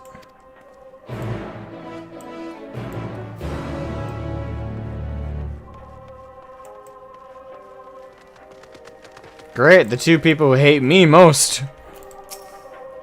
You again. Ask the Eel, he said. So that's to be the way of it after all this.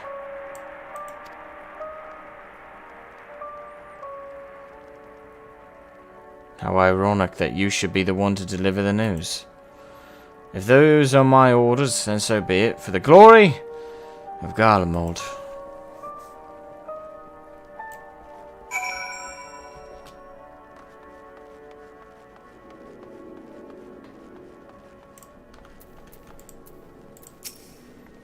What do you want with me?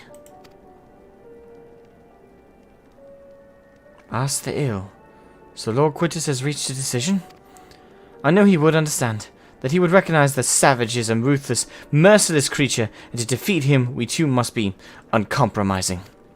I am ready. In the name of the Emperor Varus, for the glory of Garlemald, I will fulfill my duty. It doesn't sound like they're going to be transporting goods to me. Sounds like they want to go to war.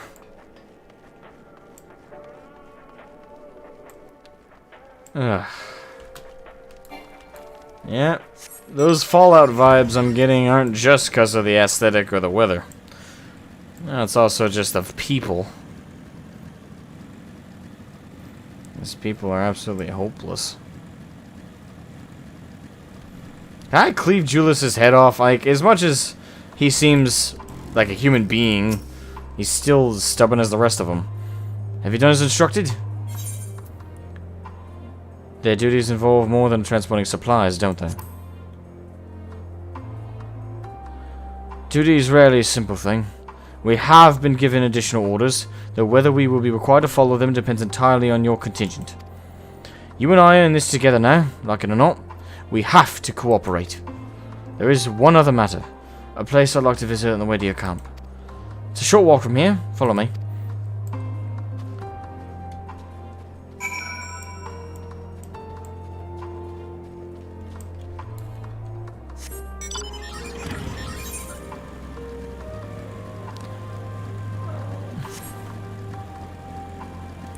Like, I find it so frustrating. I know that's the point, but it's... I've known stubborn people in my life, but I've never met someone this level. Well, that's not true. I'm related to a couple of people who are this level of stubborn and prideful. But I don't talk to them because of this kind of attitude.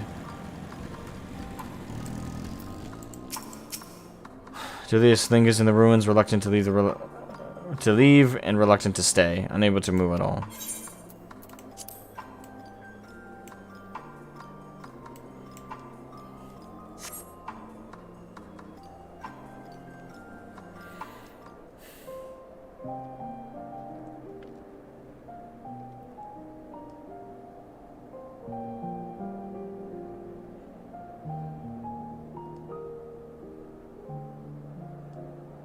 This is my home. Our home. After what you just did with Alphino and Alize, I just don't care. I'm sorry, dude. I feel for you, I do. I just don't care. Like, if you're looking for a pity party, I'm At least it was, until that night. I was with Lord Quintus when the capital fell, and thus spared. My family, who did not own a radio, were less fortunate. So you know the radio protected you. When dawn came, I made my way here. My parents, my little brother and sister, they were still inside. But they weren't themselves, and they tried to. And I had to.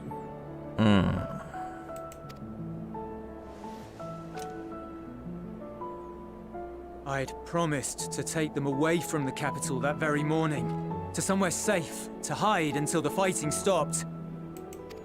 I promised.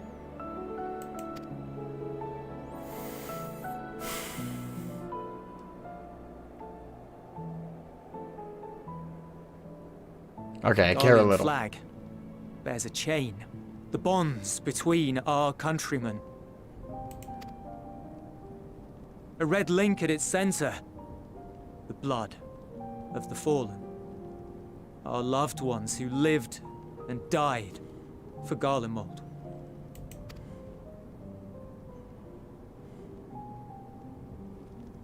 But if she too fell, who would be left to remember them and their sacrifice? What enduring proof would there be that they were ever here? If we had turned to your gods, would they have saved us? No, to be honest.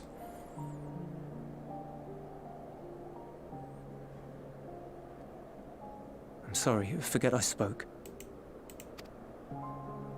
We should go.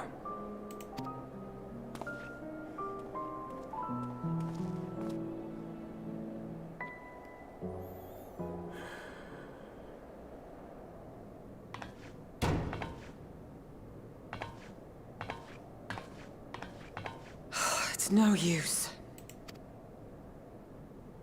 Believe me, I do not enjoy being here any more than you. But he wanted us to play along, so that is what we will do.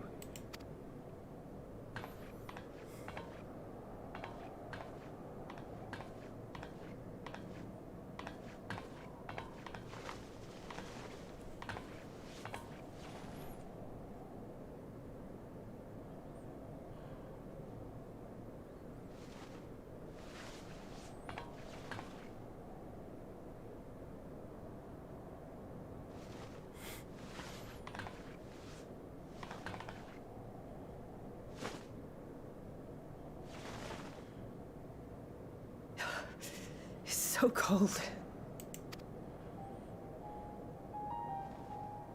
Painfully so. Unbearably.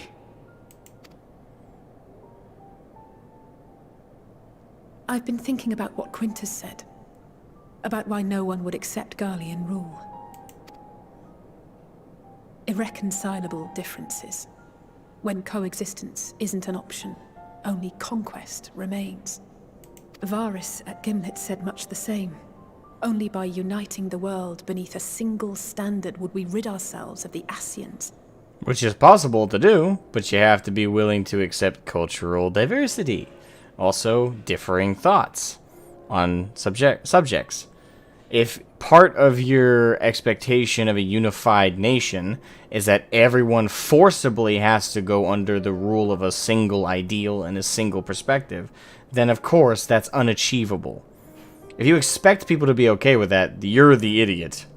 It's like, oh, everyone will want to live under this kind of way. No, the world's made up of individuals with many different perspectives, many different cultural takes and ways of thinking about the world. There's never, ever been a nation that successfully conquered the world, and this is even considering the Roman Empire, they didn't even succeed at this, conquered the entire world and every single culture just adhered to their culture. Hell, for the Roman Empire to work, they had to actually accept a lot of differing religions and cultures and the way they, well, the way they acted. They had to accept those differences for the empire to work. And even then, it still didn't work when they conquered certain lands. They just failed. It's impossible to be a completely universal ruler and expect everyone to just accept your way of life, even if you threaten, and especially if you threaten them to do it under the threat of annihilation. Like, oh, you'll be wiped out if you don't. Then why would, like, if I gotta live like that under the threat of the sickle coming down on my neck, I'd rather die fighting than die on my knees. Like, it's just deluded from any perspective to think that that would ever work unilaterally. It's a completely delusional way of thinking. I'd say even, like, if anyone ever thinks that that will ever happen or work, I'm sorry to be frank, but you're an idiot. It's just that simple. You're idiotic if you believe that that can work. United as one people, one race cleansed of imperfections. A cold and unforgiving vision. And when we fail to live up to their standards, what place is there for us in their world? The dregs of society? But the truly sad, truly frustrating thing is how damnably similar it all is to the lofty ideals of Father and the Forum. Non-intervention. Always non-intervention. Protect our knowledge and our people, and to hells with the rest of you. Yeah, they stem from the same. They both stem from the same basic human nature, which is stubbornness and pride. And yet, I can see how it happened. Varys and Father looked to their elders for guidance and took their virtues as their own. But for this world was of their making. In who else could they place their trust? All of us lost in a sea of chaos, searching desperately for purpose and meaning. But it shouldn't just be an extension of another's. It has to be ours. It has to be.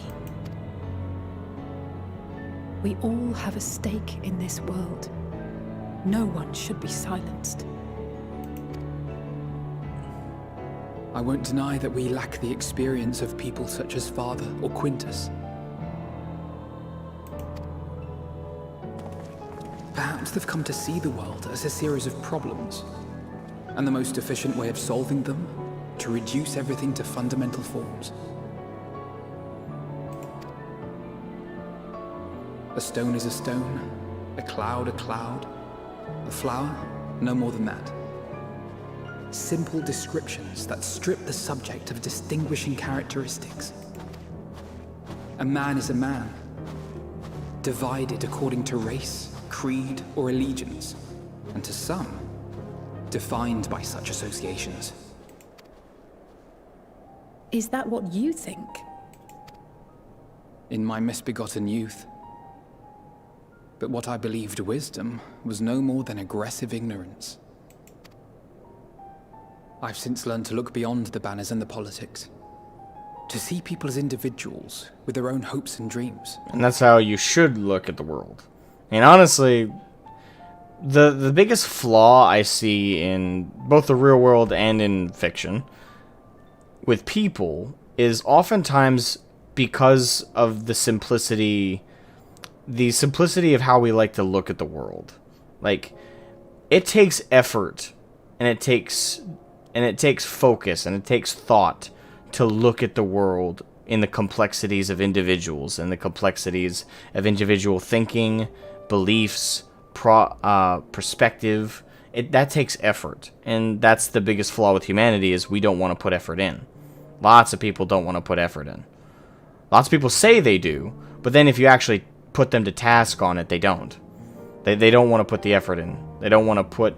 They want the world to be black and white and put into simplistic. They want to break down people into just groups that they can leave a label on and then walk away from. It's like, okay, this group is this way, this group is this way, this group is this way. That's it. That's as simple as it is. I can walk away from it. And it's not that I don't understand where that stems from, because I think we all understand it, because we all have done it. Like, this is not... Like, I'm not, like, calling anyone out specifically. This is universal. Like, ask any 5-year-old. 5-year-olds do it by instinct. It's just something about... It's something about the way we carry ourselves that we want to simplify things just to make our lives a little easier.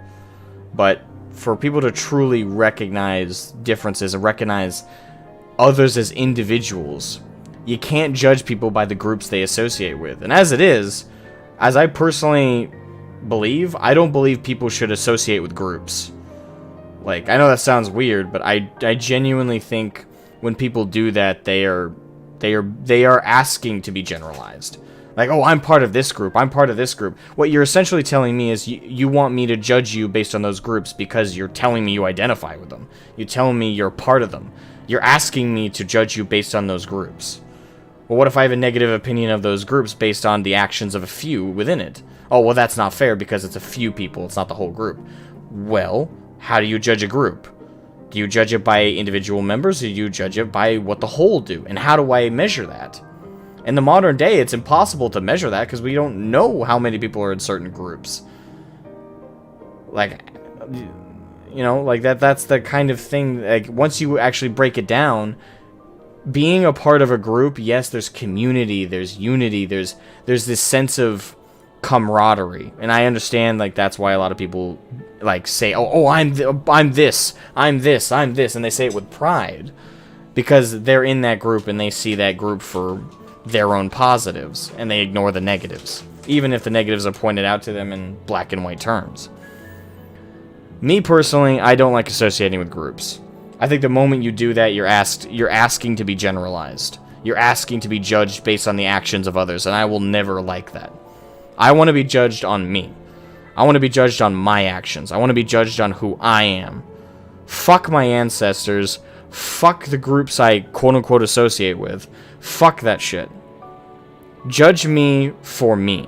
If I do something, you judge me for that. If I say something, judge me for what I say. That should be how it works. Only ever judge me for me. Not because of any arbitrary connection I have with groups. Whether that be race, creed, sexuality, gender identity, I don't care. You judge me, for who I am as a person. Not for what I am, but for who I am. That's what I value in the world, and I hate it. I hate it when people are happy to generalize themselves into groups. And I'm also I hate it when it's the other side of the coin, where people are judging others based on the groups they associate with. But then again, if you associate with a group, you're asking to be judged based on what that group's reputation is. I get that a part of it is that instinct in the human brain where we want to kind of group up with those who are like-minded. But at the same time, you're asking to no longer be judged as an individual when you do that. And for me, I value being judged as an individual more than anything else. That I value that beyond anything else. I never want to be judged based on some arbitrary connection I have with this group or that group or this group or that. No, judge me for me. But that takes effort. That takes passion. That takes a conscious effort to do. And humans just won't do it. For better or for worse, we're simple creatures that desire simplicity and we desire everything to kind of be black and white. As much as people say they don't like black and white judgment, as much as people say that they don't like those kinds of generalizations, I guarantee you everyone who's ever said that has generalized, will generalize, and will never stop generalizing, even if they're called out on it 101 times. Because it's comfortable. It's easy. There's no effort in generalizing. There's all the effort in the world to judge people individually. Well, personally, that's how I like to be seen, and that's how I like to see others. That's how I function. I don't I have generalized. I'd be lying if I said I didn't. Anyone who says they've never generalized ever is lying. So that everyone has done it at some point. It's normal. But everyone should make a conscious effort to judge people as individuals and not as groupies. But that's more idealistic and probably not reasonable of me to expect of others. So, it's just food for thought. Food for thought. As for my dream of building a better world, well, every day I'm reminded that it is far more complex than I had ever imagined. But it only spurs me onward, to find the wisdom and the strength to see it through to the very end.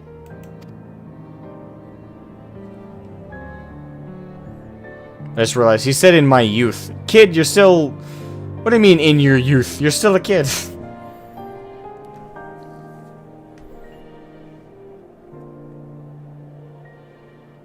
All of our supplies and an immediate withdrawal. These are your conditions? Demands. And you forgot about the airship. Once again, you will leave one behind. It will be used to return the prisoners. Their collars will be removed prior to the exchange. 5 minutes ago. So in the end, not even Father's expertly worded rhetoric could deter you from your chosen course. Because, in my opinion, his rhetoric isn't expertly chosen. His rhetoric is that of a 5-year-old. At least what he said to us. I thought for a moment that it would. I've no love for violence, of course, but ours is a cause worth fighting for. I just wish he'd realize it too. Sometimes the only way to protect the ones you love is to take a stand, to refuse to suffer in silence. I want you to know I share your conviction. Whether it be on the battlefield or in the debating chamber, I won't back down. I guess what I'm saying is... You'll protect him?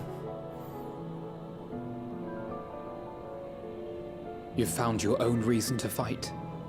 That too? Yes. Yes, I have. God's willing, there will come a day when we can finally lay down our arms and there will be peace. Idealistically. But not until the Telophoroi have been defeated once and for all. And you, brother, will have a vital part to play. By your words and deeds, you'll lead the way. I pray I am up to the task.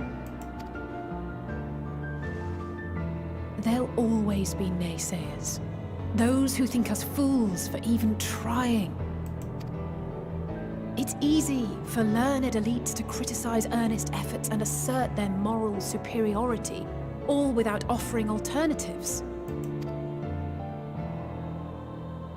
Not that their sophistry has ever wounded you. So stubborn and strong. Stronger than you even know. Don't ever change, you hear me? If you stumble, I'll be there to catch you. Or give you a thick ear. Maybe both, for good measure. That's a sister right there. I'm gonna catch you, I'm also gonna leave you a lump. Because I love you. Thank you, Alice.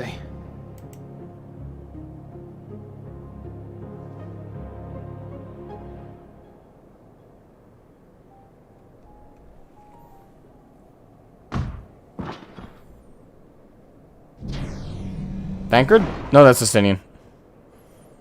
Either way, works.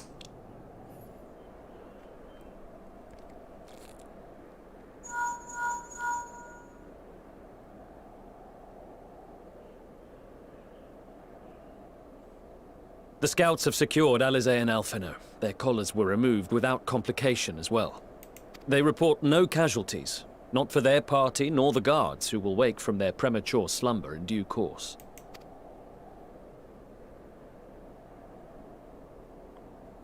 It would appear the situation has changed. Yep, now they're gonna pull out their plan B. I propose new terms. We have information that will be of great interest to Lord Quintus, and I wish to speak with him in person.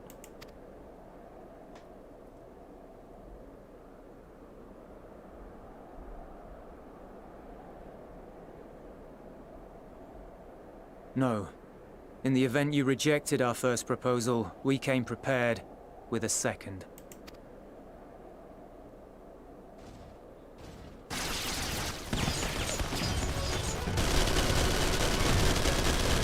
Ambush!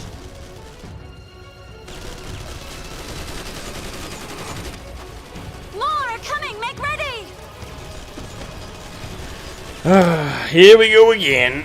We, the loyal soldiers of the First Legion, proud servants of Garlemald, of the fallen Emperor Varys, shall safeguard these lands from the barbarian hordes until our countrymen return! Right. Meaningless fighting time. Stop, both of you!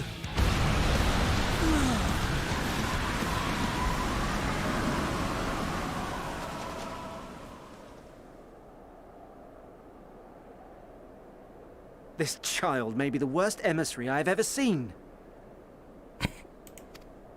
Ironic.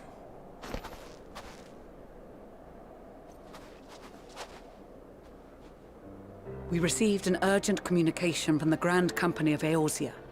Envoys from the Imperial Army, led by members of the 10th Legion, came to Alamigo and requested an audience. They explained that their efforts to coordinate the reclamation of the capital with the aid of the 4th, 5th, 8th, and 12th had ended in failure.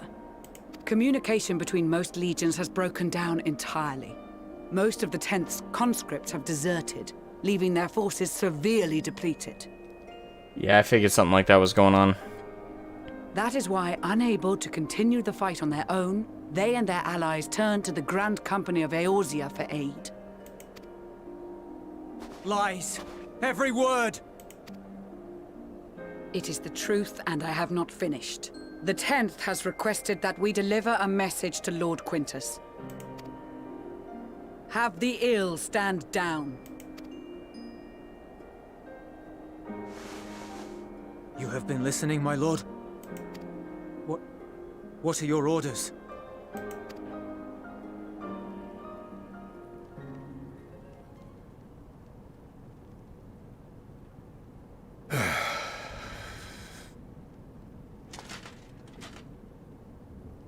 Inform her that we will honor the 10th decision.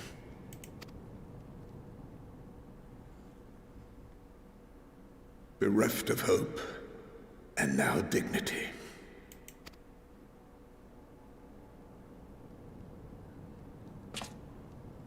I release you from your duty. All of you.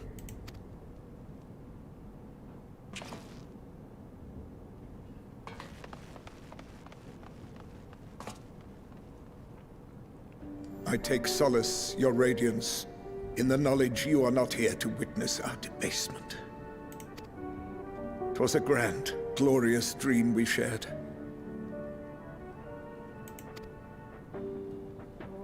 Of a world united, of peace and prosperity. Your version of it, which isn't very peaceful or prosperous. For anyone outside of core Garlemald. You and I, memories of days gone by. He's not gonna kill himself, is he? Bonds forged in blood that I will not see tarnished. He is, isn't he?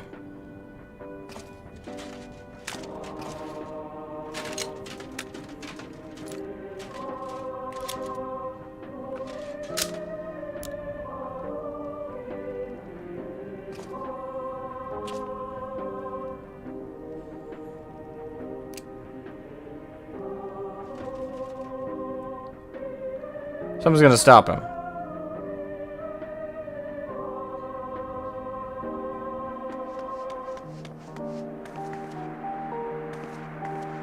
Quickly!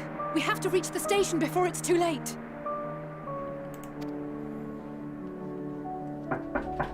Well, that's grim as hell. If there is still a chance that Quintus will agree to a truce, we must take it. I'm streaming. Huh? I don't have an idea where a corkscrew is. Brother-in-law. There's the chance. I just hope we get there before he and his men do something rash. Unless something stopped him last minute. He's already planning on doing something pretty fucking rash.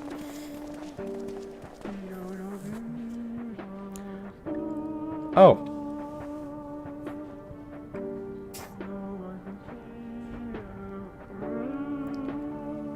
They're mine.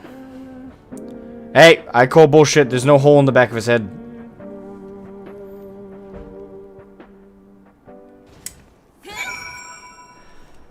Who knew they'd put something that heavy in FF? Like, they put some heavy shit in this game before now, but never something like this. Has been the grittiest and grimmest I've seen this game get visually. Like, usually up till now, what's been like dark or grim has been the concepts, mostly. But this has been the grittiest and grimmest this game has ever gotten. And the thing is, I honestly didn't think they'd ever be able to go that far with it. Like, suicide shit? Bloodstains on fire? I didn't think they could, because it's a rated T for T MMORPG. Usually that comes with the you know, with the stringent rules of, hey, you can't push it too far, but this is the farthest I've seen this shit, this kind of thing be pulled in an MMO. Holy shit. Much and more has occurred since the last we met. As for determining what comes next, we must speak with Lord Quintus. It's gonna be kinda hard. I have good news and bad news with that, Lucia. Good news is, we have more access to his stubborn brain than we ever had before. Downside, that access came at the price of the function.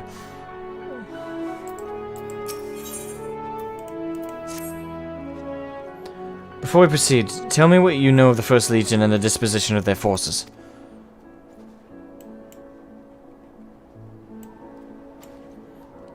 They were preparing for war while the refugees in the care were left to go hungry? A reckless, short-sighted plan that risked the welfare of the people they were sworn to protect. Nevertheless, we cannot compel them to accept our aid. If we were to arrive in force with the intent to do so, we would only incite panic, but perhaps they can be persuaded to follow one of their own. Go with Julius back to the station and have him lead the refugees here. Some may be unwilling to or unable to leave, but for the time being, I'll take what I can get.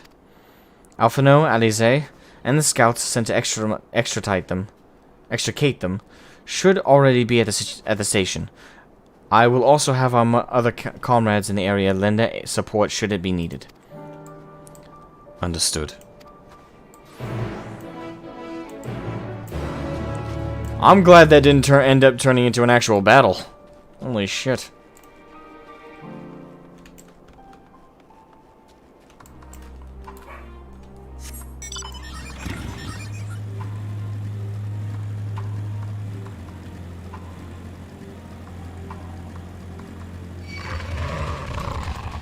Fuck off! Oh shit, more bears. Rude! We have no necromancer. This conversation might be difficult. To knock their performances out of the park this is... Yes, they absolutely do. They're definitely giving it their all. Sweet commendation to them for that one. Yeah, they're definitely putting 110% effort in. Mad respect to them.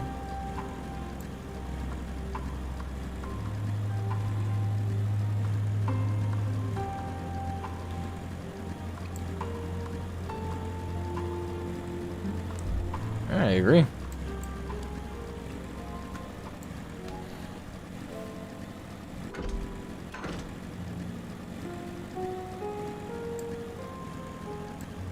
Okay.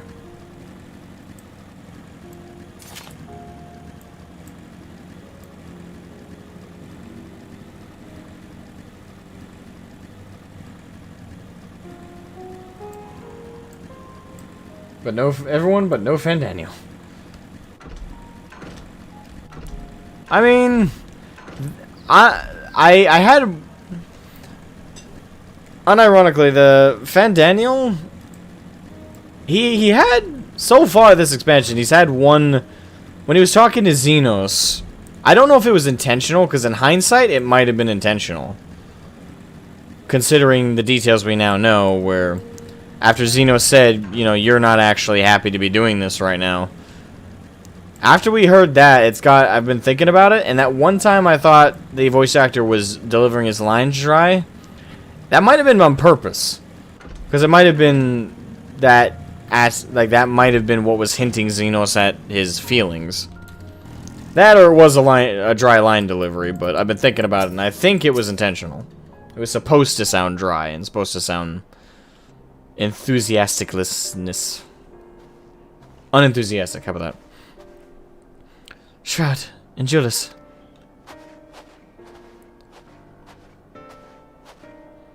We arrived just before you did. And too late.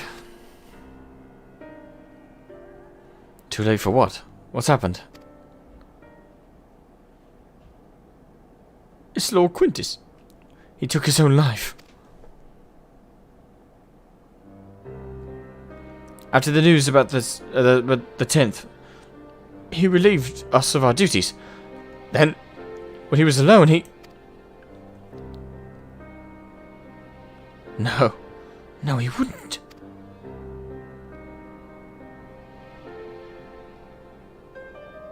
That's what happens when you have more pride than sense. Thancred and the others, assisted by the soldiers, have seen to the remains. In due course shall the legatus be afforded a proper burial. He released us from our duty. He wanted us to be free to choose our own fate.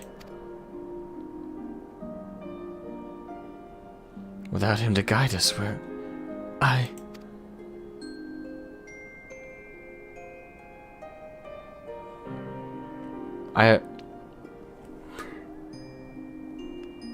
Why am I yawning? It's not that late. I have just this moment spoken with Lucia. We are ready to commence the transfer of the refugees here to Camp Broken Glass, should they be willing to accept our aid. Some would rather die. But most of us just want to live. Songs and standards be damned. We just want to live.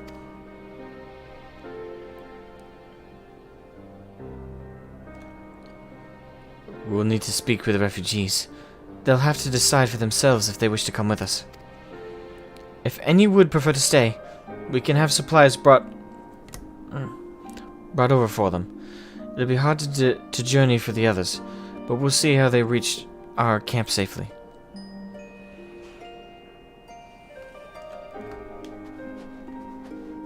God damn.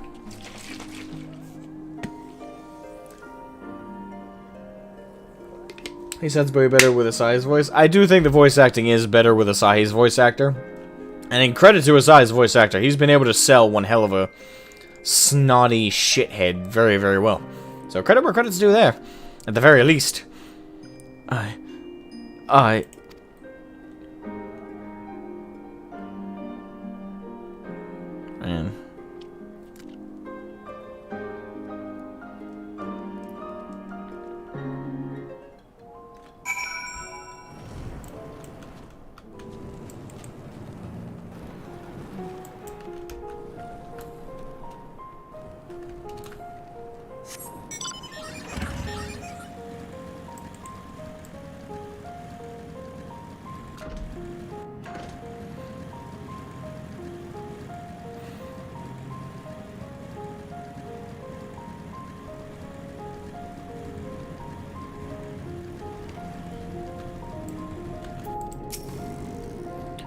It was only a dream, wasn't it? To think we could reclaim it, rebuild it all ourselves. Before this all began, I sent my wife and daughter away to the provinces. If there's a chance I might see them again, I'll take it. So take me with you, please. I will do my best. Okay, so. Well, got the Aetheryte sorted in the end.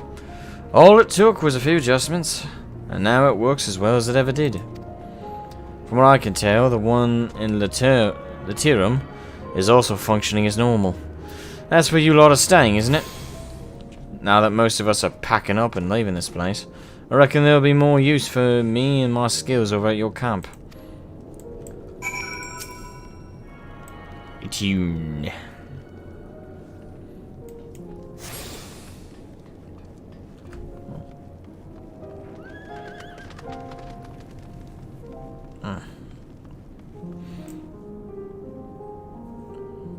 Why my nose hurts.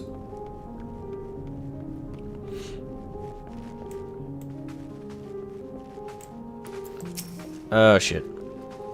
Okay, for a second I thought he was gonna be dead. It's you. The one who treated me with such kindness.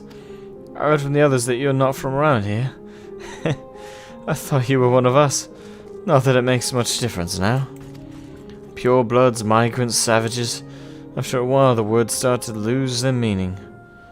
Until all you're left with is anger and fear and hate, and I'm too tired.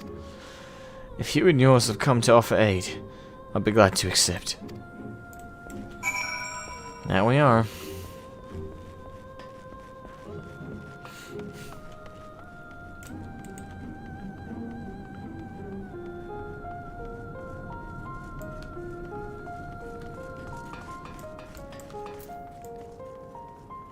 This is depressing. We have much to discuss. I rescued the attack on Camp Broken Glass. What we'd hoped to talk about with Quintus. But all of that can wait. More urgent matters demand our attention. Are any of the refugees willing to come to our camp? Several. Thank the 12. Thank the 12. You and I should go first and secure the route back to Camp Broken Glass. With all the creatures and tempered skulking about, I expect we'll have our hands full. This should come in handy. Conqueror's Chain. Courtesy of our lemons and friends. I'd save it for the tempered, though. I'll mark a few points that need surveying on your map. Once you've taken care of the riffraff, we'll meet you back at camp. Kelly here. Before I go, any point in talking to Julius? Why? Nope, about what I expected.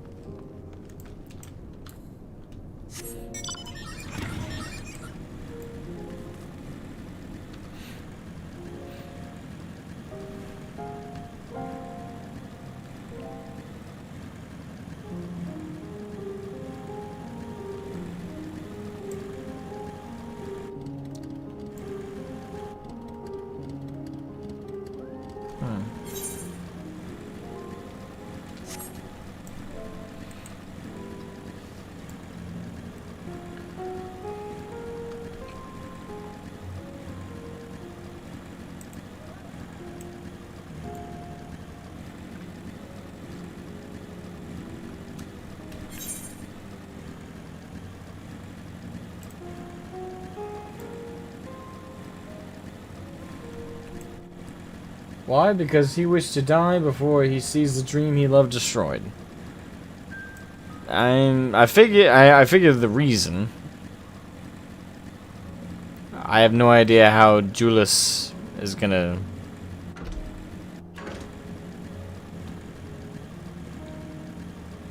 I can't imagine being in that position. I mean, I've had friends commit suicide, but it's different, I guess is the only way to phrase it. Like, it's different when it's a friend that just gave up. The other is someone you admire, someone you respect, someone... You can admire a friend, don't get me wrong, but... when it's essentially a mentor figure and someone who gave you your only hope in the world, that hits differently.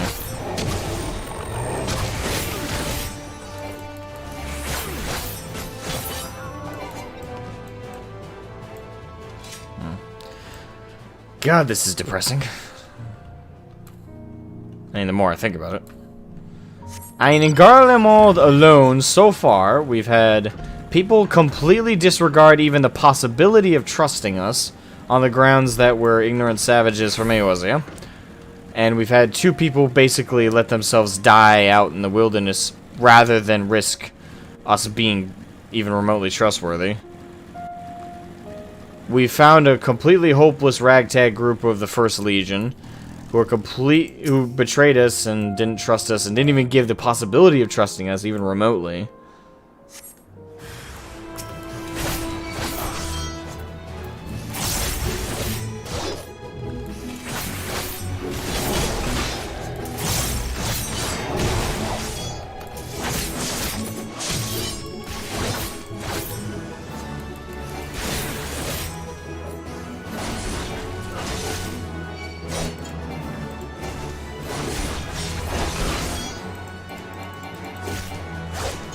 What do you mean invalid target? Oh, do I gotta beat him? Oh no, okay. Now I can use it on him.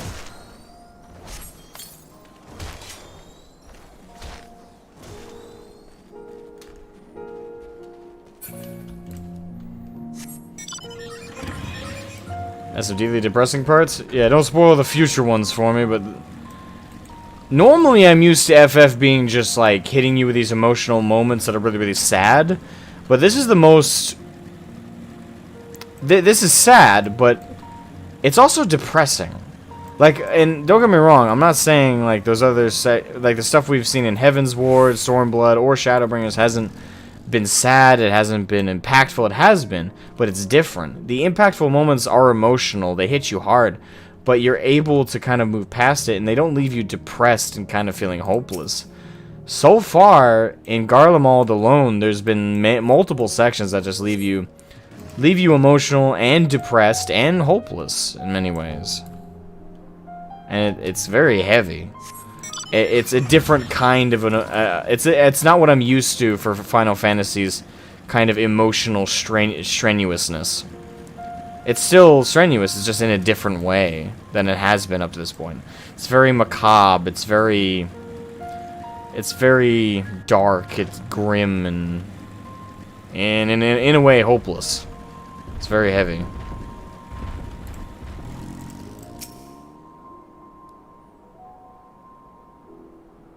So the day better end with a bit of hope? I mean, yeah. I mean, as big as the expansion will, but...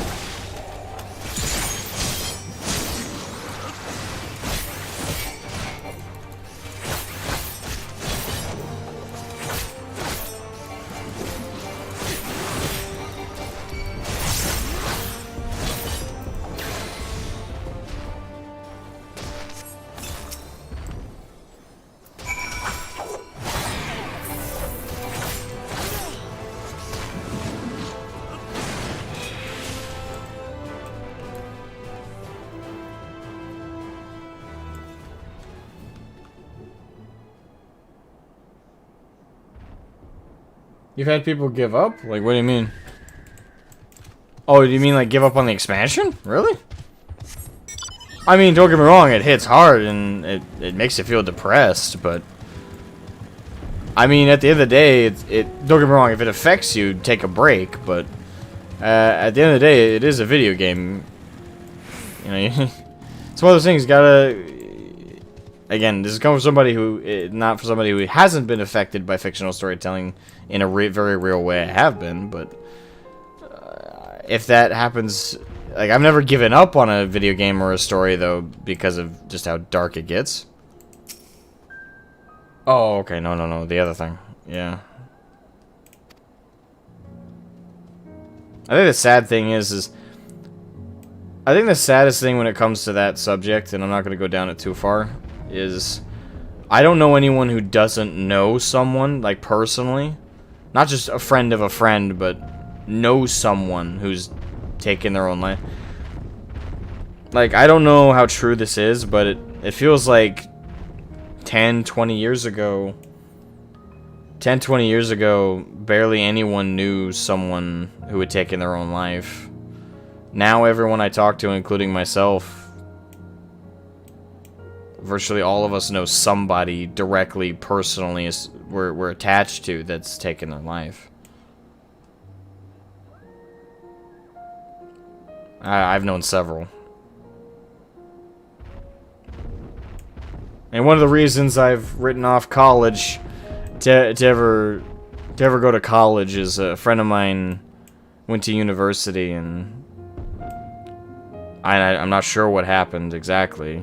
At first, the first red flag was he stopped sending texts and checking in with me, and I figured it was just because he was, you know, living the college life, you know, going out drinking with friends, you know, stressing over midterms and finals and stuff. But then I talked to his friends at college, and because he told me who they were, and I just looked them up on Facebook. And I was like, hey, you know, how's he doing? He hasn't checked in with me, and I don't want to harass him too much. And they told me they hadn't heard from him either, and they were in the same dorm room. And he barely talked to people, and he went quiet.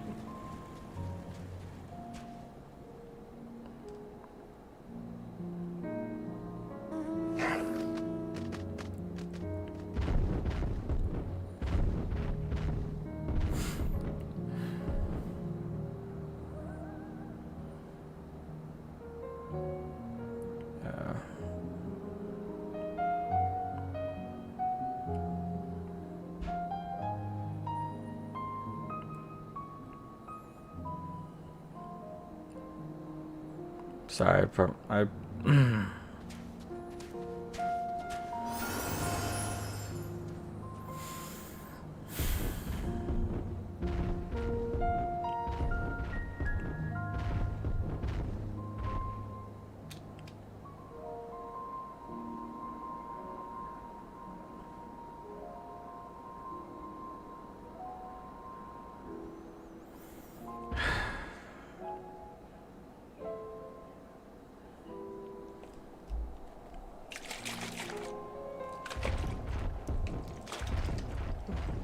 Point is, the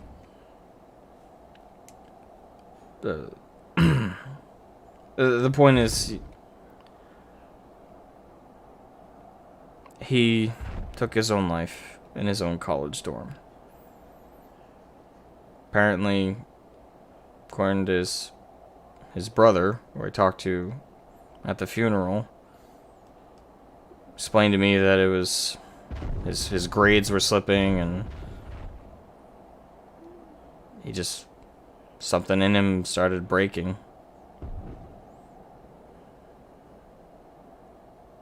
I think the part that hurts most is that he could have talked to me about it.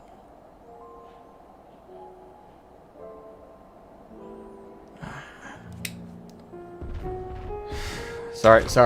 I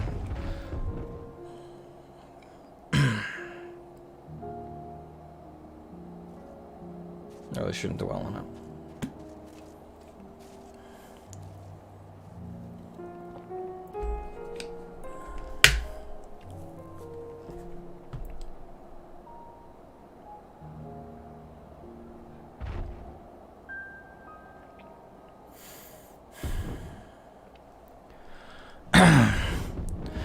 As expected, I ran into a few beasts who went down without much of a fight. The tempered proved somewhat troublesome, but those chains should keep them under control until our allies take them into custody. With that taken care of, I'm to gather a few supplies and then return to the station. While I see to that, would you mind apprising Lucia of our progress? As it happens, I have some rather pertinent information from our recent scouting forays, but I'll save that for later. First things first, and all that.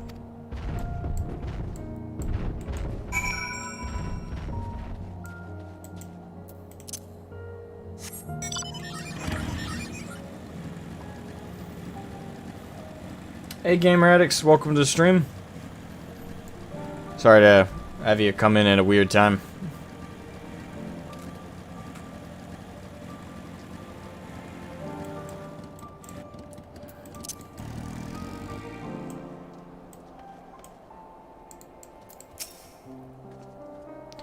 Ah, Shroud. I was informed of Quintus's suicide. It must have come as a great shock to his men. What are the refugees? Untold Soul were receptive to our proposal, but I would hear your first-hand account. That so many did not hesitate to accept proves how desperate their situation has become. We'll do our best to make them feel welcome. The troops who participated in the ambush are no exception. They will be afforded the same treatment as any other refugees, perfidy notwithstanding. After all, even if I wanted to make an example of them, there's no one left to learn from it. We will tell our allies that these soldiers were acting under the direct orders of their legatus, and that following his suicide they offered a full and unconditional surrender. Perhaps Quintus thought that, had he lived, he would be tried as a war criminal, and his men punished with him. Perhaps, by taking his own life, he hoped to absolve them of any culpability.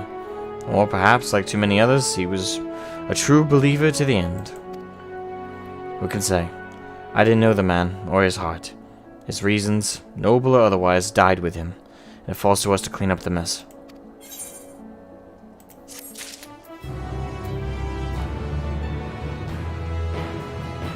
No, I figured I knew you were Luna. I try and go based on people's users name on YouTube. That way it just prevents me from getting confused.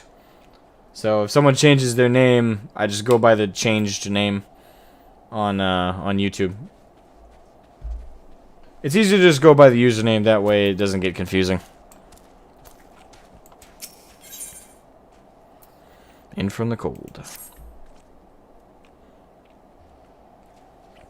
I assume you're curious about how matters have progressed here in your absence.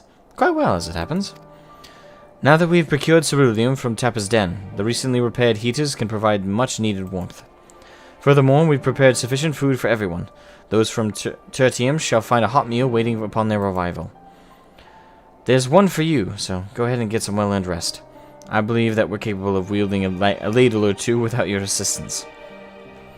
On your way, might I ask you seek out Ashtola? She was but recently attending to the wounded, but she's meant to be taking a rest herself. See that she is.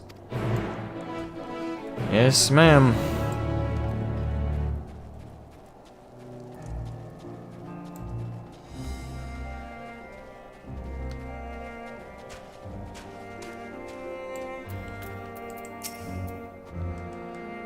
Yes, I have been taking proper breaks and imbibing sufficient water.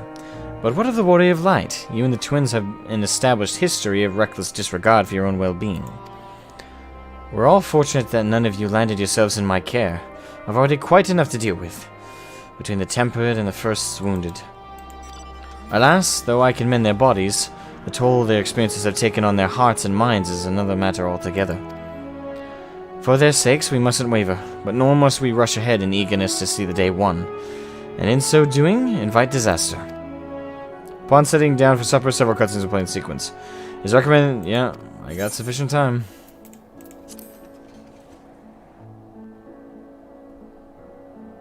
Up to you. And I just go based on what your username is. So I leave it up to you.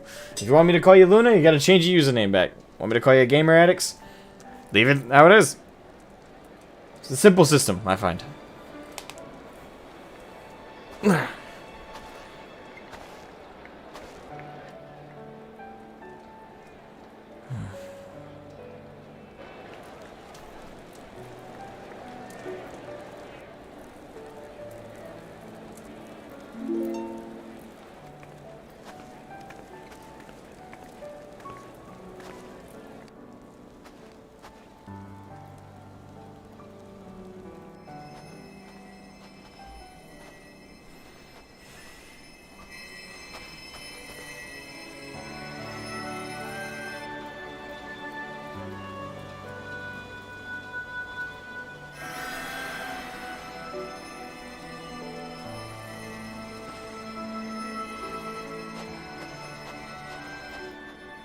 Is that all of them?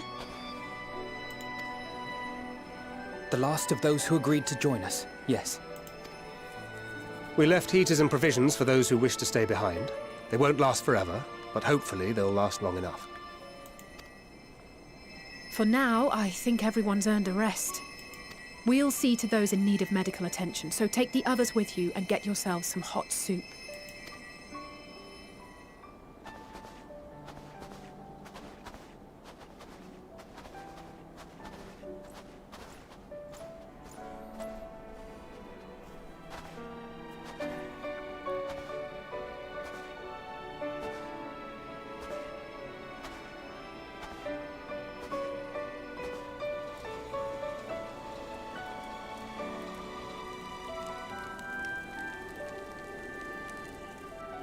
Yeah, dip now. Yep. See you at a different time, Gamer Addict. See you later. Hope you have a great time in the game.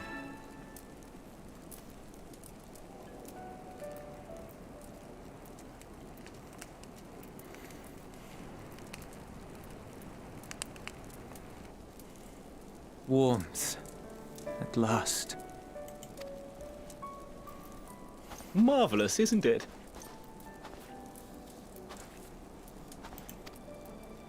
All thanks to the resourceful machinists of Ishgard, I might add. On their behalf, I bid you warm yourself to your heart's content. Hold on. Your people might have scribbled a few things on a piece of parchment, but it was our Leminson Smiths that put the bloody things together. Well, be that as it may, we single-handedly got the interior heating up and running again, didn't we? The hells you did! We were there every step of the way! I tend to... You barely raised a finger to help, you ale-sodden reprobate. I did a damn sight more than you, you lily-livered bilge rat! Knowing Ameneline, I trust Sickard way more. Be telling the truth right now. Take that back. Make me. I will not stoop to your level. Yay, yeah. Adamantium pizza soup.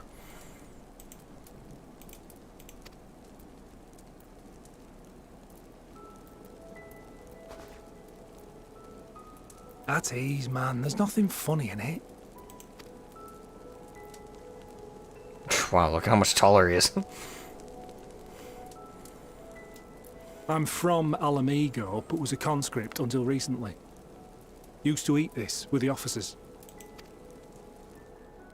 Apparently, it's adapted from a steppe recipe. This is my first time trying it, and I have to say, it's not half bad. It's a bit too flavorful for my liking. Perhaps compared to what you're used to.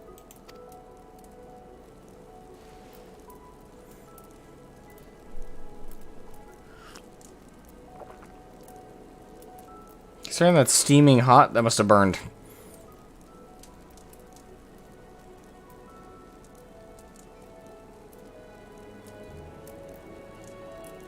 It's the little things that make life worth living, don't you think?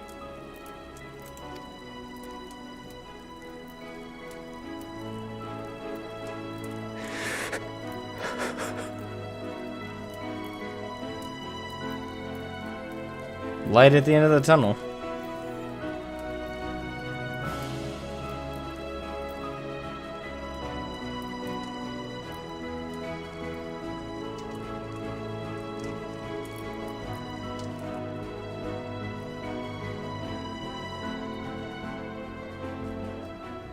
I know this is not a dream, and yet...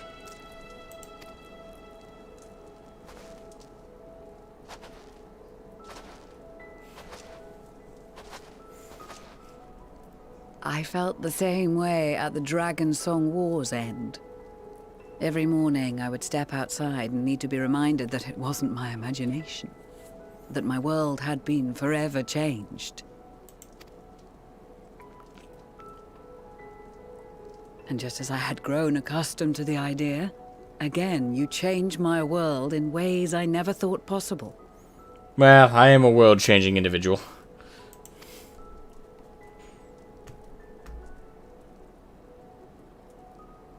Chowder. Were it not for you and your fellow scions, the rifts between man and dragon and myriad tribes might never have been bridged.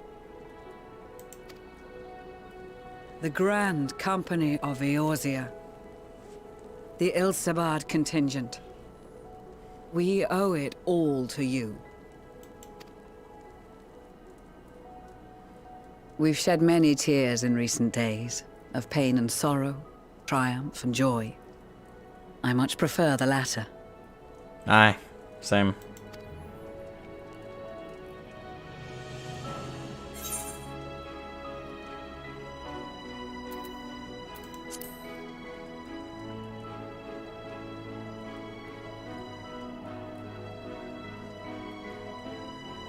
I'm honored to fight by your side.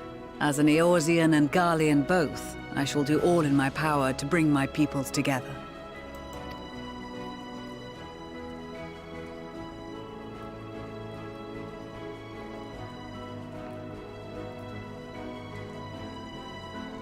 It is a remarkable achievement. Everything that I and the Populares had hoped for, and more. Too bad it's coming at the cost of the entire nation by the sounds of it. It's virtually... Would that it had come sooner. Yeah.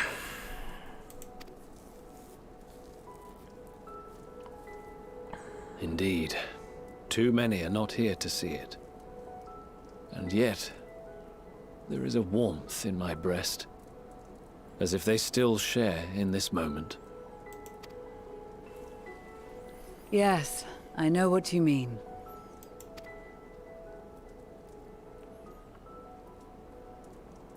On a night like tonight, the wind and cold seem to pass me by.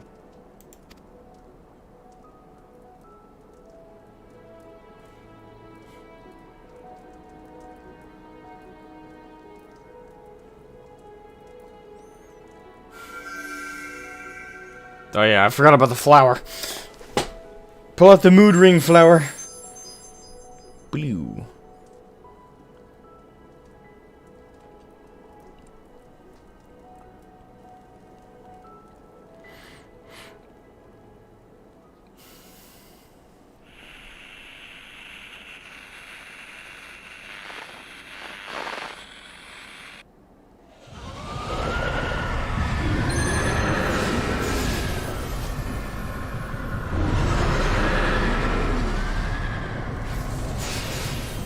Good thing everybody's got those damn scales.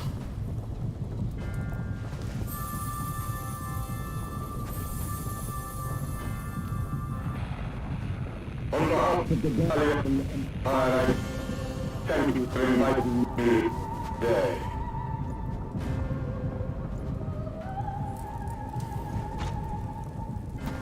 What? Emperor Varys? Oh shit.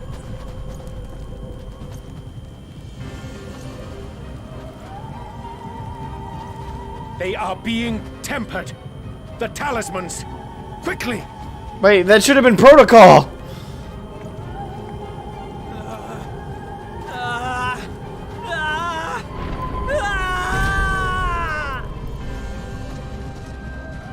Restrain them! Save me, brave hero! Oh, you motherfucker. Ahem. Hey! That's... My lord has requested your presence, and I would hate to disappoint him. Fuck you!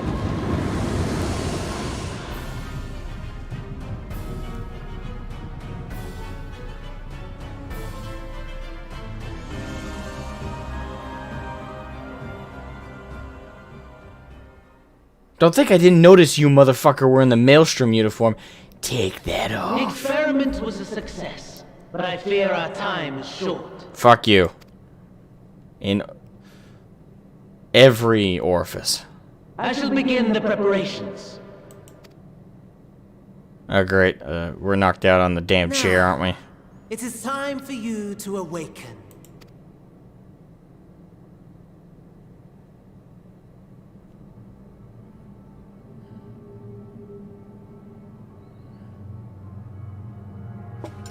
Good morrow to you. Here, have a taste before it gets cold. Oh, but be sure to remove your helmet. Take a moment, too, to familiarize yourself with that borrowed flesh.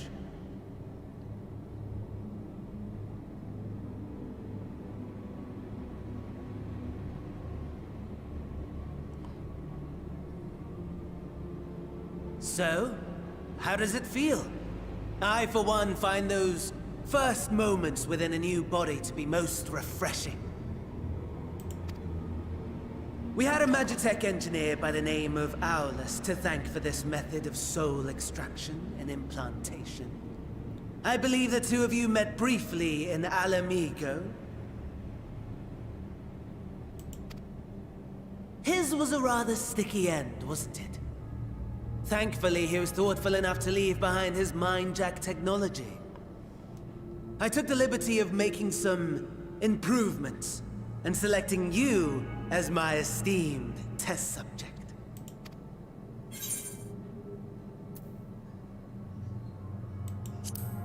Such a pain in the ass. Come now. To us Asians, it is no different from trying on new clothes. Why not make the most of it by partaking in this fine cuisine? I must say, I have gone to great lengths to reunite you with my lord. When I discovered that his friend was in this neck of the woods, I suggested inviting you over for dinner. The invitation was a little on the forceful side. Fuckhead. He never deigned to respond, but I took his silence as a resounding yes.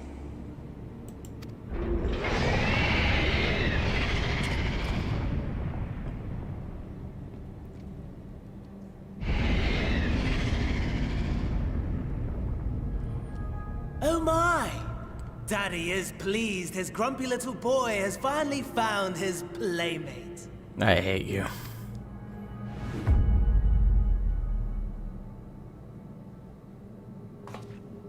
Ah, exposition is in order. At least you admit what it's about to be.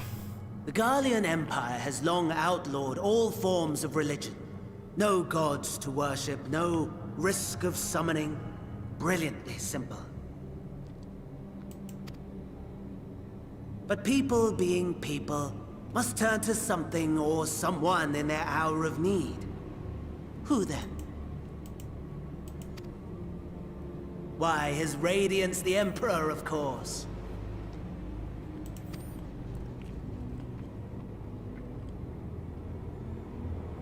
As you have observed firsthand, Garlemald has seen better days.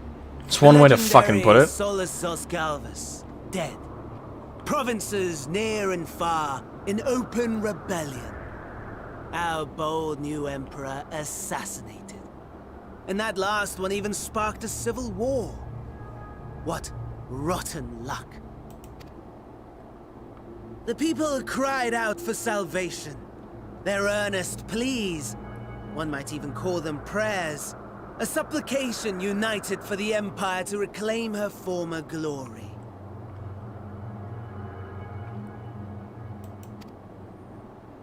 And so their will did manifest, channeled through the corpse of none other than Emperor Varus himself. And lo, the Savior was born, the embodiment of the Garlean spirit, their anima. That looks nothing like Varus. It calls to its subjects, compelling them to take up arms and fight.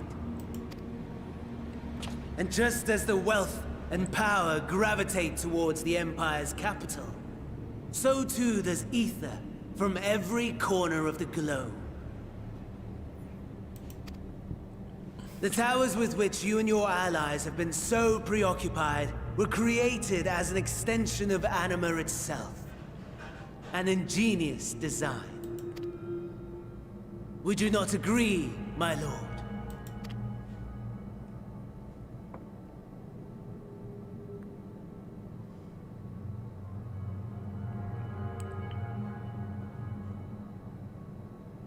Does the pursuit of prey you have bested before excite you?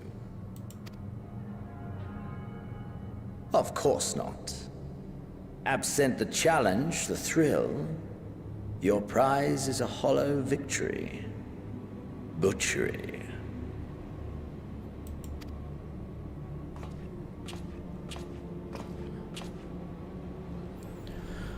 Ah, boy. Perhaps you think that to be the extent of my promise. I have no doubt fallen in your estimation since Alamigo. Fair enough. But do not let your disdain deprive us, of an opportunity to craft an even more majestic moment of euphoria. I have been honing my craft as I set the stage for our reunion. You really need to get a hobby, dude. Other than stalking me.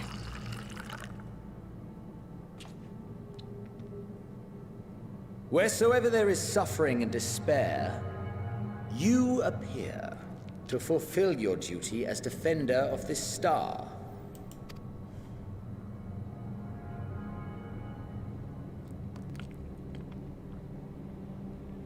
The chaos and destruction that my hordes have wrought are my gifts to you alone. You can keep them.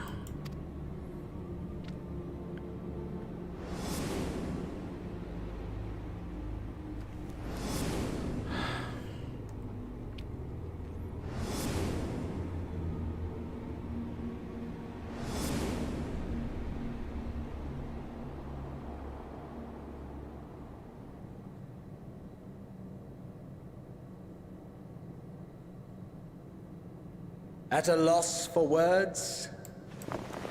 No matter. As you will learn, I have only just begun. Oh, will you not finish your meal? There is only one thing that can sate my hunger, and it would seem my friend has lost his appetite. I hoped this display of civility might prove an entertaining diversion, but clearly we are above such pretensions.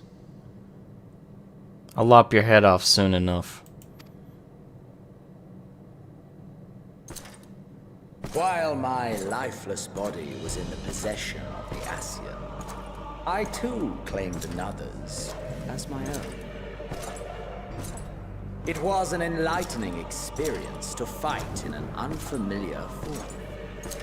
Flaws and failings in my technique were plain to see.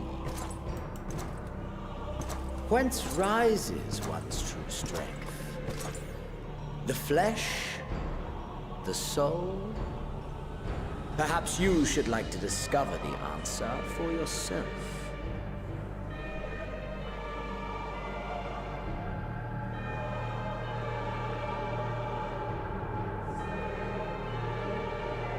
There's our body.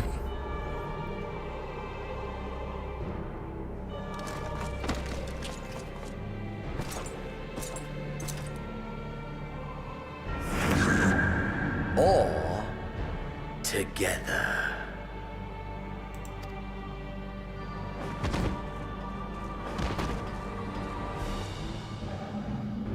He didn't. Oh, you motherfucker.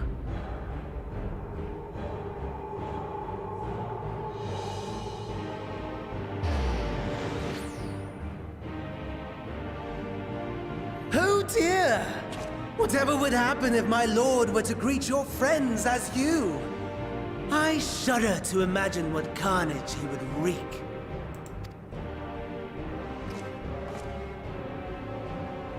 We'd better hurry if we want to avert the bloodbath. You can thank me later for my generosity.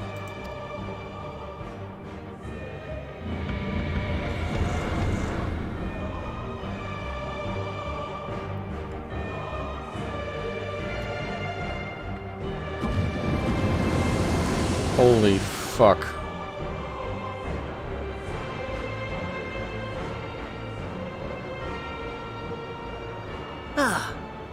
There it is.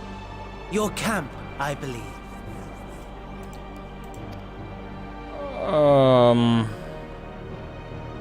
If I were to hazard a guess, I would say that you, the other you, is making his way there as we speak. This is heavy. Alas, this you will have to walk from here. Or The run, fucking writing, man. Holy My lord crap. would be cross if I made it too easy. This is crazy.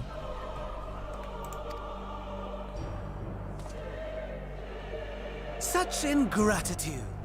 I'd not squander this fighting chance. After all, you've obstacles enough to overcome. Right on cue.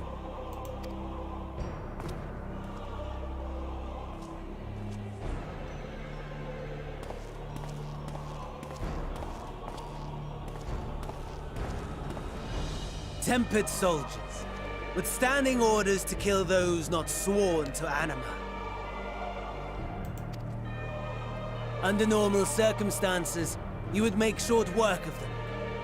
But on this occasion, the odds are not so heavily stacked in your favor.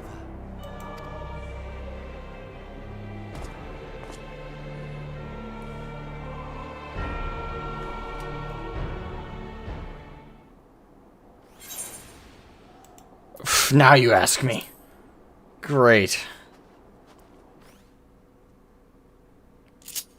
Holy crap.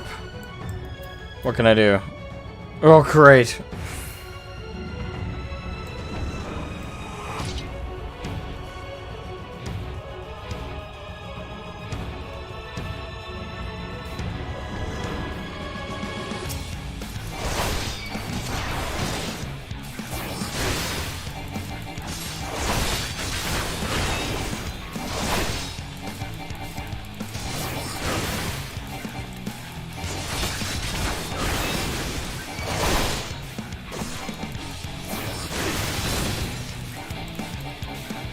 Fuck.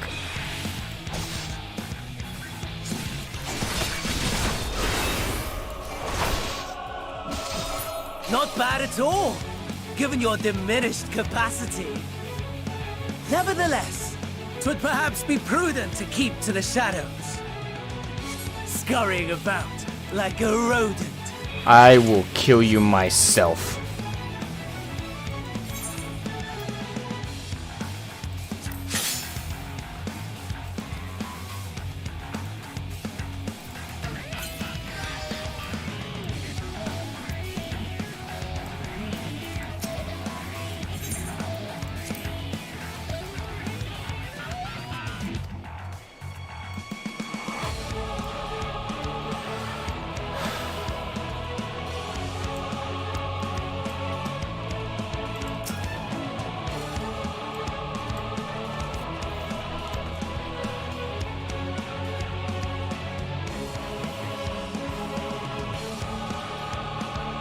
How do I get past them? They're equally spaced. Oh well.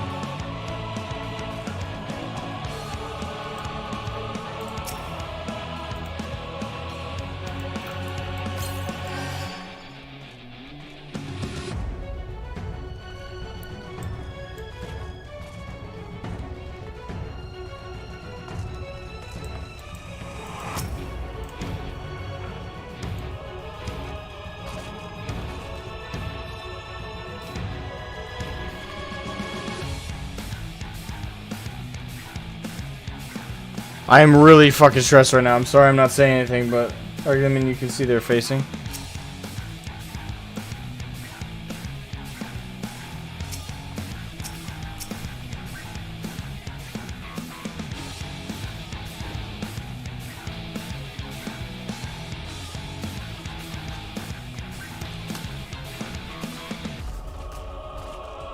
You know, for a man who just wanted to face us again in a final combat, Xenos is going way over the top to piss me off.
Not sure where I'm supposed to be going.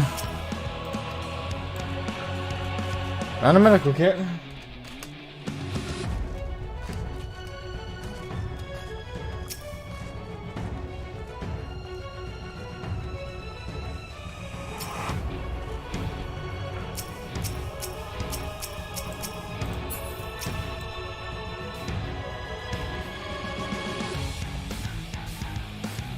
Not sure where I'm supposed to be going. I know get to Camp Broken Glass, but it seems to be limiting where I can exit very thoroughly right now.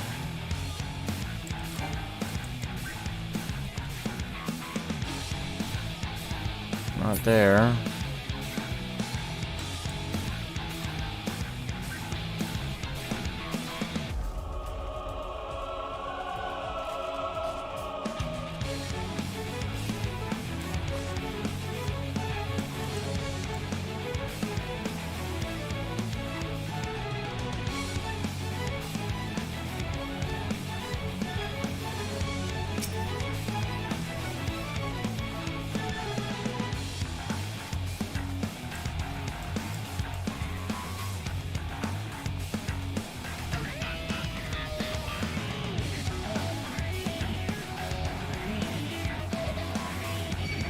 Fuck.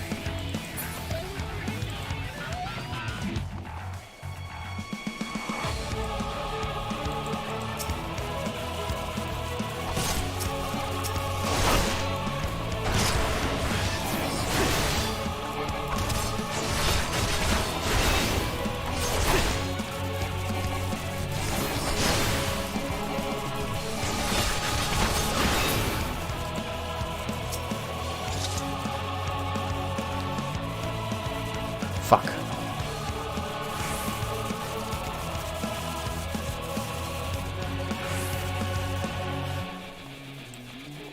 What does it say?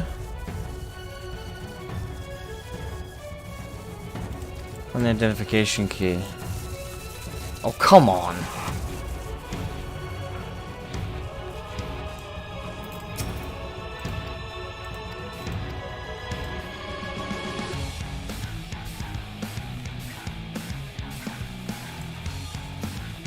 What did it say?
Can't afford to get attacked right now.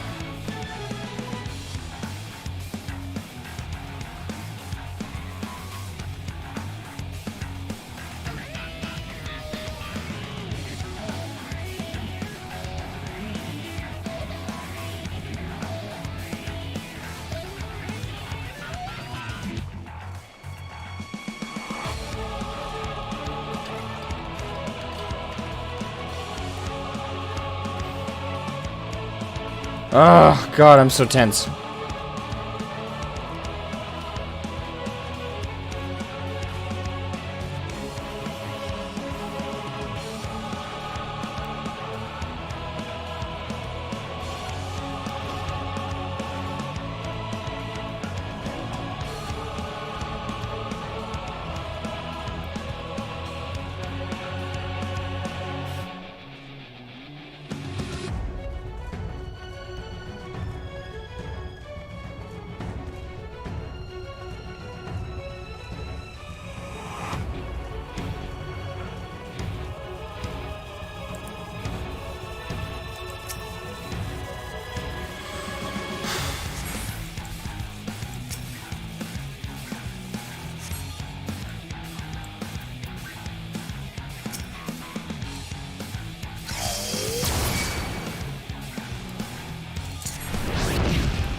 Alright, disembark.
What the fuck?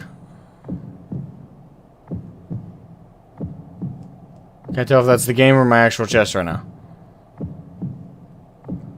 And to escape the blast, you begin to lose consciousness.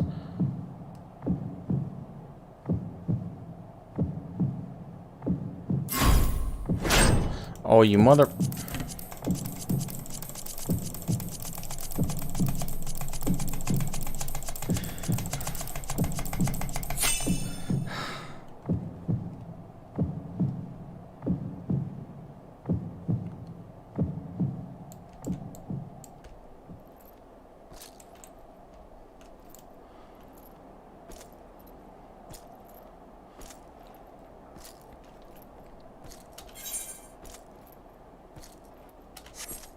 Can't be serious.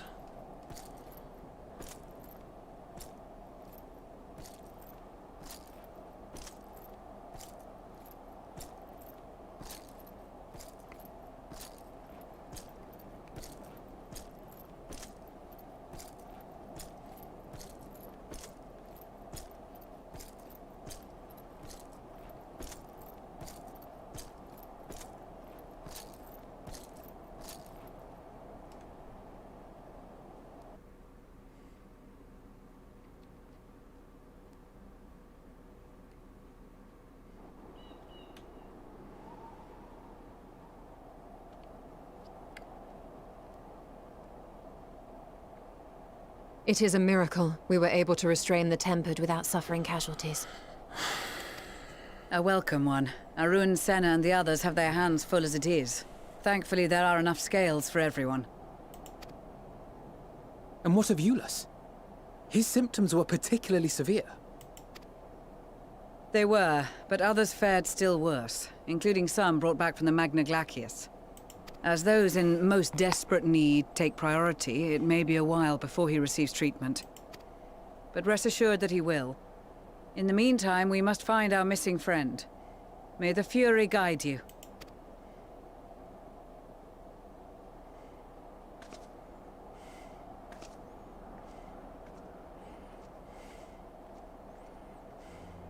Of all the bloody times for a disappearing act. Right when the first wave struck. We'd be fools to think it a coincidence. Thank you, Destiny. I need you to do me a favor, and I won't mind. Please kill my body. But where even to begin the search? No one saw him leave in the chaos, and we've no trail to follow. While I know full well he can handle himself, I worry all the same.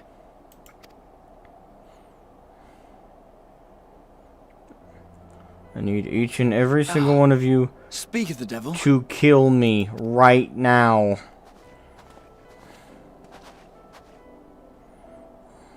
Well, time to call off the search.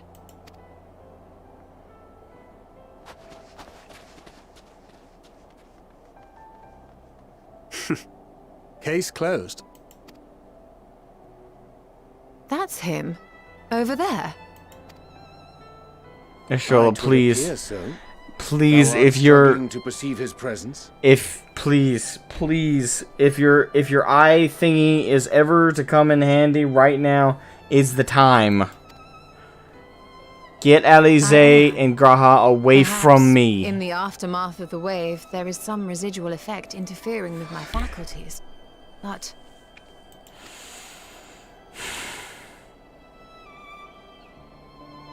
Where have you been? We've been worried sick. Now. All's well that ends well. Are you all right?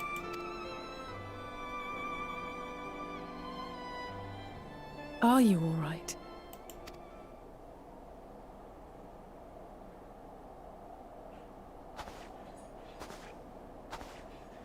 Who are you? Okay, thank God. Now get the fuck away from me!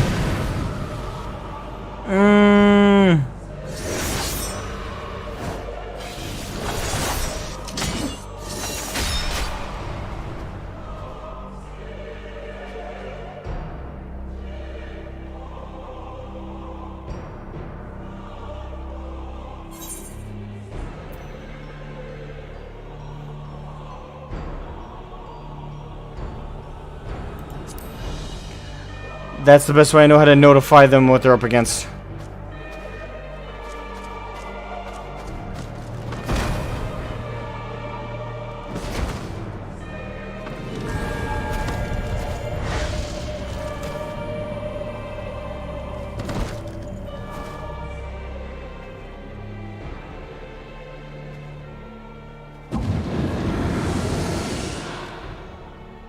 Sadly, that is all we have time for today. The effect has run its course, and back to your own bodies you must go.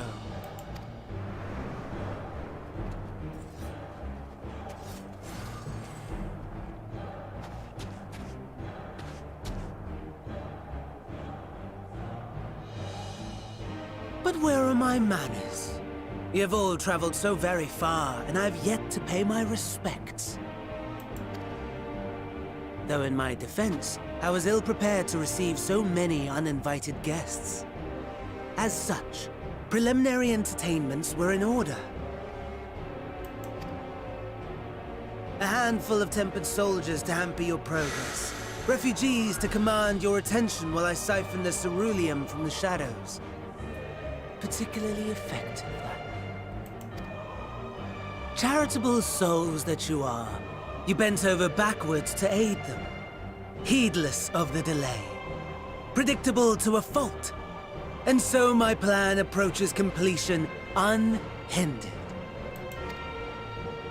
Anima will soon have absorbed the requisite amount of ether, and then shall come the spectacle to end all spectacles. The eldest and most powerful of primals will awaken, and all shall bear witness to the final days. Wouldn't the eldest be Zodiac?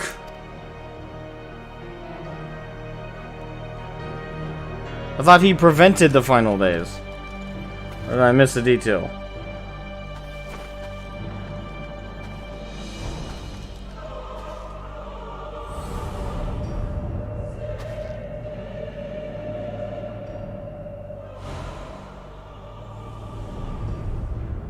The gods themselves will be my meal. Your dear companions my dessert. Upon this world I'll feast, and death shall follow in my wake. Not before I lop your fucking head off. And your cronies. All your hate, all your rage, you will render unto me.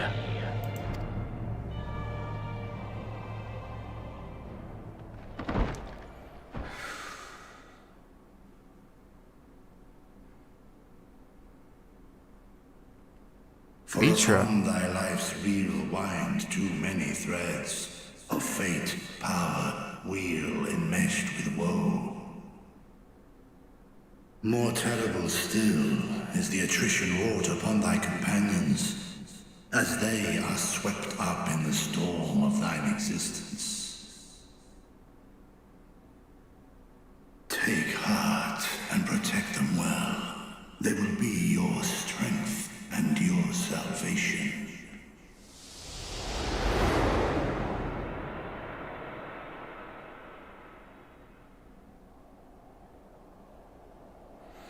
Thank goodness. He's awake. In my own damn body? Yes, great.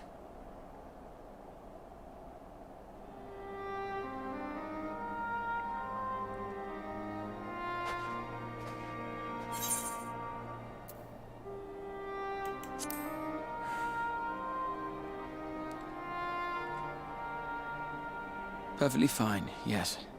I hope the same can be said of you. I just have my body snatched, not exactly. I feel violated. Thoroughly.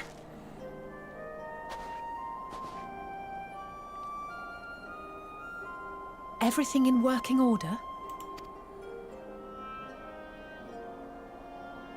That's a relief. Oh, and before I forget, thanks for coming to our rescue. No problem, kid. No Given problem at all. recent events, I would be surprised if you weren't feeling a bit poorly. A hearty meal and a long rest would be my recommendation under normal circumstances, but these are anything but. If Fandaniel's boasts are to be believed, we must act quickly. Once you've blown away the cobwebs, we can discuss preparations for our assault on the Tower of Babel. Are we going full assault already? Good God.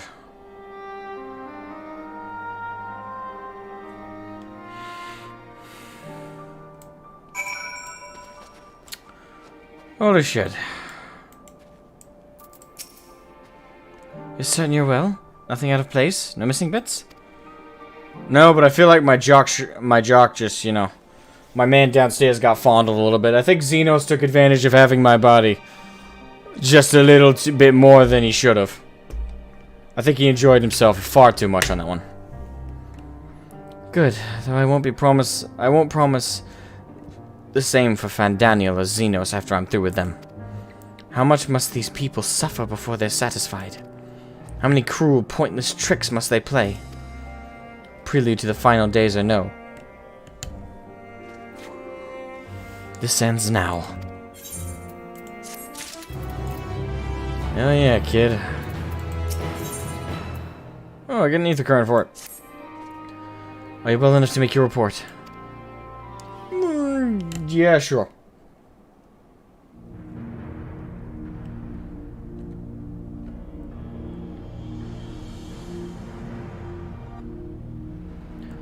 This anima was summoned with the corpse of Emperor Varus.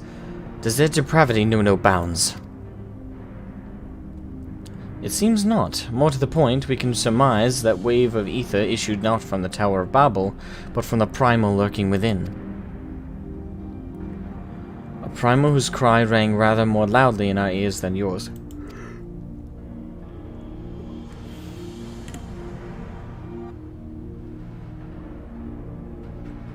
The thing is, the Lala players, I can't imagine you could take very many cinematics with the Lala character. I'm sorry, but for me, like, if you want to turn the entire game into comedy mode, play a Lalafell. I'm sorry, I couldn't take a single scene seriously if it was a Lalafell. Even that just now. If you were taken to the tower itself, then this proves beyond the... Why am I yawning so much? It's not that late. Shadow of a doubt, it is a beating heart of Telopheroy's machinations.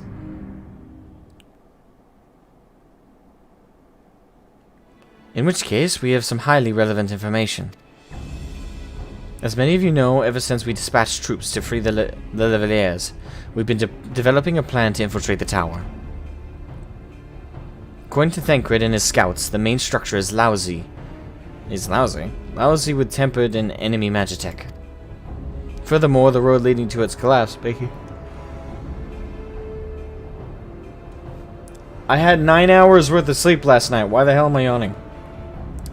It collapsed, making it difficult to approach in numbers. Thus do we propose dividing our forces into two parties, one to distract and the other to infiltrate. The diversionary force will be comprised of the Ishgardian, Gridanian, and Laminzan delegations. They will begin the construction of bridges to make the Telopheroi believe we are marching upon the tower. Meanwhile, the best suited for our Alamegan, Ul'dan, and Eastern comrades will use a different method of ingress.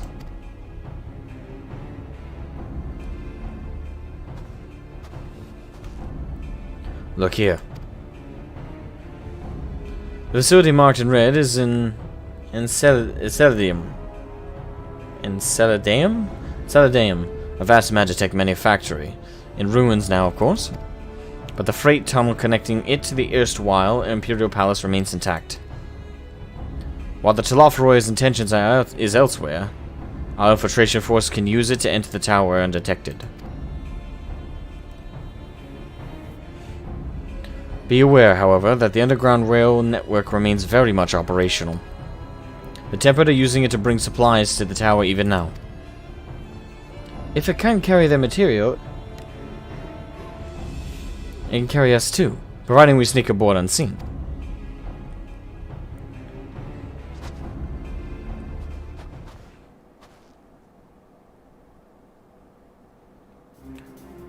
The Scions will lead the infiltration party. Once inside, you must locate and dispatch Fandaniel and Xenos.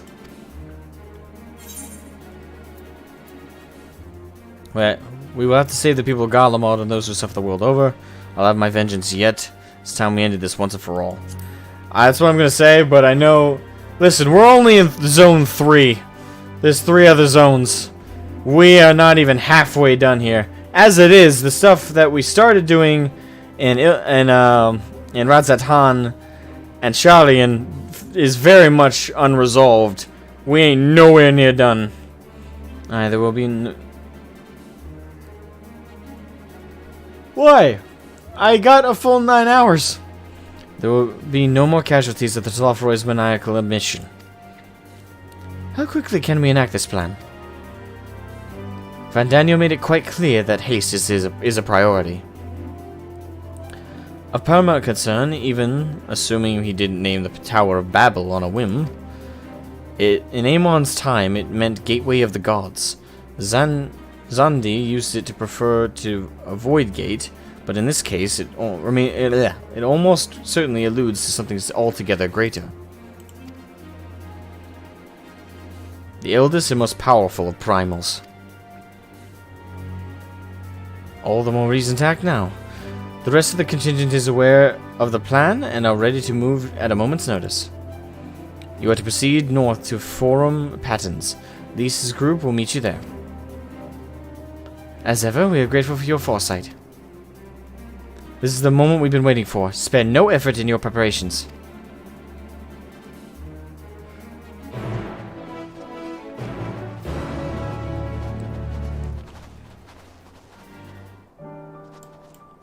God damn.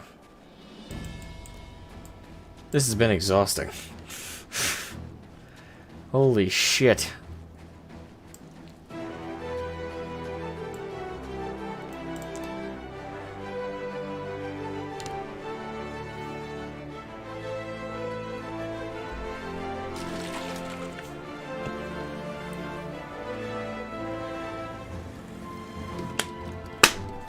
Good fucking God.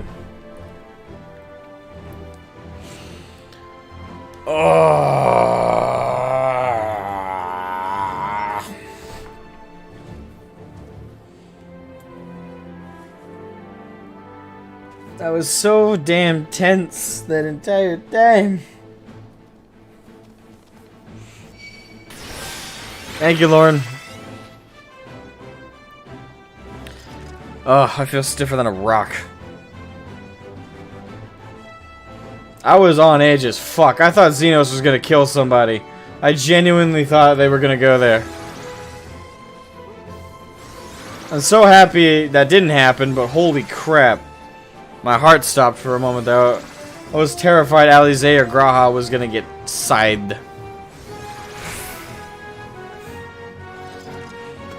We're gonna call it there tonight. I'm drained. A lot fucking happened. It was a great stream. I had fun. Thank God the connectivity issues from last time didn't come back. Thank you all so much for watching. Of course, as I say that, there's connectivity issues now. Anyway, we're gonna call it a night now. Have an amazing night, everybody. We will pick this up next time. No, you're going to miss... I'm sorry, Lauren, but...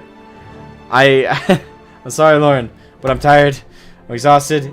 We're now starting to get buffering and lagging on the stream, so now's the best time to end. And because of this buffering, YouTube might end up having to processing this stream for 72 hours before the full thing is available again.